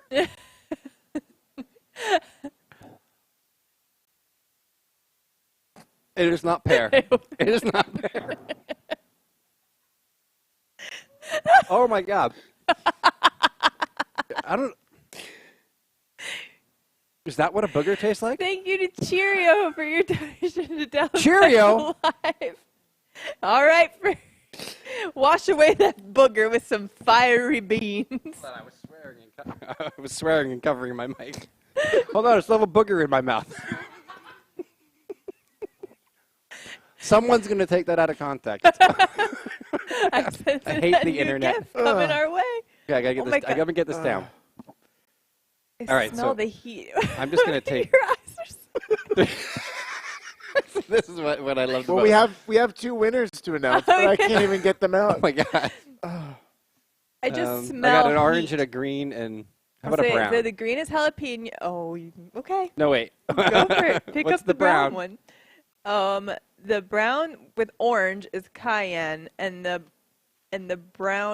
red with speckles is Carolina Reaper. Okay, so I've got a You have jalapeno. habanero and a jalapeno. Habanero, whatever. Okay, what we're does it now- matter at this sorry, point? we have- Oh my god! Selective. Yes! Let it burn. Thank Don you Viper so Boy. much, Don Viper Boy. I don't even know what to $100 do for that. donation to 4 Paws. Thank you so Am much. I putting these all in at once? Well, let's say who won the Game Pass. Please, because I might codes. run out of here after I do this. You don't have any milk. I don't have and I'm milk today. guarantee you they're worse than that hot sauce yesterday. Max Vesuvius, you won a Game Pass code. That's a volcano, just like your mouth's going to be after you eat these beans. IGX31, you won a Game Pass code. Matt Frary, you won indigestion. Yeah. Your mouth. Okay. And go. Okay, I'm putting 3 in. Dude, this is going to be the deceptive. Oh, not so bad. That's kind of a weird flavor. No, that burns. Whatever that. I just Oh no, the smell. spit just hit me. Yeah, spit's the worst part, I'm telling you. Uh-huh. Mm-hmm. And it lingers for a Oh, little it's bit. in my throat. I'm gonna cough. Sweating. I just got powdered. Oh my god. Okay. Okay, I think I'm through that. No. It's in my teeth. I don't even know what to say at this point. I'm just. I'm gonna swallow it. Well, thank you for the donation. Yes, thank you so much. Oh. Oh yeah. Oh. Oh, Harley Pants says Jason is my favorite part of QuakeCon 2021. I will say, I've been to quite a few QuakeCons. This is the first one I've cried at. And I've cried a lot this QuakeCon. Thank you for your I don't even know donation if I to should drink Asian water. Americans Advancing Justice. Oh my god. That's going to make it worse. It's just going What to is mix that? with the fire. A what? It's bread. Do you Oh. want some bread? It's bread? Do you No, want forget bread? it. It's too late. I mean, I just burned off the vomit or whatever it was, the booger. I burned the booger off of my tongue. Do you want a water? I have a water. cold? Okay. I have a water. I'm going to need powder because I'm sweating through now. Oh, boy. Thank you so much Oh to my god, everybody so what do I have who's to do for donated. Don Viper Boy? Do I have to Look, a do it again? Fresh water for you. It's like torture. It's like Tantalus. You'll see it, but you'll never be able to That have water it. almost touched the rotten So of egg. all the jelly beans you ate, the first one that you spit out, Yeah. how bad was that one? That was actually? probably the best. Should have So if you eaten need a that one. palate cleanser, just go And get spit that one. that and All right. kept Pretty All right. good. For Don Viper Boy. Don Viper Boy stepped up. Yeah. Yeah, it was pretty good. How about 2 of the gross ones? Potentially gross ones. Okay. And we'll do One at a time. Do them both at the same What time. haven't I done yet? A bunch of them. You haven't done There's the canned that dog many? food. Okay, get the canned There's a dog lot. food one. There's a lot. Okay. What? Oh wait, I got it. Let's do another Game Pass code. Let's do another Game Pass code winner. Let's make the. Oh my God! I can smell something. It's not It's great. my face. You smell my face every time I turn and talk to you. You're smelling probably right. the worst thing that things you would never put in your mouth. I'm sorry, but I'm highly entertained. Is it? What is that gray with the blue? I don't think I've done that yet. Good luck. Oh, this is the green one. Which is this one? That one might be the dirty dishwater birthday cake. Oh. Or it please. might be the Tutti Frutti with Please Stinky don't. Socks. Those two look very similar. That one, I think that one's Tutti Frutti or Stinky Socks again. Oh, you haven't had the fish one. Okay. Okay, give me that because that'll actually make me vomit. Give me that one. I can't stand fish, and this is dead fish. So, give me that one. It just. Because Don Viper to find Boy I think that's. donated $100, and I think that's this one. okay. Good luck. I'm gonna do the birthday Let's cake do one birthday, first. birthday cake. Christian, birthday cake, one word is the next Game Pass code giveaway. That's right. And don't forget, Xbox Game Pass is a great deal. Now eat your bean. Okay. Birthday cake, come on. I think that was a 2D. Oh my God! No, it wasn't. Dog Yeah, food. that was the one you already gave me. That's the socks one. It tastes like fucking socks. Oh my God, that's the worst one. Fresh water. Oh my God, why is that aftertaste? It like hits you right here, like a hammer. If we get $100 more, then Four Paws meets its goal as well. Ugh. We Oh my are God, so stuck to my close teeth. for both Dallas Pets Alive and Four Paws. Oh. I'm gonna put that there for now. See what we're doing for the animals? Yeah. Yeah, you know, I All love three it. of us I are love it. truly working hard to help the animals. Oh my God, don't make me eat more socks. All right, what's this next one? That one is either. This one. That one is either Keep it together. strawberry banana smoothie That sounds great. or dead fish. That sounds like I'm gonna throw up. So I have this thing like I love sushi And that's what it and tastes I like other fish, but when fish is cooking and it's like, and I hate the smell of like fishiness at the store, I get like nauseous instantly. So I'm Well, hoping. I really hope that that one is strawberry banana smoothie. My stomach's a little upset. Okay, here we go. I pray it's not. That is dead fish. That was fucking disgusting. Did it again. Oh. Oh. Oh my God. Oh my God. Just. Oh my God, that is so gross. Oh my God, I'm sweating. I'm getting sick.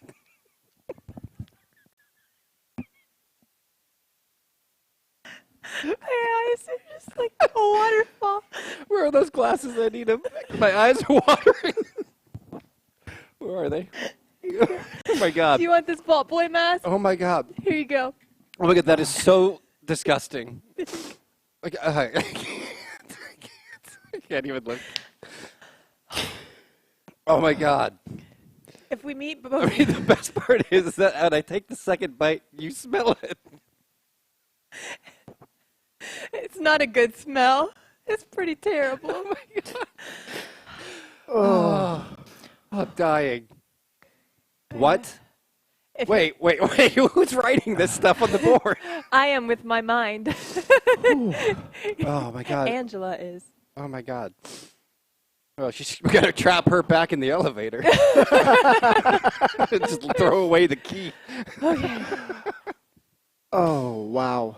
So we are at. Oh my God, that's oh man. I need more water.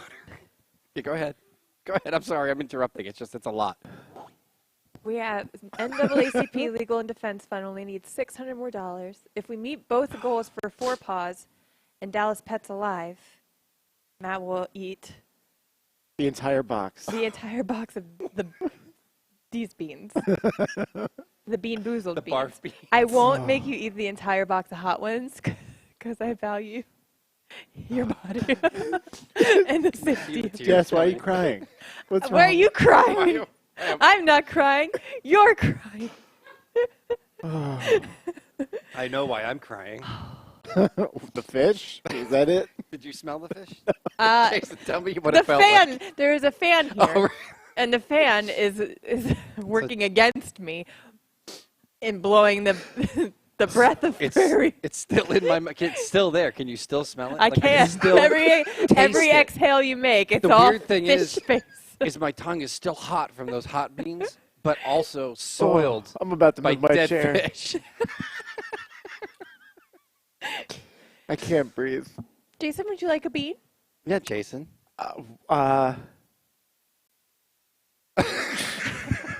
What are the- He's what's taking the- all of the what's bad This is ones. this is not going to work out. What's because the I've had- least worst option? The least worst option That in one.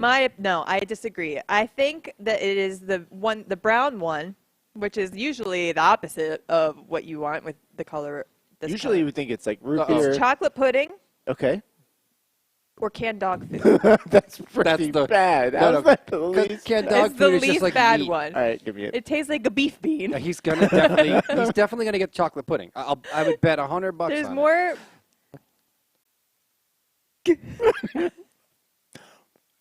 It's chocolate pudding. And it's delicious. Thank you. You're welcome. All right, your turn. I don't. Okay. it. Oh my god. All right, Okay. Fairy. I'll tell you what. How's your luck so bad?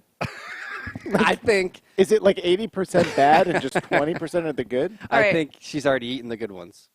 No, because I usually have bad luck. I usually have bad luck on stream when I get these. Devin's the one with good luck because we do this sometimes on Fallout 76 streams. Fairy, I'm Yeah. going to let you pick the bean I eat. Oh. Okay. Let me look on here for you and see. Are you looking at the chart? There's a spinner. So if you get these at home, you can have a spinner. Trying to figure and out. you have to pick it.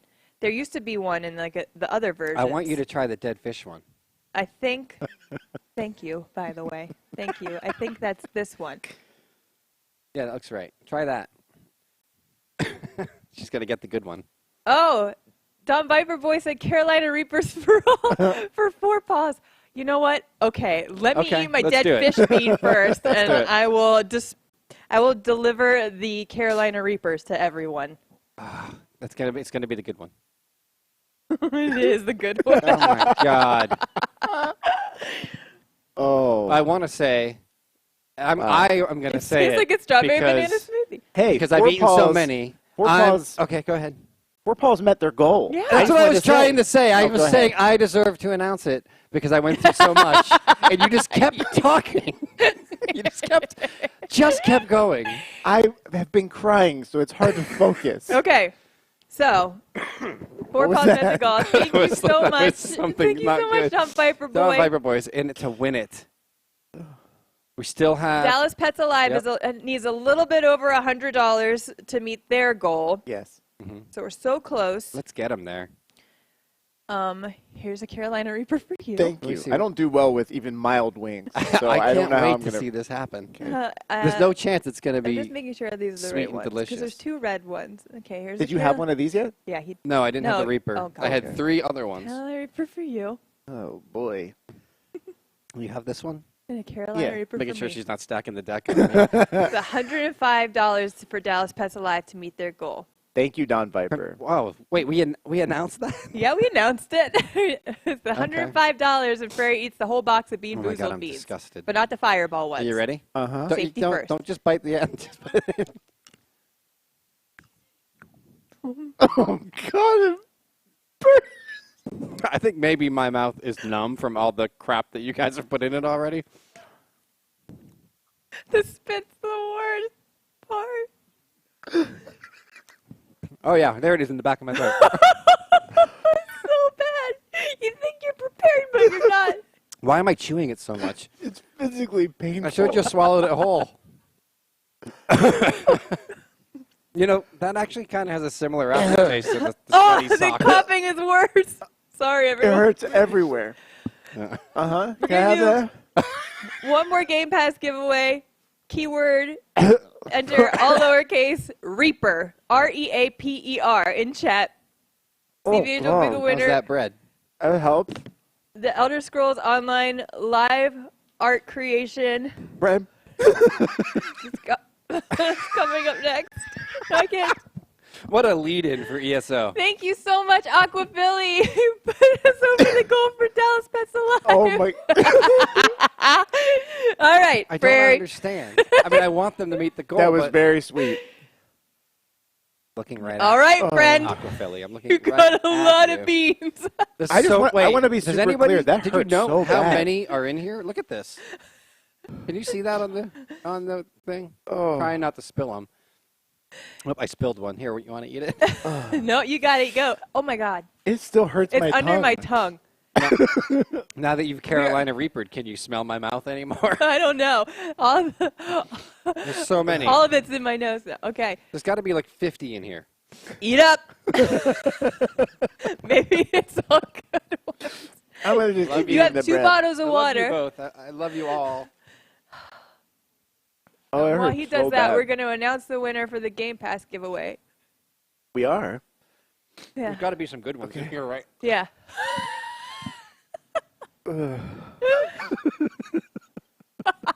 No, all. Do you need a bucket? There's not. I don't think there's any. There's not a single good one in here. Just dunk it. I'm not sure if there's a drink available, but I would love one. Oh I my! don't- Oh my God! I don't care what it is, I just smell. but everything is I leaking. just smell stink bug. Thank you. I just smell stink bug. It's horrible. Excuse me, real quick. Congratulations. No, freshen up, Jason. Congratulations to Solace 30 and Spieler with a 1 instead of an I for Spieler. You have won Game Pass codes. Stop laughing! I can't swallow.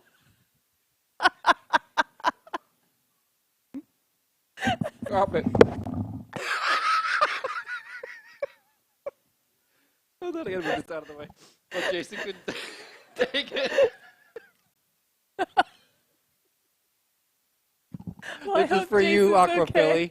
I hope And Jason's for the okay. wonderful animals I at have- Dallas Pets Alive. Tears streaming My nose is down my running. entire face. Are you okay, Jason?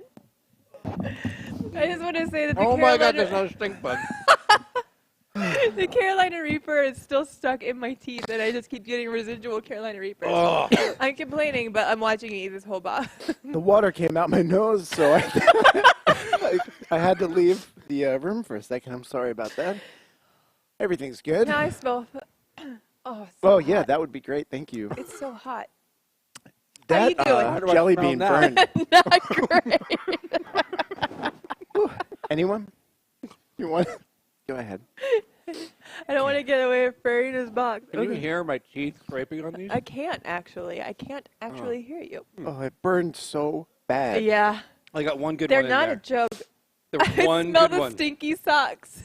Whatever it was, like maybe a berry blue in there. Save that whole mouthful. Oh God, there's a lot of rotten eggs in this one. Uh-oh. That one. Don't want to miss on this not chocolate pudding.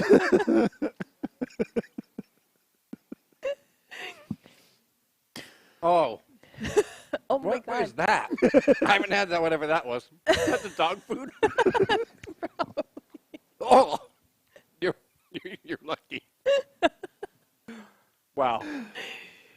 Stinks in here. Shut. Oh, I want to drink this water, but I know it's not going to go down. It's just going to continue to burn. I have to chew them. I can't just throw them down my throat. You've done well. You've gotten quite a bit down. Thank you to everybody that has made a donation to these wonderful organizations. Yes, thank you so much. Uh-huh. Oh. Thank you. Take my And medicine. the Elder Scrolls Online live art draw creation is the last thing that we have for today, isn't it? Yes. It's going to be fantastic. Excuse me. We put a little few more in. So many. Things are coming up. I almost want the hot one to kind of like I'm clear so the flavor. tired now. Okay. Oh, give me one hot one. Here you go. I need it to like help me out. What, you didn't even look at which one you grabbed. I don't care at this point. What does it matter? I've got literal garbage in my mouth. So what's for dinner tonight? Are you hungry? Maybe some brisket? Let's see. Here, taste this and see if it's barf. No. No. I don't know what else to say. I was just supposed to play Doom. I think it is. Well, I think we should maybe just stop. You're going to only make yourself more pained. Promise you I'll eat all of this. Thank you again, I said I Aquaphilly, would. Don Viper Boy, Harley Pan, Yes. Cheerio. You guys are true heroes. We're handing it over to our friends at the Elder Scrolls Online to do the live art creation. Luck. We will see you in a little bit. Have fun.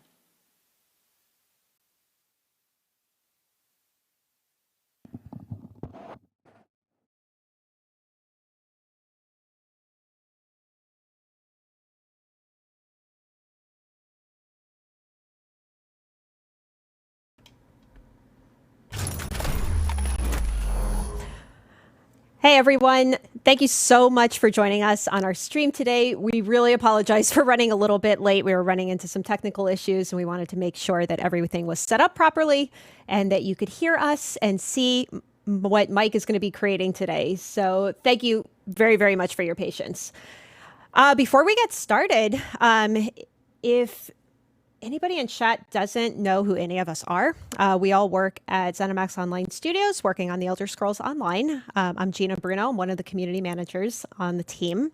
And we also have CJ, our art director on ESO, and Mike May, our concept artist, who's going to be drawing today. Ooh. Can everybody hear us okay? I just want to make sure. Hopefully, I am not going to interrupt everybody again today. That was a yesterday thing. We're all past that. And we're on a separate system, and we've all got headsets. And yes, I hate headsets, so I'm struggling, but we'll make it work. Yeah, this is a different setup, so that's why it took us a little bit longer to get started today. We were just kind of getting everything set up, so hopefully we won't be talking over each other. No shots every time I interrupt. I think we're going to be okay. So I have also a million windows open, so let me find my notes here.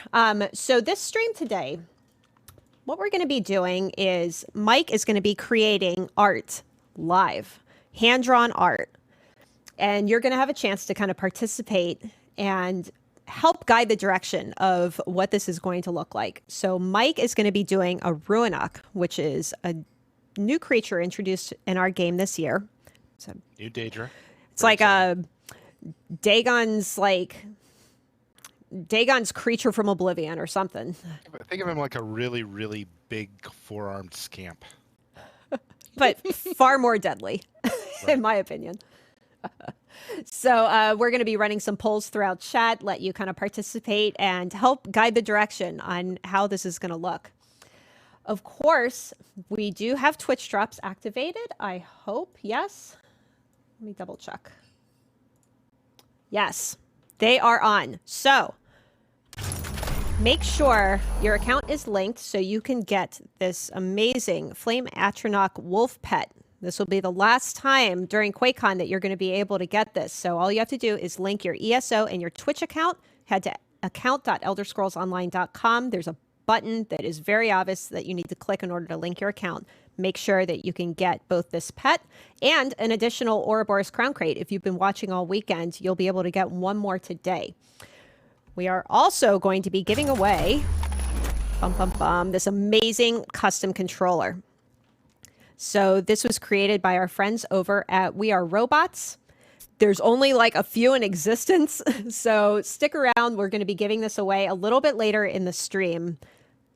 This is a usable Xbox controller. Like, it's not just a pretty piece that you can put on your shelf, but you could do that if you want, or you can even use it. It's pretty amazing.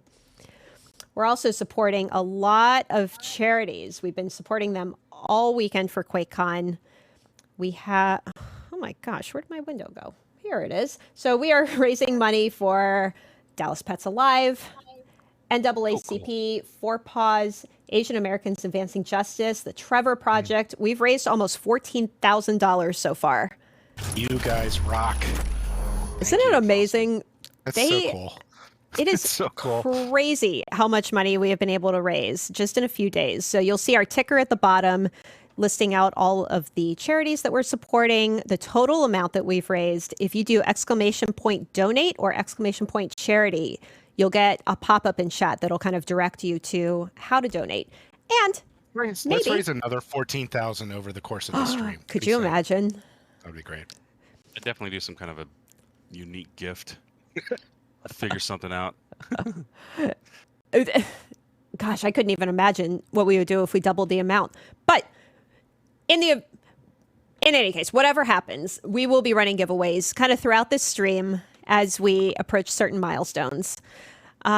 Everybody is telling me that Mike needs to be turned up. So give me... I just turned the volume on mine up because people were saying I was quiet too. Really? So hopefully I'm better. Do you want me to turn me up, or do you want to turn me up? I just did it. I think we're good. Okay. So let me turn up Mike and CJ. Oh, you know what I also could have done is just press this button. Boop, there we go. I also haven't been talking much, so. Well, and just so everybody knows, the little mute icon that you see, he's not actually muted. That is just, whoops, us making sure that he's muted somewhere else. But you should be able to hear him, hopefully. All right, so last year we did a very similar stream where we had Mike creating, it was like a character of some sort that everybody kind of voted on. They wanted it to be a Khajiit and they wanted it to be sort of like a sorcerer looking thing. And that's what you see on your screen here. Yep. This was yeah. So the person who won the final, I did I made a card that showed the original drawing, and then I took it into Photoshop and I did a finished version of it. So yeah, the winner, I think there were 6 winners, if I'm right. The top winner won the original and a print, and then I made these cards and stuff for them, and then everybody else got everything the winner got, but also, I'm sorry, they just didn't get the original drawing, obviously. We didn't ask him to make these cards. Yeah. Like to do this professionally printed out, beautiful lithograph almost. It's like he just did this. This is what Mike does. Like he's like, oh, by the way, I did all this extra stuff just for the heck of it. So kudos, Mike. Yeah, definitely went above and Thank beyond. you. That was a lot of fun. Yeah, Gina was like, I hope they like this because you put in a lot of work. But yeah, I hope they liked it.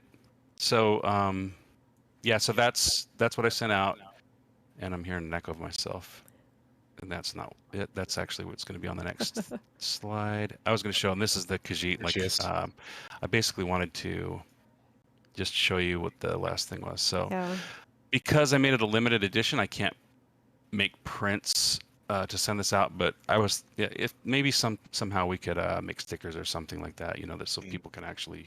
Oh, that's a good idea. We can talk to people. Yeah.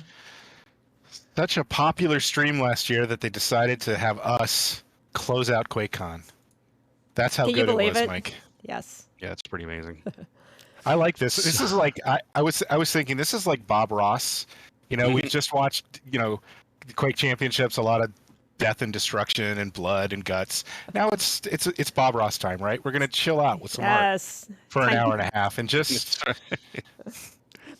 time to kick back and just kind of best Bob Ross. Yeah, face. chill a little bit. Yeah, man. Do some happy little Ruinox, right?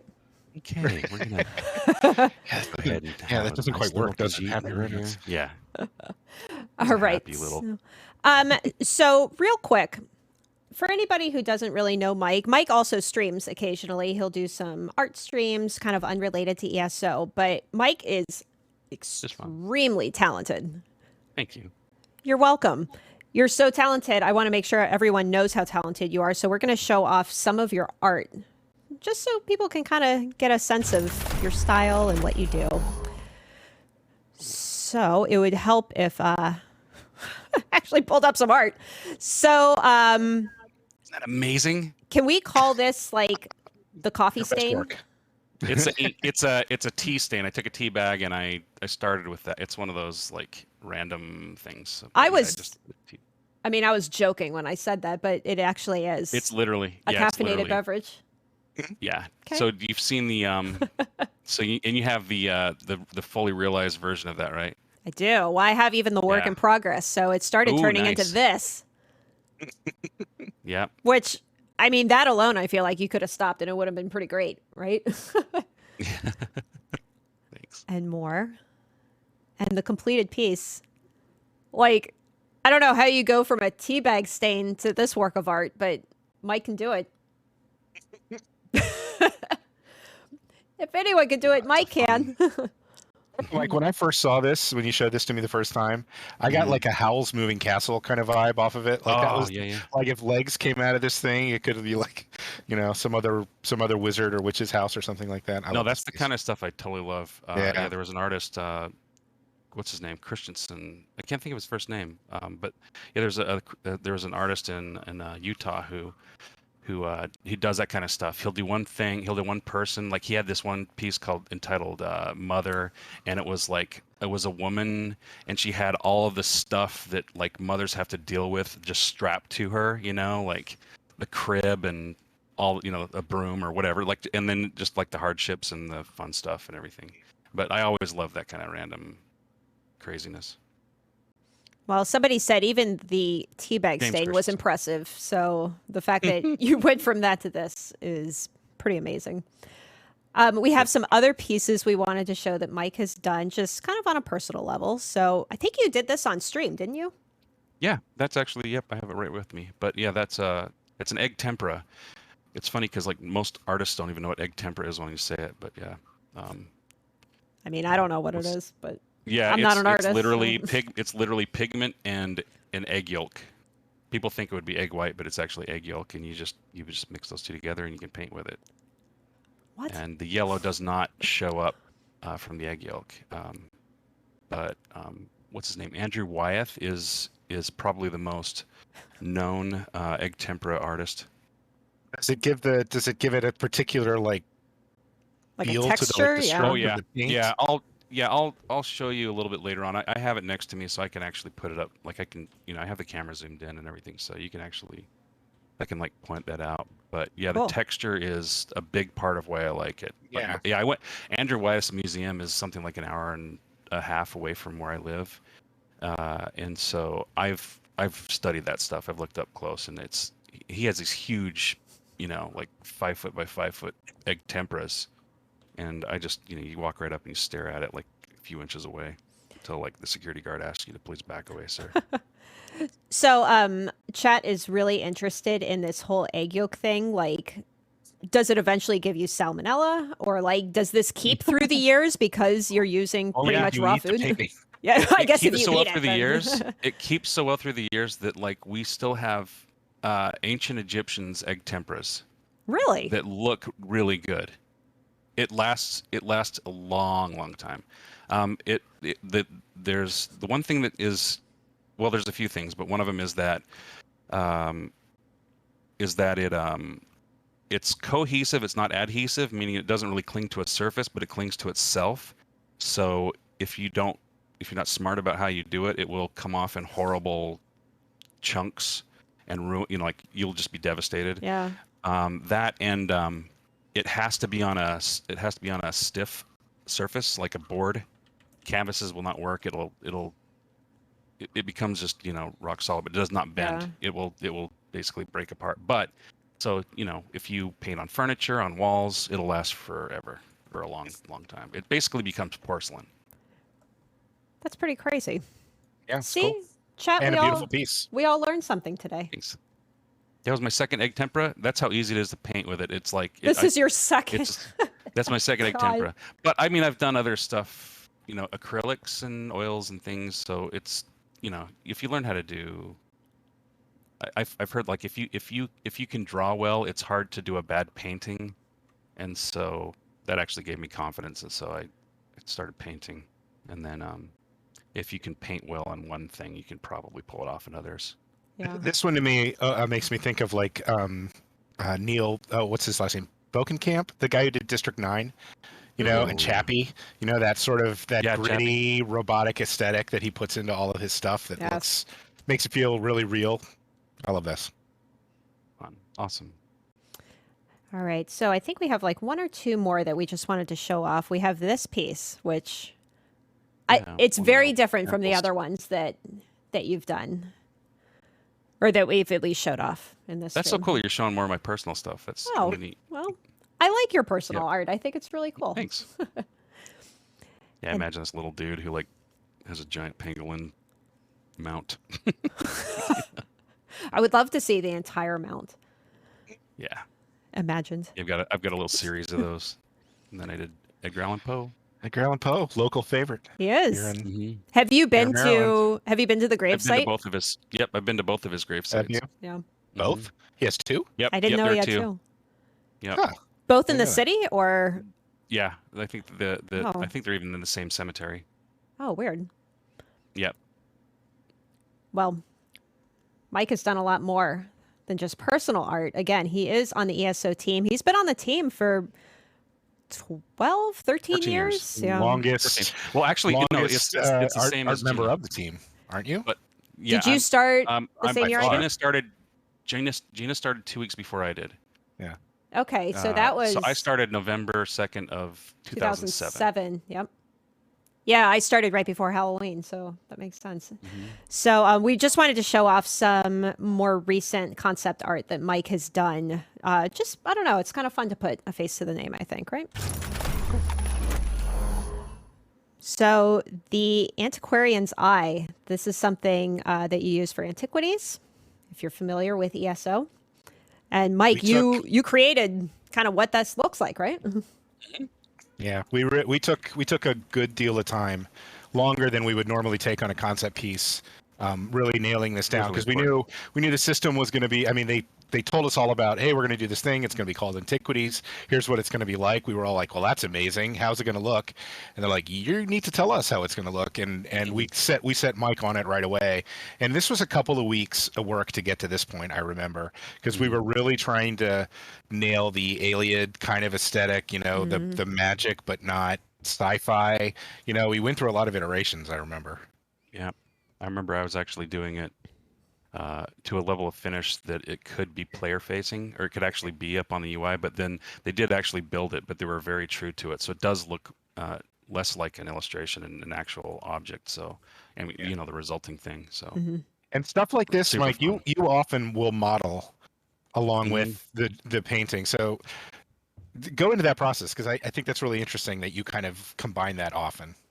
Yeah. Well, one of the first things I remember when I was working with you on music boxes back in the day, like I remember thinking, is it going to be, you draw a box in 3D and it's not a big deal, but then you open the lid on it and you're like, okay, what do I do? Yeah. How accurate can I draw it? Yeah. And my confidence level is much better now, but I literally I built a music box in 3D, open the lid, traced over it, whatever. And concept artists do that kind of stuff all the time. Well, I mean, the amount of stuff that you have to work on, over the course of a quarter or a year. I mean, there's no reason to struggle when you've got a 3D program that can help you out, right? Block out those basic forms. So yeah, I mean, it's all just tools to an end. Yep. And the end is beautiful. Thanks. Yeah, and like you literally, you can. A buddy of mine, he introduced me. I mean, the process is definitely like everywhere. I mean, like a lot of concept artists again do use it, but yeah, he would just block out. He would do an illustration of an interior Roman, arena or something, and he would just make cylinders for the columns. All you need is a guideline, and you don't have to struggle with a whole lot of unnecessary busy work trying to set things up like the old masters actually had to. Anyway, everybody, you have to use your tricks. Even the old masters used models and stuff like James that. Gurney. Nobody called that cheating, right? Yeah, the Dinotopia guy, James Gurney, he uses he'll have little models of dinosaurs and he'll sculpt little things and then photograph them, and then he gets all of his lighting and color information, like the snapshot of like what he needs to do, and then he'll pull off a realism that he would never have gotten otherwise. So I see people in chat talking about the music boxes and how cool they are. We have one in here somewhere. I don't know if it's the next one, but is it one that Mike did? I hope it's one that Mike did. I would assume so. So Mike has also done the crown crates and the crown crate cards.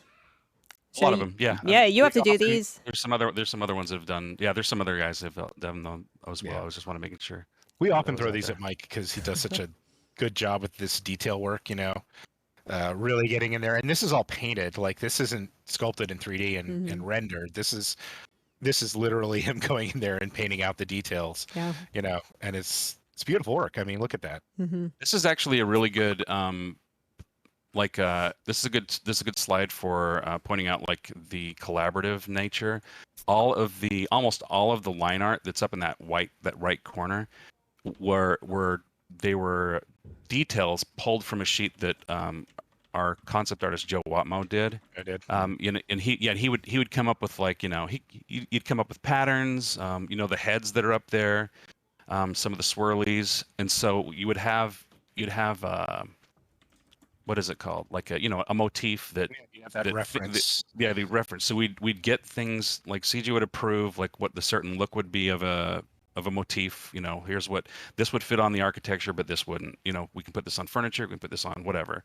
Yeah. And so I took Joe's thing and I kind of kept messing with it, and I just stayed true to the look, and then just painted around it, sort of a thing. So nice. That was a really fun collaboration, and there's a lot of that too that we do. Mm-hmm.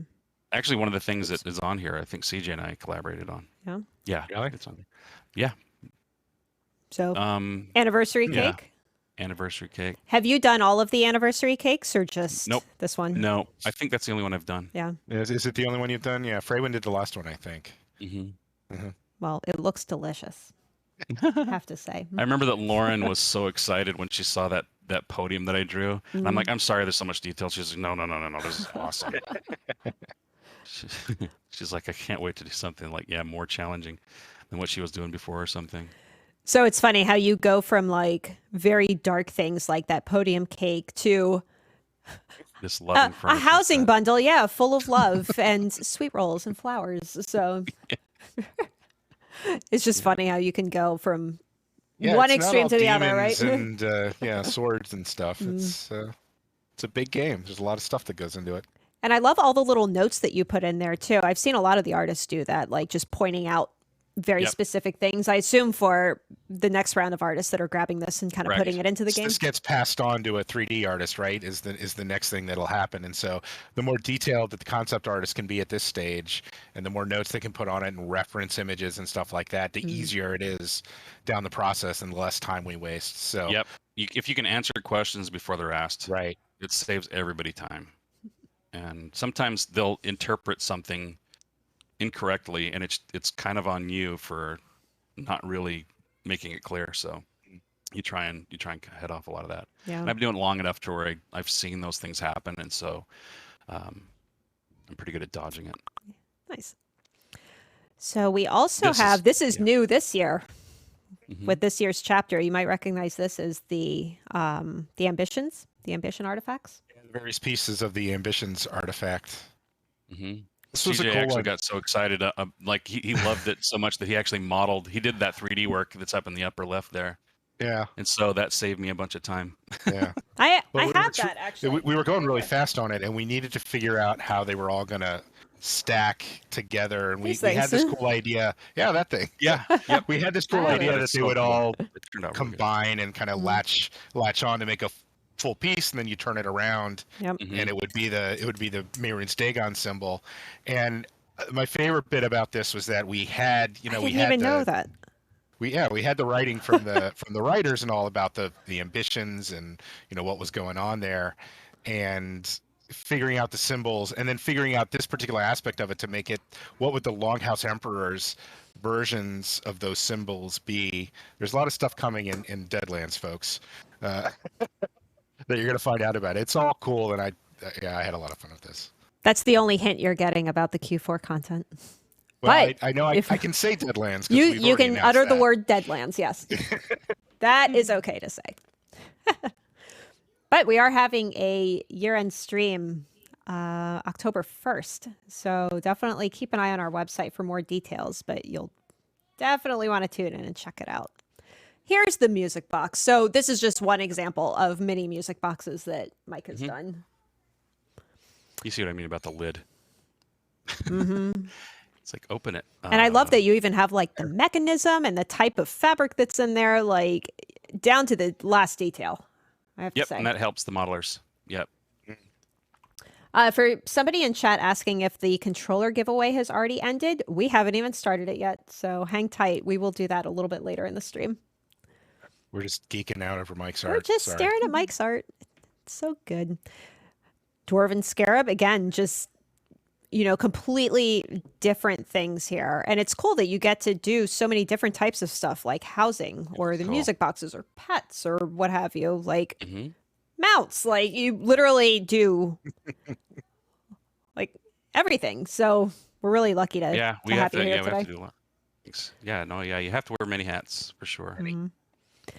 Now, some of you may remember, I think it was maybe a week or two ago, we put out a call on Twitter asking you to submit a creature that you think you would see in Oblivion, an original creature.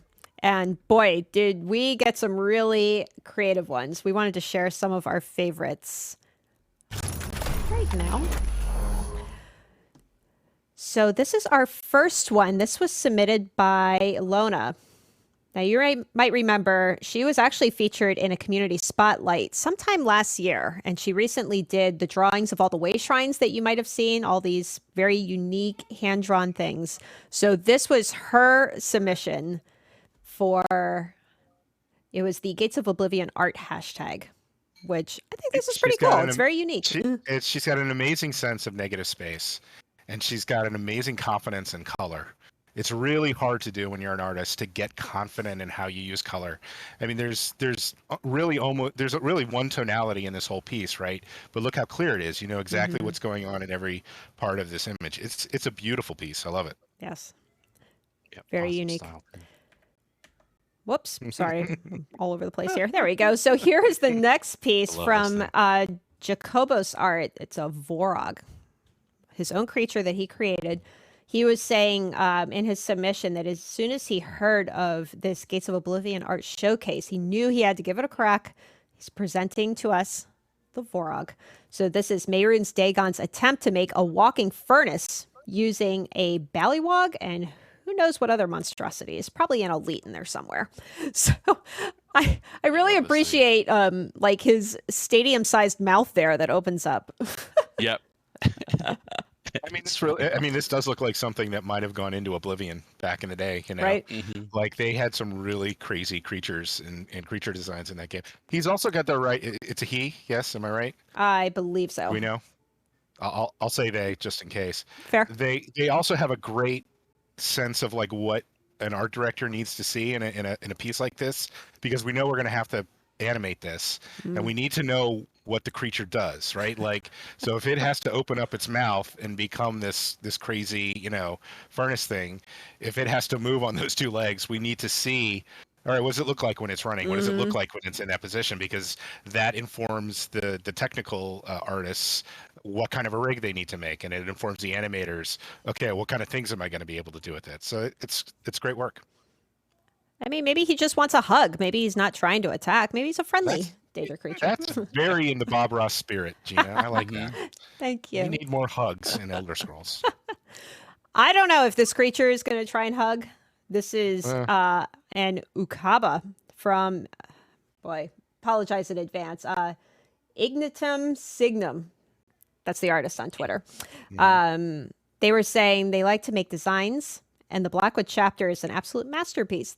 Thank you. So meet Ukaba, the Fireland Courser. I told you all we had some really good submissions, right? This is pretty amazing for somebody that just created it. I think we had like a week or something that we put it out. A lot of character in that face. Mm-hmm.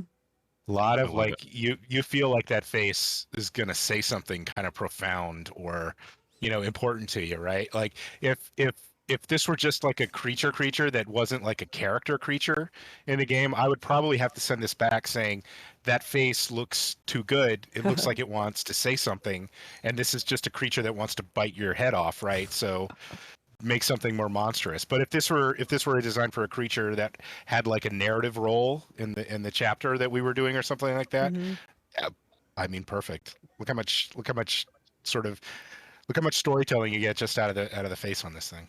I love the flow of, like, you know, from the top of the head all the way that it follows underneath the belly and back out to the tail. I love how the body connects to the back, the hind legs. I love that it's a 6-legged thing. Oh, It's yeah, so you're right. cool. Yeah, I dig it. I mean, you know how the big and small, big, medium, small kind of treatment on this thing is. That's one of the first things I saw in it. And the colors are really pleasant. The colors are pleasant. I agree.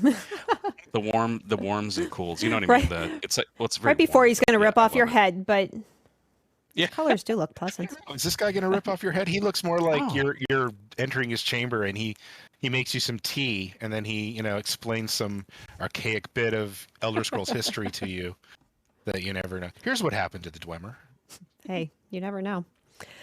So this piece from Abuza Ba, this artist actually submitted a few different data creatures in their submission, but this one was our favorite of the bunch that was submitted from this artist. My favorite. Yeah. Yep. That was cool. Yeah, I love that the a lot of artists won't think about like between male and female making like a significant difference in some sort of major piece of anatomy. Like giving the female wings but not the male is kind of an interesting idea. And maybe one that if we were working on the game, we'd have to actually get cleared, right? It's the kind of thing where after seeing a design like this, I'd go, oh, that's really cool. But now I got to go talk to Lehman because I got to make sure that it's okay that we're separating out the sexes in this way, you know? But it's cool. It's cool to see ideas, right? Like that's my favorite part of the concept reviews is new ideas come out all the time, and we get to actually throw some of that up the kind of up the chain and say, hey, one of our concept artists had an idea that looks like this. I think it's pretty cool. Can we do that? Mm-hmm. That's how a lot of stuff happens.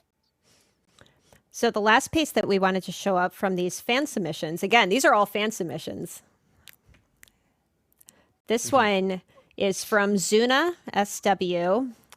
They have done a lot of really incredible art pieces. But they were saying, this is what my Oblivion creature looks like 3D sculpted. So this is the Unirock.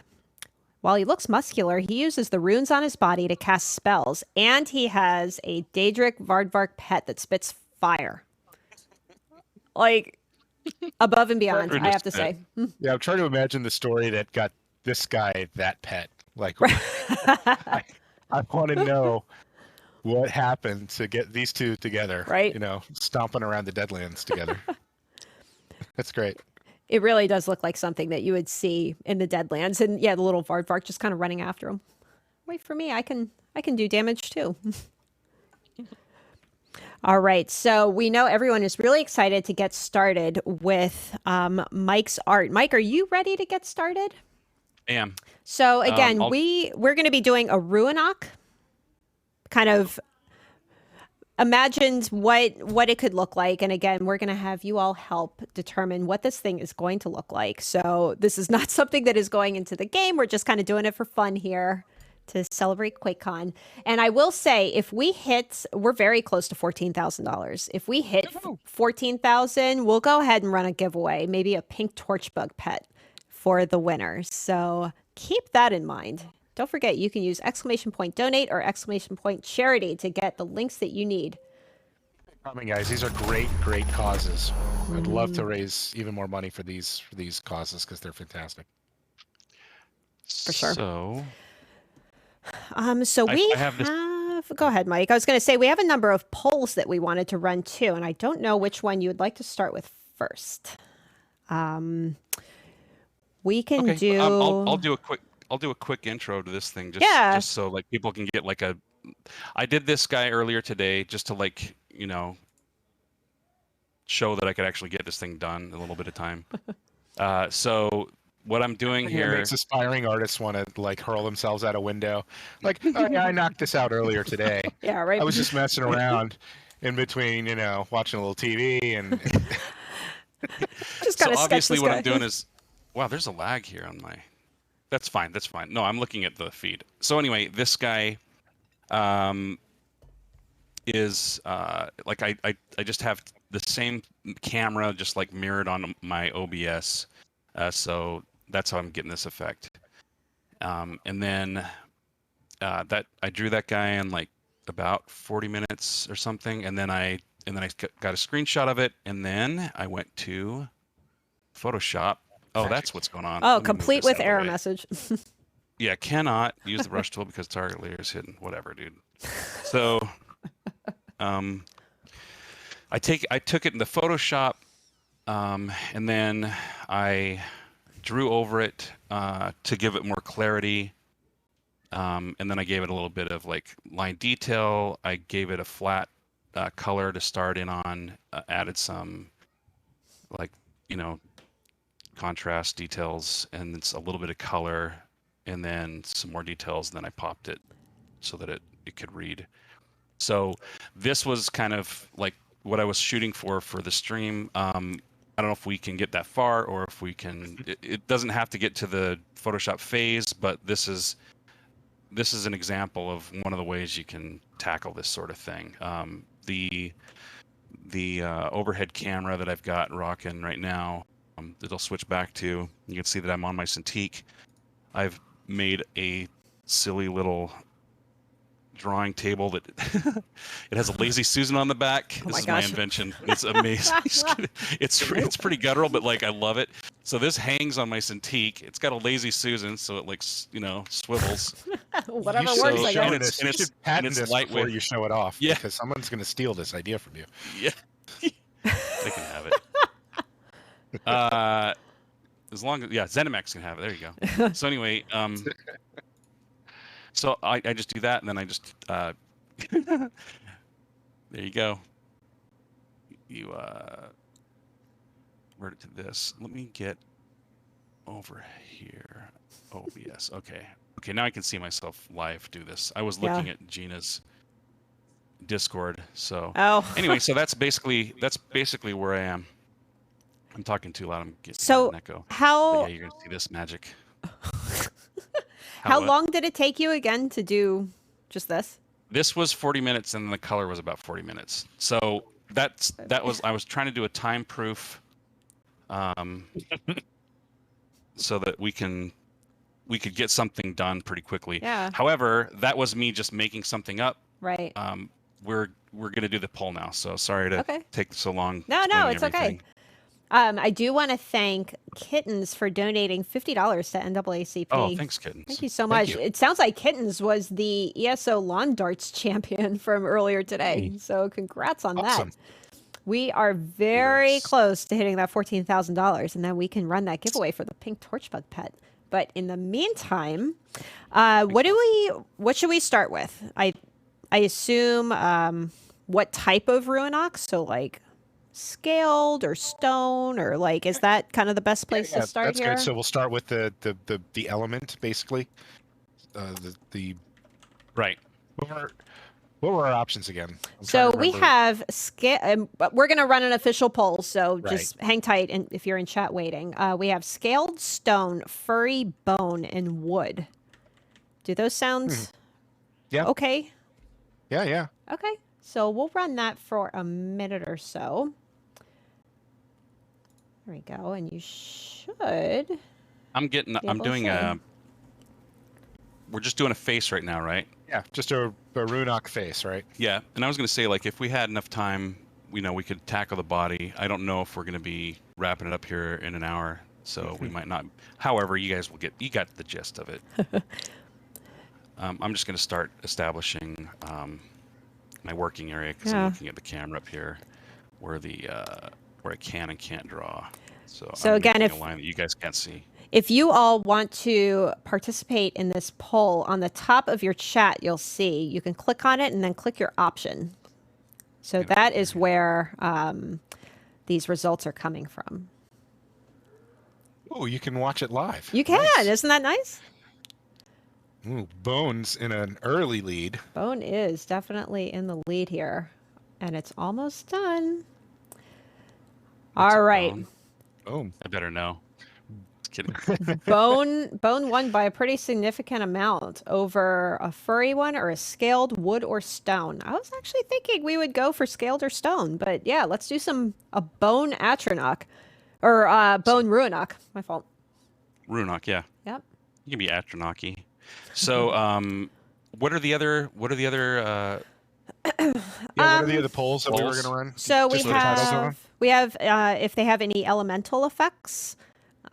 Specific body features, and should it be able to fly? Okay, so that affects the head.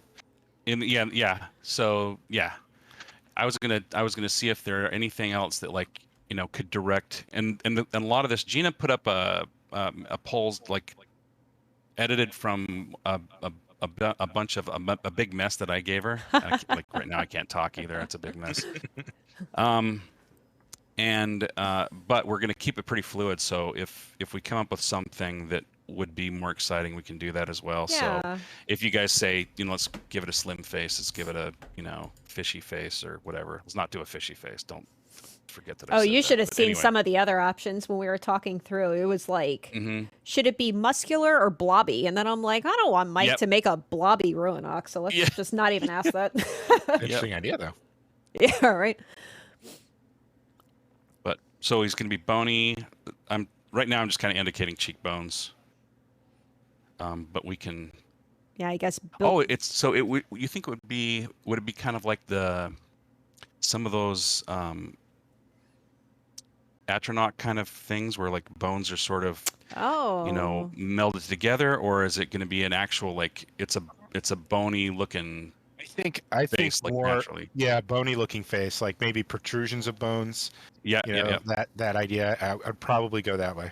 Yeah, cool. That'd be cool. Okay. And then we'll see what you think about like the Bone, like the bone scale of it one way or plated. the other. Somebody said. So yeah, what do maybe. we got bone, we got okay. I'm just gonna start riffing and you guys Yeah, can go keep, for it. like deciding stuff. But and he's gonna be angry looking, I'm guessing. I'd be pretty angry if I was He's not your stuck in friendly oblivion. neighborhood Ruinok, Yeah. right? Yeah. He's not a friendly neighborhood. Yeah. Oh, somebody said a death metal Ruinok. It's funny you say that, actually. So, oh yeah. If you, in case you missed it earlier, on day one of QuakeCon, we announced that we were doing this whole promotion around heavy metal and doing a promotion with Trivium and partnering with them. We're also giving away a custom guitar, something that Mayron's Dagon himself would probably use if he was into playing guitar. And Mike was actually the one that designed that guitar that we're giving away. I worked with the guy who's actually gonna be building the guitar so that it could have the right hardware and everything. His name is Bill Whitney, and he owns this place called Calderwood in Boston, and he makes unique instruments. He does a lot of drums and things like that. A true artist, and so it was really fun collaborating with him. He actually did the original sketch that started this whole thing based on that. So yeah. So yeah, if you all are interested in Pretty trying to win that amazing one-of-a-kind guitar, we are running a sweepstakes right now. You can head to our website, elderscrollsonline.com. There is a link there. Can I tell my cool Trivium story? Please do. Go for it. I found out that Trivium is on tour right now with Megadeth and Lamb of God. And if you're a metal fan, you'd know who Megadeth and Lamb of God are. Oh my god, I love Megadeth. I just happened to have grown up down the street from Lamb of God's lead guitarist, Mark Morton. He was literally like 5 houses down from me. We used to play Dungeons & Dragons together. So I was very stoked to find out that Trivium was on the tour with those guys. It was very cool. Nice. My gosh, So, there was some Megadeth song that came on. I basically play what I want in my car. It's kind of like my car, my music. And there was a Megadeth song that came on, and my 5-year-old in the back is like, "Mommy, can you please change this?" Okay. Got no respect.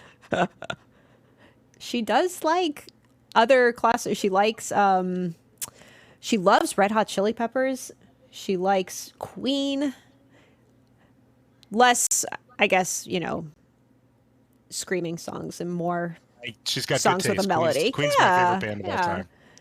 Yeah, I love Queen. She likes Guns N' Roses. Like she's got some good taste. Mike, I can't believe it's only been like a few minutes and this already looks exponentially more amazing than anything I could do. That's a new laugh of mine, by the way. I'm starting these new laughs like like it's not me. Don't judge. Hey, just anyway, try out something different. yeah. So I'm just kind of going without really any more like info. I'm just kind of riffing. But if you guys see anything, or CJ, if you say like, yeah, like I like this, like cheekbone thing, maybe give them whatever, you know what I mean, and I'll adapt to it. But what I forgot to kind of build up to was that like this is an evolution of like a style that I've been kind of working on for years. I work on a marker paper, and I can draw on. It has to be on marker paper for this to work how I like. So this is the cool magic about this. I will take this pencil, which is I'll have to remember the name of it, but It's like a 5.6 millimeter. It's a big sucker. It's kind of like a black Prismacolor pencil. Quite the same, but it's somewhere between that and like a charcoal pencil. But charcoal will wipe right off if I do this. This one has some wax in there, some kind of a binder that like behaves well on marker paper. So I'm using this marker, which is just the blending the blending fluid. So it's kind of like an alcohol-based thing. And what it does is it you can like smooth this stuff around and get some really neat, like quickly. Did this dry out? No, that's all right. I hope you have another one if it did. No. This one's fine. Change up your technique. But it smooths around like really nicely. The thing is, I'm using the harder of the two, so it doesn't smudge around as much. But the point is that it's a really quick way to establish values, and so I can manipulate the values really well.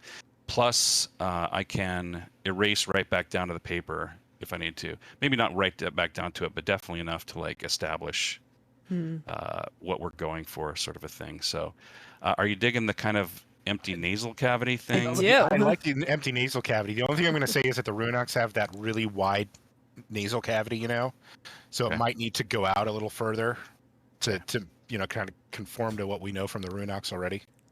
Something like this. Yeah, So in that case, is Mike like, oh man, I gotta erase everything and start all over? Nope. He's so used to this for me. Yeah. He's got. That's one thing about you cannot take any changes personal. Yeah. Or nothing is sacred. That's another big one. Like, I get to do this a lot where I say it's brilliant, but. But change everything. Yeah. I do want to call out real quick. We did hit over $14,000 in donations. We had a few big ones. We had donations from the Ward Doctor, from Daddy-O 1962, Hella Divine Mess donating $100. Thank you all so much. Awesome. So we are going to go ahead and run a giveaway while Mike continues. The keyword is going to be Torchbug. We'll keep it nice and simple.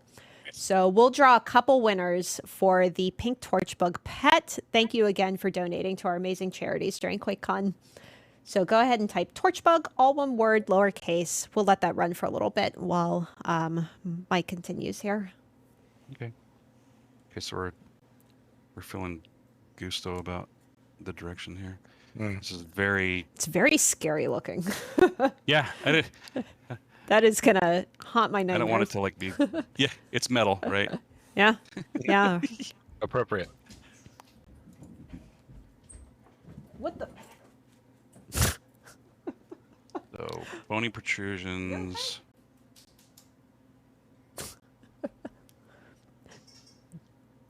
Dog is going crazy here. I'll even take this and kind of mess around with what does it look like this way? It gets sillier and it can be get cooler, but I think it was fine how I was doing it. Mm-hmm. Good boy. Actually, the wider apart the eyes go, the more it kind of looks like a Runock. Yeah. Okay. Yeah. Awesome. Go. So. Go upstairs. Is your puppers making an appearance? He always does. Every stream, he's got to come running behind me. Adorable. That's more Bob Ross in the stream, an animal. What's he doing? He does this a lot, where he'll just he's like looking at you, stare me down with judgment. All right, so we're gonna go ahead and draw. We'll do 2 winners for the pink Torchbug pets. So go ahead and get your entries in now, because we're about to close it.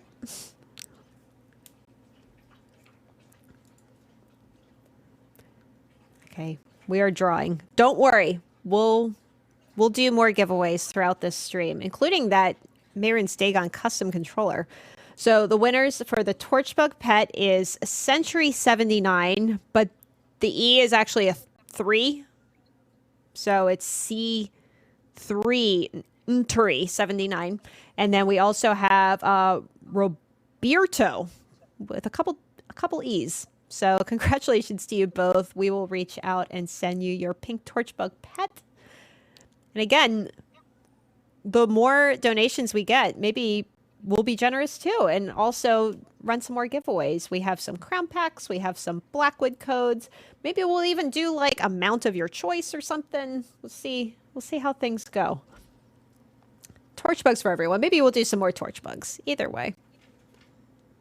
He did this in yesterday's stream where like he decided to eat his breakfast at 7:30, 8 o'clock at night.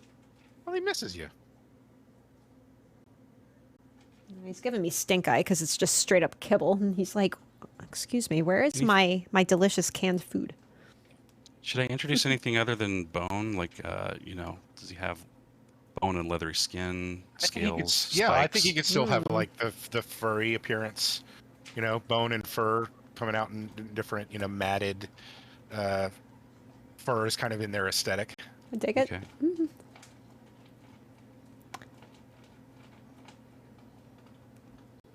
Skin hanging off. Ugh. Feathers, fur, spikes, scales. I mean, chat's all over the place there. Skin hanging with all. Ugh. You people are metal. Fluffy eyelashes. That is Fluffy different. eyelashes. Actually, like one of the first things I noticed that when chat started talking is like, is he going to be drawing with his beard? Like the beard thing started immediately. Just twist the end up and dip it into the ink, and might make a lovely brush. Somebody asked in passing if Mike ever does this on stream on his own, and he does actually. Mike will occasionally stream on his own personal channel. Yeah. What is the name of your channel, Mike? It's just Mike May Art. I think you actually have it spelled out just how I have it in the stream. Nice. Well, there you go. Go give Mike a follow, and you'll catch him live sometime. Yep. I've actually been streaming more recently. Yeah.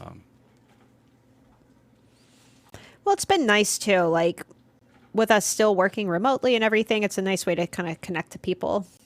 For real. Surprised this isn't going as dark as it normally does, but it's fine. It's working. So CJ, typically when we're in the office, I know you'll kind of do a walk around. I assume it's every morning and just kind of review people's artwork and everything and give some feedback. Like, Concept art, it's 3 times a week. Yeah. We do concept review 3 times a week because concept is such an important, first step. That's where everything begins, right? And so the more we get it right at that phase, the less problems we have on down the line. I do weeklies with most of the other art departments, so figure and fixture and VFX. I try to get eyes on everything that they're doing so that we can, kind of merge it all together and make sure it's all serving whatever story we're telling. But yeah, concept is 3 times a week, and that's what I'm doing on those walkarounds. That's the concept and the outsource review session. So how do you do it with everybody working remotely still? It's funny. Does everyone just screen share? Yeah. Well, it's on Microsoft Teams. So all the concept artists throw it into a folder on our network, and then I pull it all up into Photoshop on my computer. And then I share my screen, and then we just kind of go over it, and I do amateur little draw-overs if I'm trying to get my point across. But usually we look at it, and I kind of point at things and saying a little more like this, or I think this one instead of this one, because the concept artists always give me like 3 fantastic options, and I have to kill 2 of the beautiful options to have one go through. Yep, So that's how we do it now. So did we? Was there going to be spikes or something? Sorry, I kind of got caught up in what I was just drawing, and I forgot if we were going to do spikes or something else. I like spikes, but we can't make it look like Doomsday, right? Because that would be the first thing that everybody would Doomsday from Death of Superman, the spiky bony protrusion. So we have to figure out something that doesn't quite. And for the call record, we back do to this that. all the time. Yeah, it's like, oh, we can't do. Yeah, like we'll be working on a concept, and CJ will be like, "That's really cool," but it really harkens to XYZ. Yeah, and half the time I have to put myself into the headspace of like a middle schooler. Does that look like something dirty, naughty? Because that's my job. Yep. Yeah. Right. We call it. Well, never mind. I'm not gonna get into it. I censored myself we have names for this internally. Will it have wings? You know what? We will have a poll in a little bit asking if this thing should fly or not. So hang tight. We will figure that out. I could also like off, if we don't get enough time, I could definitely off camera like kind of develop it further, like as chat directs. Yeah. I could even stream it later, but like I think that it would be just fun. Oh man, he's getting a little too complicated up top. Well, I was also going to say one thing, Mike, before you get too detailed on the chin. I think the chin needs to be shorter to get that. Like the Ruinox have that really truncated little chin. Yeah, okay. And, like that's it's right. really short, right? Yep.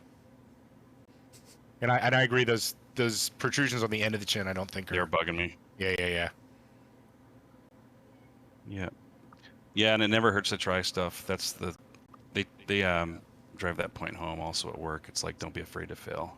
Totally. Happy accents, right? Yeah. Should we remind everybody that this will not end up in game? This will not end up in the game. This is just kind of for fun for QuakeCon. And also, Mike is using a technique where it's a mirrored effect, so he is not drawing with both his hands at the same time. Don't ruin that. Sorry, just chill. Totally chill. Actually, get on Discord, guys, and tell people you're watching this amazing ambidextrous artist from Cinemax Online Studios. I don't think. Oh, do you know what? I think I added. I'm talking to myself, but there's a fluid that I use, and I think I added it to the wrong marker. So that's why I was complaining about it not working or something. How I want. This is the real behind the scenes. Yeah. Ooh. This is why I like the Copic markers, is you can actually take the thing apart and then refill it. A lot of markers are they're the same price. They're like $8-10 for the marker. And then when you're done using it, you're done. But the Copic ones, shout out to those guys, because you can actually I've had the same one for years. Chat says the mirrored hand is the real monster here. I wish I was looking at it. They're actually. Oh, no. Let me show you something that I freaking love. Where is it? I have a neighbor who knows that I'm ridiculously into like trees and things, and he was pulling out his hedges, and he found this root, and he goes, "I think you might want this," and I'm like, "Yeah, of course I want it. Yeah, here, I see it. I'm gonna bring it over. Well, let me show you something cool." Sure, Gina and I will just chat amongst We'll ourselves. just hang out here. This is What's your actually dog's name, Gina? Logan, like Wolverine, Like- I guess. Like Wolverine, Uh, yeah. Yeah, he's upset with me. I don't know. There he is, just laying there. If you want to You're see not paying attention. if you want to see crazy faces and stuff, look at this. Oh, here it is. It's like look a at whole this. friggin' world, We're in a Guillermo del Toro movie. right? It's like how Oh, that's awesome. awesome. Oh, that is creepy. And it's Ooh, like anything. that's a good one. Yeah, that's the thing is you take a screenshot of that, done. Like draw over it. Just wasting all this time. There's the mouth back there. There's a little fast mouth. But I love this thing. It's so cool. Anyway, Interesting. Just a little bit of food for thought. Yeah, that kind of stuff. Super useful. Anything you can do to like kind of get the creative juices going. Mm-hmm. That's a big one for me. And it tipped over. But it's off camera, so it doesn't matter. But yeah, that's like the tea stain thing. I would not have come up with. Oh, there's my hair mirrored. Not have come up with that stuff. Hey, Gina, can I shout out someone in the chat? Absolutely. I just saw that T the Khajiit is in there. Oh, I hey, love your stream, T. T. I love her stream. That is that is just sugar over my cereal, her stream. I love it. Yeah, it's working how I want it. I remember back when we were in the office, we found like a random T the Khajiit sticker in conference room 1, like underneath the speakerphone or something. Just lifted it up. We're like, oh, it's T. She's here. Let me see. So, trying to get an idea of like how that face looks. I'm pulling it up on the side here. Yeah, okay. Give them big ears or something. Big ears. Do Ruinox have ears? I guess they have to hear have somehow, ears. right? They have big ears. They have Dagon. Oh style yeah, ears. you're right. You're right. What if I like cut in the So this is the protruding cheekbone, and then maybe there's in the back here. Yeah. Ooh, cool. I feel like we should have added like some nice calming background music to this. Yeah. Right. Next time. Next time. Oh yeah, and he can have armor or anything. Not that he needs armor. Melted flesh on him? Looks scary enough, in my opinion. You're like, wait a minute. This isn't 10. It needs to go to 11. Yeah.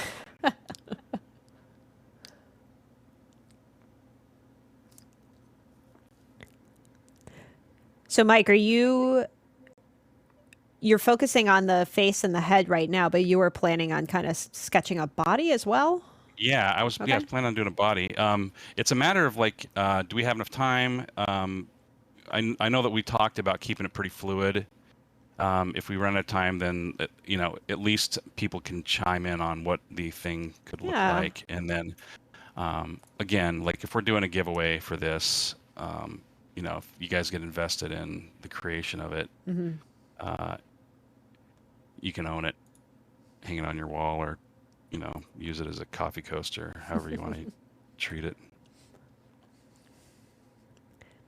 I do. Jeez, there are more streamers in there. Ninja's in there too. I know. I've seen a lot of Ninja, them. I'll watch your stream too, dude.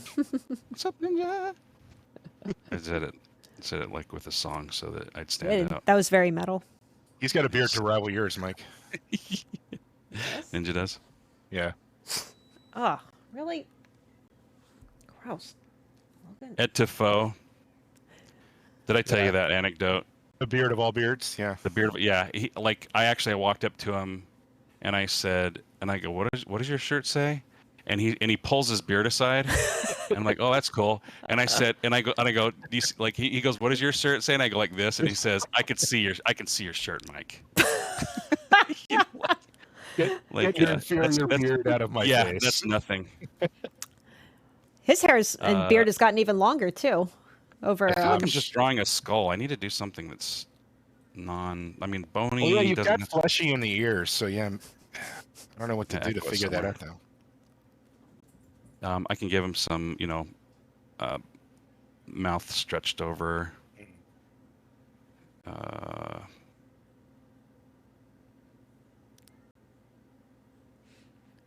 do want to remind everybody while we're watching Mike create his art, we are still raising money for our amazing charities during QuakeCon. We have Dallas Pets Alive, NAACP, Four Paws, Trevor Project, and the Asian Americans Advancing Justice. So if you're interested in donating, we really appreciate all the donations that have come in so far for the past 3 days. But you could use !donate or !charity. That'll give you a link in chat, so you can click on it, decide which charity you'd like to donate to. Anything helps, and we are so appreciative of everything that we've raised so far. Over $14,000 in the past 3 days. Awesome, guys. It is. And let's, what should our next goal be? How about, we'll do like, when we hit, I'm going to say when, not if. When we hit 14,500, let's do, I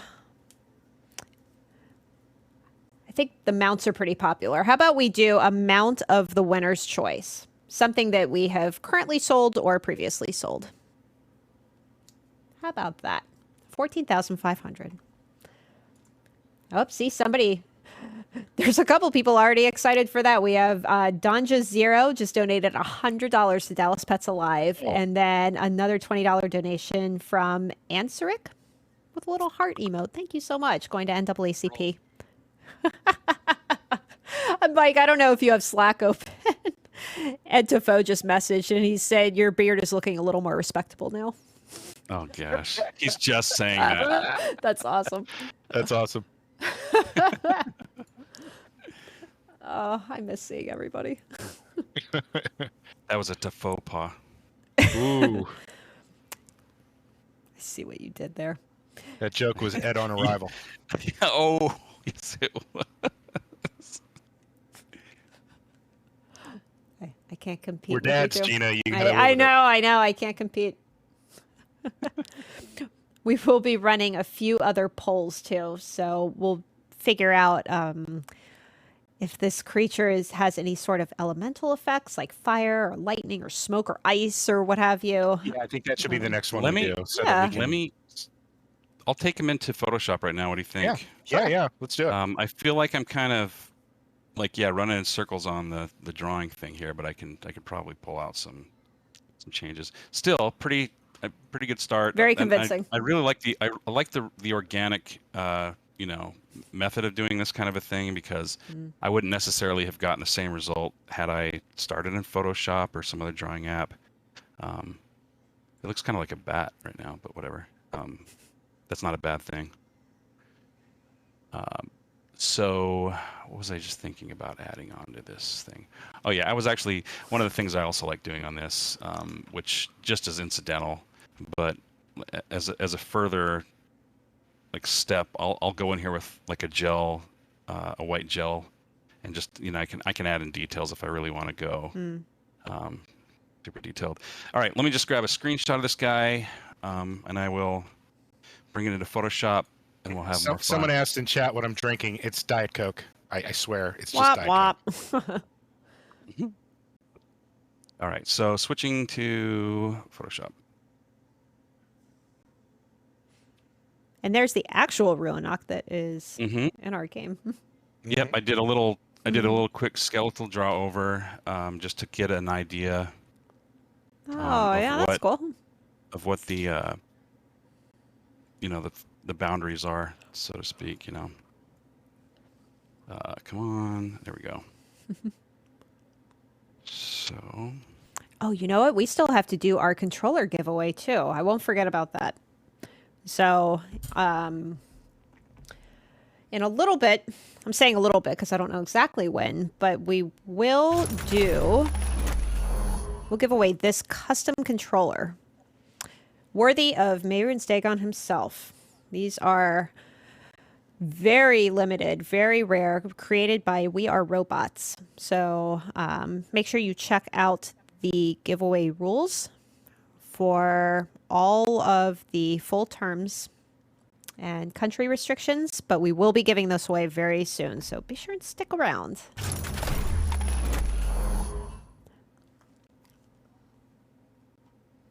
This is a cool controller.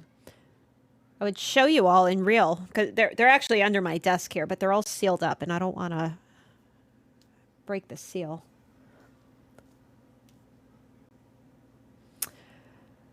Do you think... Oh, Quantum, hey, asking, could I get one of these guys to make me a tattoo? Do you all do that? I legitimately don't know. No, I've tried it, and it never works out. And I mean, with friends or people I don't know. But I have had people that have tattooed my art on them. Yeah. But anytime I go to design a tattoo, it doesn't work out. And they'll be like, hey, I need it right away. Dude, we're running out of time, and I'll do it. And then I'll see them a month later. I'm like, how did it turn out? And they go, oh, I got this flash tattoo. Isn't it neat? I'm like, dude, I dropped so much. Yeah, that literally happened to me with a friend. Yeah, so... I thought you meant when you said it didn't work out, the shading was just not right for a tattoo or something. No, I did. They literally didn't even do it. I did a Celtic knot, worked in the two partners into I think it was like a wolf head or something like that, and it was it was pretty involved.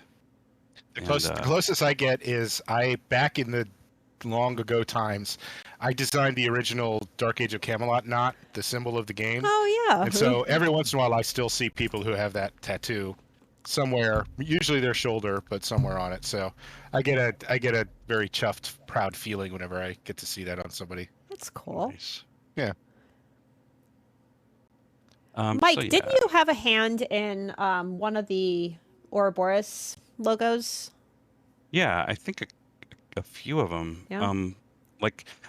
So those logos, we'll do a kind of dog pile sort of thing. So everybody kind of pitches in, and then the art director will then like say, okay, I like this one and I like elements of this other one. So you literally can have elements of 2 different artists' designs, and he'll actually sometimes give your first draft to another artist and theirs to you, or whatever, you know. So some of the stuff I've done for those book covers, again, those game covers are again a kind of collaboration. It's like part you, part somebody else, and even if a little bit gets through, you know, some of it. There's one that I did that definitely like was kind of like the major design of one of them, and that's it's super pleasing to see that, you know, like, and then you see it up in a Blur trailer, you know. It's freaking cool. Nice. That has to be very satisfying, and just a really proud moment for you, right? Oh man, yeah. So I just want to call out, I don't know if you guys realize, we are $2 away from doing a giveaway for a mount, in-game mount.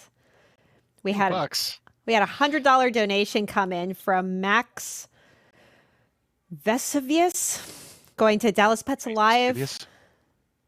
We've had a number of donations coming in. Thank you all so much for helping us raise money for these amazing causes. But hey, if somebody wants to donate $2, actually, I think it's like $1.02. We'll do it. We're very close. Only in game. We can't give you all a real mount. Come on, the team here is pretty amazing, but there's a lot of really talented breeding. Yeah, we have genetically engineered a new creature. Here's a Centrot. Hey! Teil, I'm so sorry, donated $102. Going, Runox in your own homeland? Let's get this giveaway started. Awesome. All right, so the keyword, this is all one word. Mike is awesome. Ah, how do you like that? Nice. Love it. Mike is awesome. No. All one word, all lowercase. Let's spam how awesome Mike is in chat. You're awesome, Gina. Thank you. Know you. Oh. So we'll draw a winner in just a minute or two. They will be receiving the mount of their choice, in-game digital mount of your choice. One that has been previously sold in the Crown Store or is currently being sold. We do have a couple caveats.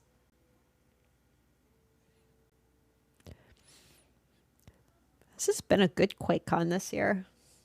We've had some really good streams. We've been able to raise a lot of money. Did you all see the dog one, the We Rate Dogs yesterday? It was very cute. Seems way more like last year. It was like this year they've really like upped it. You can tell that like they've put a lot of production thought into this year. Last year was great. I love the I mean, there's a whole team behind the scenes that has been running everything that has just been working very hard. IT, oh man, like every test run has been like invaluable, like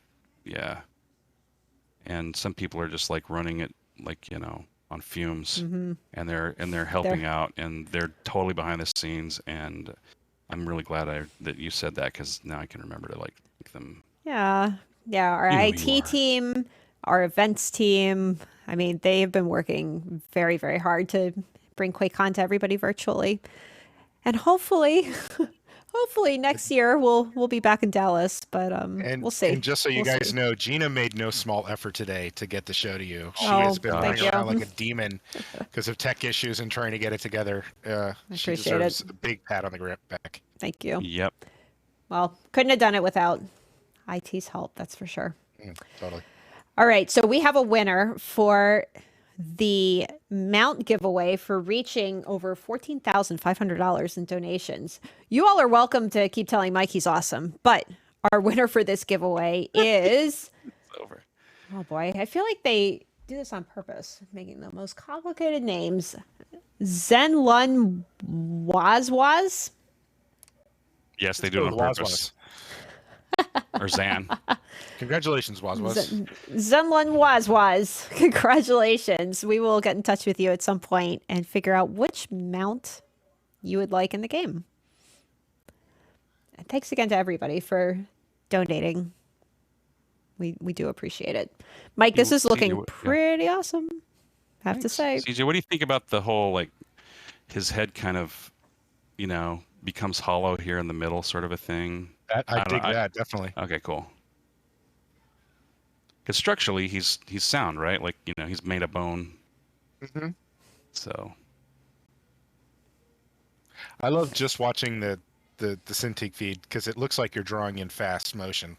Mm. It looks like someone sped up the film and he's, you know. Yeah. Mike, somebody in chat was asking what program you're using right now. This is Photoshop. Okay. Yeah. I've been diving into a lot of different programs, and I actually thought about using one of the other ones, but in the dry runs, I can just more Photoshop's kind of like where I'm really comfortable to do that. But yeah, I really like working in Clip Studio Paint. I really like working in. There's a new one that I've just discovered called. I still don't know that. Yeah, it's Rebel 4, Rebelle. It's amazing. It doesn't do symmetry like this though. Not that that matters, but it's amazing at imitating real world media. Like, there are ones like on the iPad that are incredible. But and I can't. It's the one everybody knows. I can't even think of the name of it for whatever reason. But no, but I mean, oops. But they're probably saying it in there. But yeah, this one like has watercolor that runs. You know, you can actually, if you have a tablet, you can actually tip it left and right, and the watercolor will run around. You can do an oil painting and then do watercolor over the top of it, and the ridges will actually force the watercolor will bleed down and run over the ridges of the impasto of the oil strokes, and the paper has an effect. You know, it's like a real, like the valleys and peaks of the paper texture actually perform a function. It's not just, you know, imitating the look of a paper texture. It actually behaves according to the paper texture. It's pretty neat. But I haven't really found a production value out of it yet. It's just a really amazing traditional art imitator. And it's super satisfying. And you can actually you can act like you're blowing a straw around. They have a tool that does that. Anyway, I'm all over the map right now. So, Mike, while you do this, I did just want to run that elemental effects poll just to kind of give us some direction, I guess. We'll let this run. We'll do a 2-minute poll since Mike is still kind of working on the head here. So, what kind of elemental effects should this Ruinok have? We have fire, smoke, lightning, ice, or none if you just don't want any. So we'll start this poll now. Again, if you check the top of the chat screen, that's where you can click and vote. We'll let that run for a couple minutes and see what you all think you want to do. Somebody also asked what Cintiq you're using. I'm using the 24-inch Pro. Is that pretty standard at ZOS, or does everybody? Yeah, I think it's pretty standard. It's one of the better ones. It's a 4K monitor. They actually make one that is a 32, and it's exactly the same resolution. So this one is just even tighter resolution because it's a 24-inch. Mm-hmm. And it's plenty big. It's big enough that it takes up so much of my desk space. I had to come up with that table, thing. So it definitely has plenty of space on it to draw with. But some people really love the 32. I guess the 27 is what everybody wishes. This is like the ideal size, but they didn't make a 27 version on the Pro release. So either you get this monstrous 32-inch or you get this 24. So, but I find the 24 is pretty awesome. Okay, it looks like he's wearing a bow tie. I've got to get rid of this. I didn't want to say anything. Yeah. I had this idea of like, he has this neck, that's like made out of kind of extended spinal, pieces or whatever that like gives him some kind of like strength or whatever. But like, I don't want it to look cheese bag. All right, poll is just about over. I think it is over. Now it's over. All right. Looks like it's wrapped up. So, smoke. People want to see some smoke coming out of this guy. Okay. Which I think actually that's it'd be fun to show you some of the sense. smoke. Yeah, actually that's a yeah. kind of a fun thing to share a little tip also. Yeah. Because one of the things that I've really enjoyed getting better at is like imitating smoke. So let me show you guys some fun stuff. Sure. Like we'll have smoke coming out of here. If you want to peek behind the curtain, though, like we'll finish doing the smoke version of this guy, but at ZOS we would design a smoke creature, and then Cambria, the VFX lead, would come back to me and say we can't do that because the draw calls on a completely enveloped in smoke creature would drive frame rates down. Yeah. And then we'd go, darn it, and we'd have to redo it. So, select, let's see.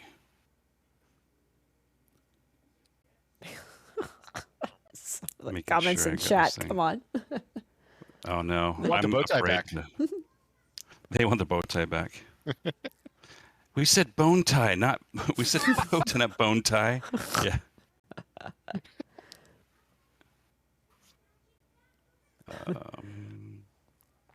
A vaping boss. Not that kind of smoke. All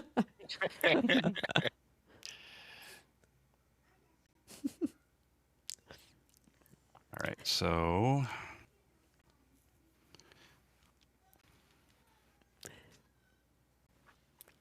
let's give that guy a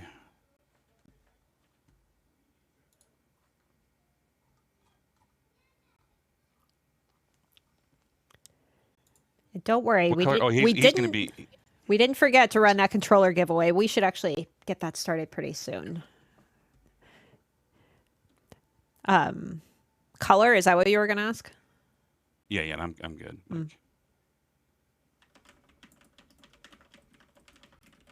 Let's see. Yeah, I can do like a kind of color treatment now. Nice. So yeah, and then I can get into. So I'm right now. I'm just kind of thinking, what does bone look like? It's very bone textury. Yeah. There's my new laugh.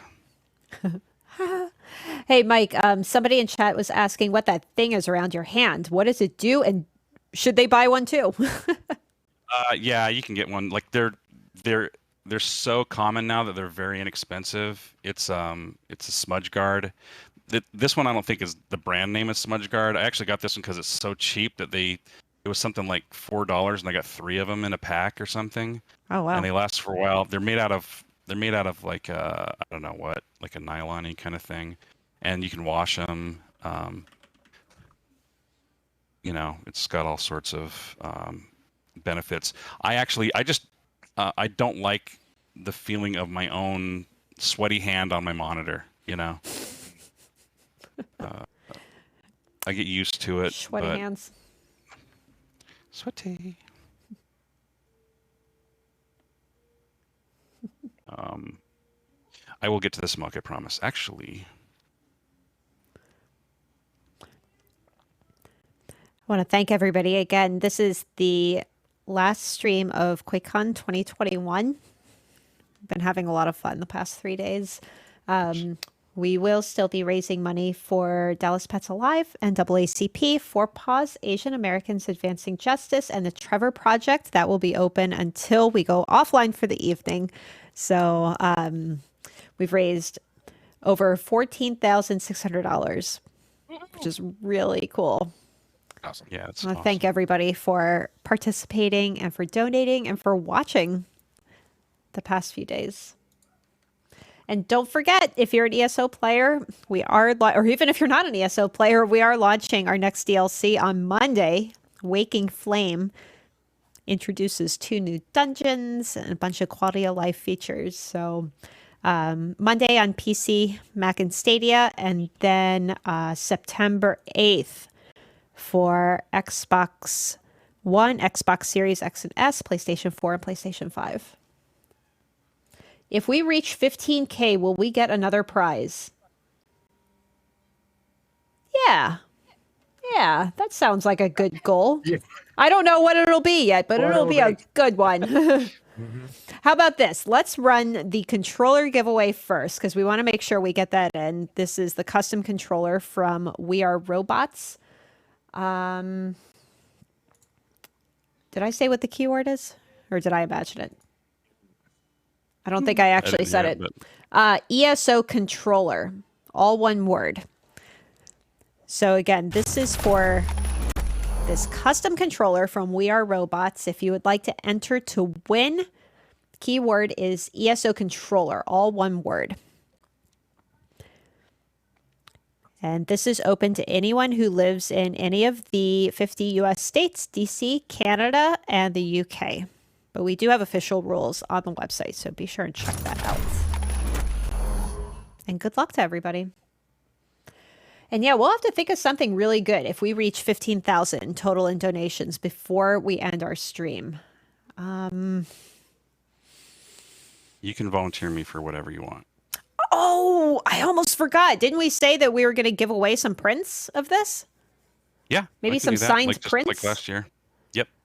There you go. Almost And then forgot. you pick Okay, the there we number. Like last year we did, There you go. There's we a did prize. 6. There's the winner, and then there was the 5 others. If you want to do something like that. That's a good idea. There we go. If we hit $15,000 in total donations, then Mike will do some signed prints of the final art that he does of this creature.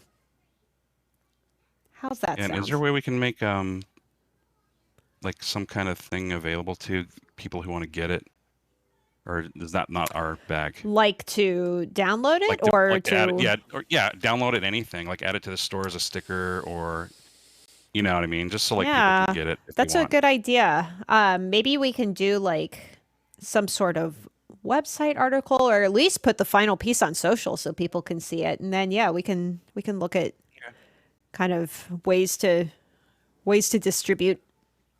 That's a good idea. Right. Cool. All right. So, how are you on time? Very close to ending, actually. It is Okay. 8:19, if you can believe it. Okay, I believe it. So let me do the smoke. Let me show you guys the smoke trick real quick. So I'm gonna turn my light off. Well, is it gonna be too dark on my face? You guys don't care. Oh, it's okay. You Dungeon still look over fine. here. I think you're fine. Yeah, I don't have a glare on my monitor. That's all I care about. So, so basically, I have brushes that I can imitate like clouds of you kind of create things to. I have one called softies. So I can pick like a foreground and a background color, and then I can kind of it's still unmirrored. I don't want that mirrored anymore. We'll get rid of that. So, I can, That's cool. I can, and I use it just, to create and then erase, right? If any of you artists want this, I can just send it to you. I can make it available to you. I just don't know how. Or somewhere maybe on the forums or something, Gina. Like whatever you want. Yeah, give out your personal email, Mike. That'll Yeah, work out well. Yeah. So this is like one of the first steps. I can take this, duplicate it if I want. I can play with the layer styles of it so that I can do an overlay, give it like some kind of a fun color, whatever. There's a whole lot of options there. I can give it an inner glow. Mess with that. That's cool. There's just a lot of like fun stuff you can do to tweak these sorts of things. and just say you got to somewhere you liked it, and then I could then go in here and use their warp tool, and I can start like messing with it to make it look like, wispy. you know, it's Wispy, it's yeah. wispy, smoky kind of a thing. And then I'm gonna go ahead and commit that. Like, see, paste rester as layer style. Right. So I'll make a copy of this just so I have one, and also, oops. Control Z. I use Control Z a Control lot Z. There we during go. the day. Yeah. So, anyway, I'll do this, and like if you go beyond a certain point, it'll actually kind of like overlap itself, and you get this really cool wispiness, you know, kind of a thing. So this is like a really kind of nice cheat to getting like a nice smoky effect, and I Not use a that cheat. a lot. Not a Yeah, cheat, right? yeah, It's not a cheat. yeah, That's technique. yep. If Michelangelo had Photoshop, Yeah. he'd be doing the same thing. So, and there's just a lot of this, like you just kind of keep messing with it, and then you can go in there and you know, you can, oops, I keep accidentally deleting it. You can go in there and actually and sort of like erase out areas so that you can kind of control how, you know, how it ebbs and flows in terms of opacity. So I do want to call out, we have a winner drawn for the custom controller from We Are Robots. We want to congratulate Nicholas Reynolds for winning that really unique, one-of-a-kind custom controller. Congratulations. Nicholas. We will reach out to you and get your information so we can get that shipped out to you. Congratulations, Nicholas Reynolds. And don't forget, if we hit $15,000 before our stream is over, we will do additional giveaways to do some signed prints of this piece once Mike is finished with it. We'll do, I don't know, maybe 5 or something. I keep tweaking it. Like, this is quite rough, and I will do a nicer finished version of this guy. So you guys will definitely recognize him from the stream. However, it will be a more fully realized bad boy. I do want to shout out Oktobergeist donated $50 to every charity, $50 Wow. each. Thank you so much. That was very generous of you.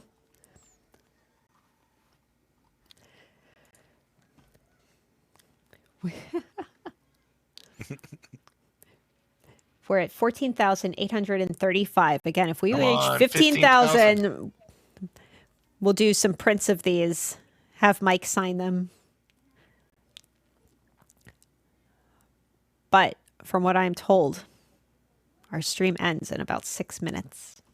I mean, like, we've got to, yeah, it's too bad. I mean, I could definitely keep going on this forever. Oh, but, sure. I get it.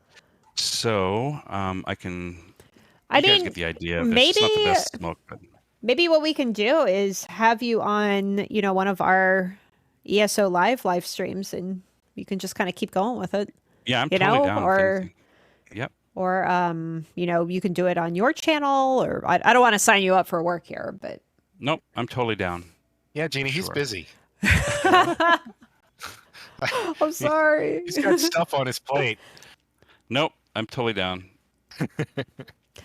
So yeah, somebody asking about Mike's personal channel. He does stream at twitch.tv/MikeMayArt. Mm-hmm. Create a mask here. Just Mike, or they're asking maybe Mike if CJ Mayart. will sign it too. I guess yeah, if Sure. we can get you two in the same place at the same time. I don't know if I'd feel comfortable signing it. It's not my art. You're the art director. Come on. Yeah, I don't know. That almost feels unethical. No, I'm totally Okay. Okay, I'm not signing it unless you do. Just kidding. Okay, fine. Hold the signing hostage. Yeah.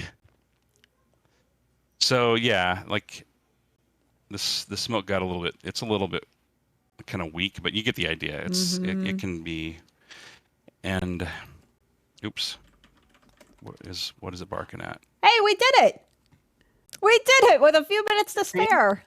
Look at that. Thank you so much. Look at that. Under the wire. Lix MK donated $165, I think, to put us right That's over the awesome. edge to NAACP, and we've had a few additional donations as well. Well Thank done. you very much. Well All done. right. Thank you. Let's see. Hold on. I have to message my friend Christian here.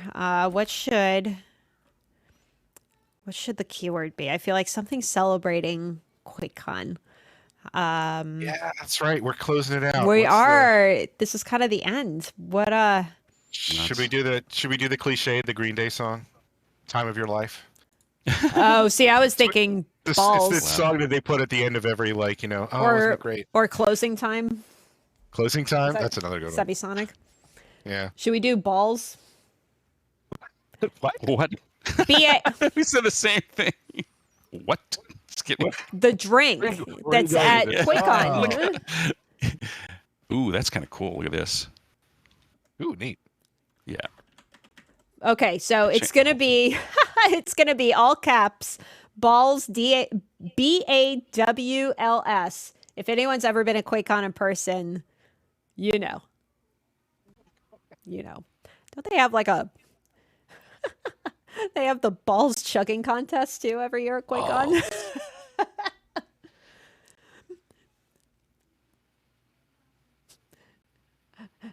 This is way better. I walked by that one time and I was like, oh, really? And then I was like, oh, kind of looks like fun. All right. All right. So yeah, I can mess with that later on. It looks really good. Very nice, Mike. Thanks. I definitely feel like sort of ran out of time, but Now do the body in we 2 started minutes. late and all that. Yeah, right. To the body, 2 minutes. Knock just it out. Yeah. Whip out a body. So everyone is spamming. I'm just drawing until we're done. Oh yeah, Unless go you for want me it. to Stop. No, keep going. How many That's winners a gloriously should we do? hilarious chat right now. We'll do 5 winners for this. How's that sound? Sounds good.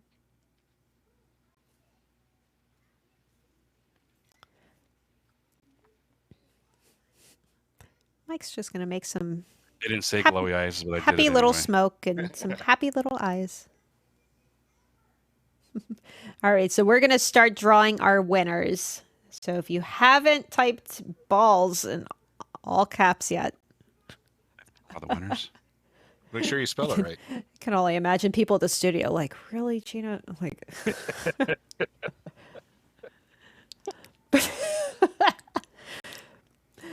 all right, so winners for these signed prints that we will send out at some point. It is restricted to when Mike finishes the art. We want to give him some time. We have Whatever you want. Sorry. All right. Well, can you finish it tonight so we can get it shipped out on Monday? No, I'm just kidding. Yeah. I can't. No, don't take your time. Take your time. He will All right. take you seriously, Gina. He will do that if you say that. Concept artists are used to working with deadlines for sure. Like, you call that a deadline? Oh, I'm sure there's like people breathing down your neck, like, "Hey, I need this thing so I can get started." We're all that waiting for guitar you. was a serious deadline. Yeah. Last one. Yeah. All right. So we have Carrie Mello. I'm just gonna spell this out. RE1ZKA. Rezka. We'll go with it. Apathy Chef, Drag Unity 10, and VX Nautical XV. Congratulations to you 5 for winning signed print. We are so excited that we raised over $15,000 during QuakeCon this year. Congrats to our Fantastic. winners. Yeah. And gosh, I really hate like cutting this off because I feel like we could just stay here for hours watching Mike draw. Yeah, no, I have that problem. I'm known for my stream where I'm like, okay, I'm almost done, and then my chat will say like 3 hours later. Yeah. You know, Still working on the this it's like, eye oh, yeah, here. yep, 2 more little touches, and they're like, yeah. So I guess say it we'll often. see in It's the 5 hours. hardest thing for the hardest thing for an artist to do is to put the pen down.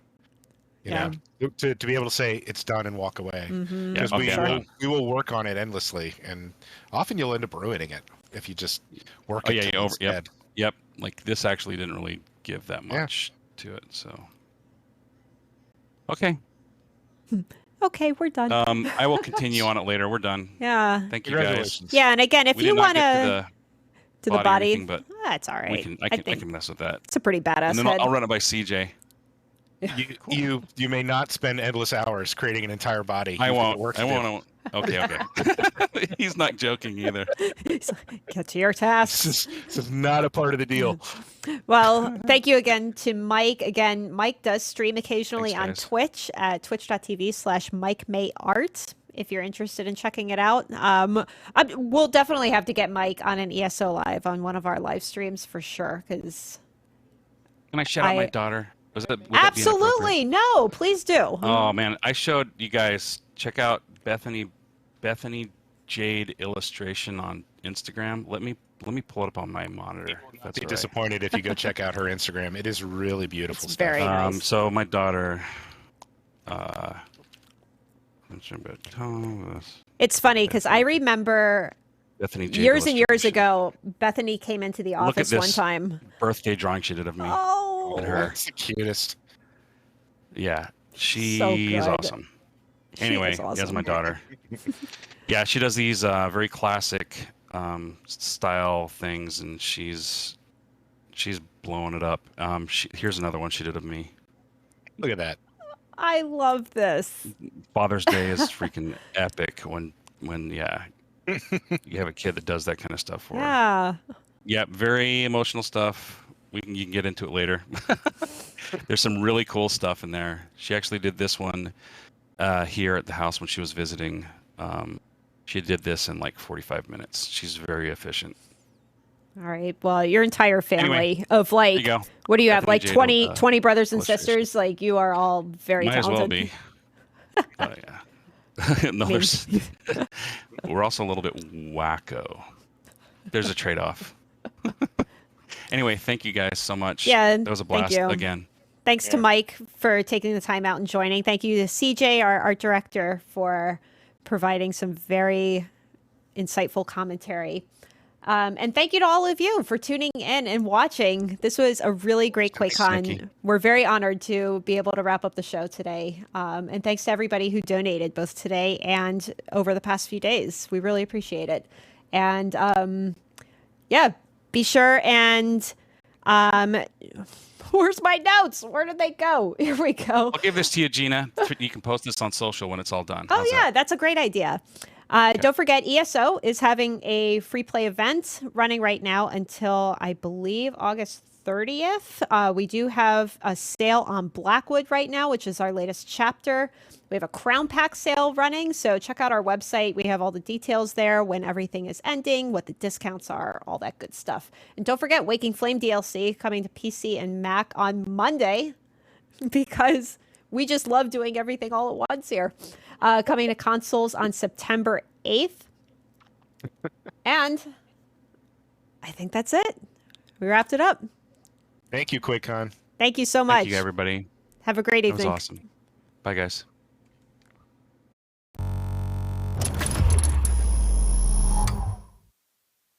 QuakeCon has come to a close. That is a wrap. Thank you to Mike May for creating that awesome piece of art, by the way, and Gina. We have a couple final giveaways. Just two more. Before we... 3 winners, though. Yes. Okay. Math. Should we just start with the first one? Yeah, so we have this adorable, beautiful little baby snake from Razer that we are giving away, along with a $100 gift card to Bethesda Gear. It's our store online. You'll be able to shop there, spend any $100 you want to. You just have to enter keyword SNEK, S-N-E-K, into the chat. S-N-E-K. S-N-E-K, into the chat. And then we'll be giving away, after that one closes, we'll be pulling a winner very soon. After that one closes, we will be giving away these awesome, amazingly exclusive golf towels. That's right. Our buddy C-Wiz. Here you go. There they are. We'll be pulling two winners for those, and we'll give the keyword to that one shortly as soon as we've got a SNEK winner. Yeah, these, so just so you know, throughout QuakeCon, as we've mentioned many times, the QuakeCon community Twitch channel has a ton of content, including the Discord as well. And they will continue on. But yeah, these are brought to you by them. But we'll be giving these away as soon as we give away the snack. And thanks to you, we helped. Is that my friend? This is your friend, you know. We helped to get donations to the Meet the Goals for Dallas Pets Alive and Four Paws. Oh, this is right. Four Paws, Trevor Project. We got lots of donations for Asian Americans Advancing Justice and the NAACP. Yes, you can't help but talk baby talk. So we'll pull a winner for that.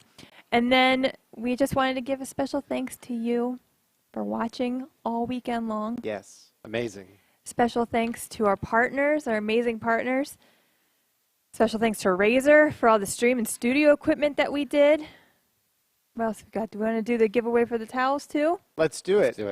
Christian will notify you in chat. We're not going to announce the winners here for the snake and the gift card. He can do that in chat, and we'll say that the keyword for the golf towels is FORE. F-O-R-E. Like if you play golf, Make sure you spell it right. make sure you spell it right. It's not the number 4. F-O-R-E. Or just 4.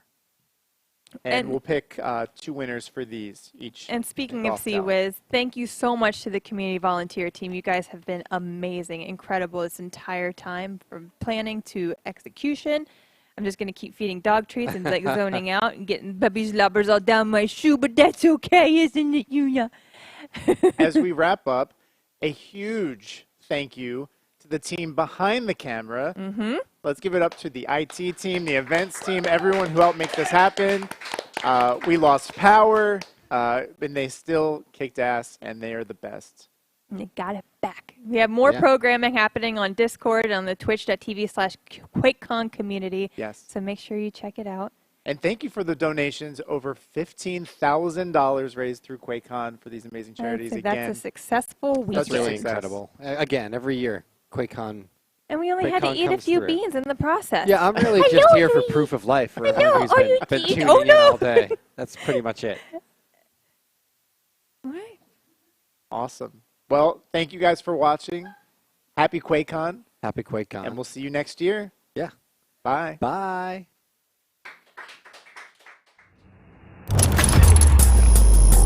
And that's a wrap. We can't thank you enough for joining us again this year. And a big thanks to the QuakeCon volunteers and to everyone who supported all the charities. And of course, a big thanks to you for showing up. It just wouldn't be QuakeCon without you. We hope you enjoyed the show, and we look forward to seeing many of you in person next year.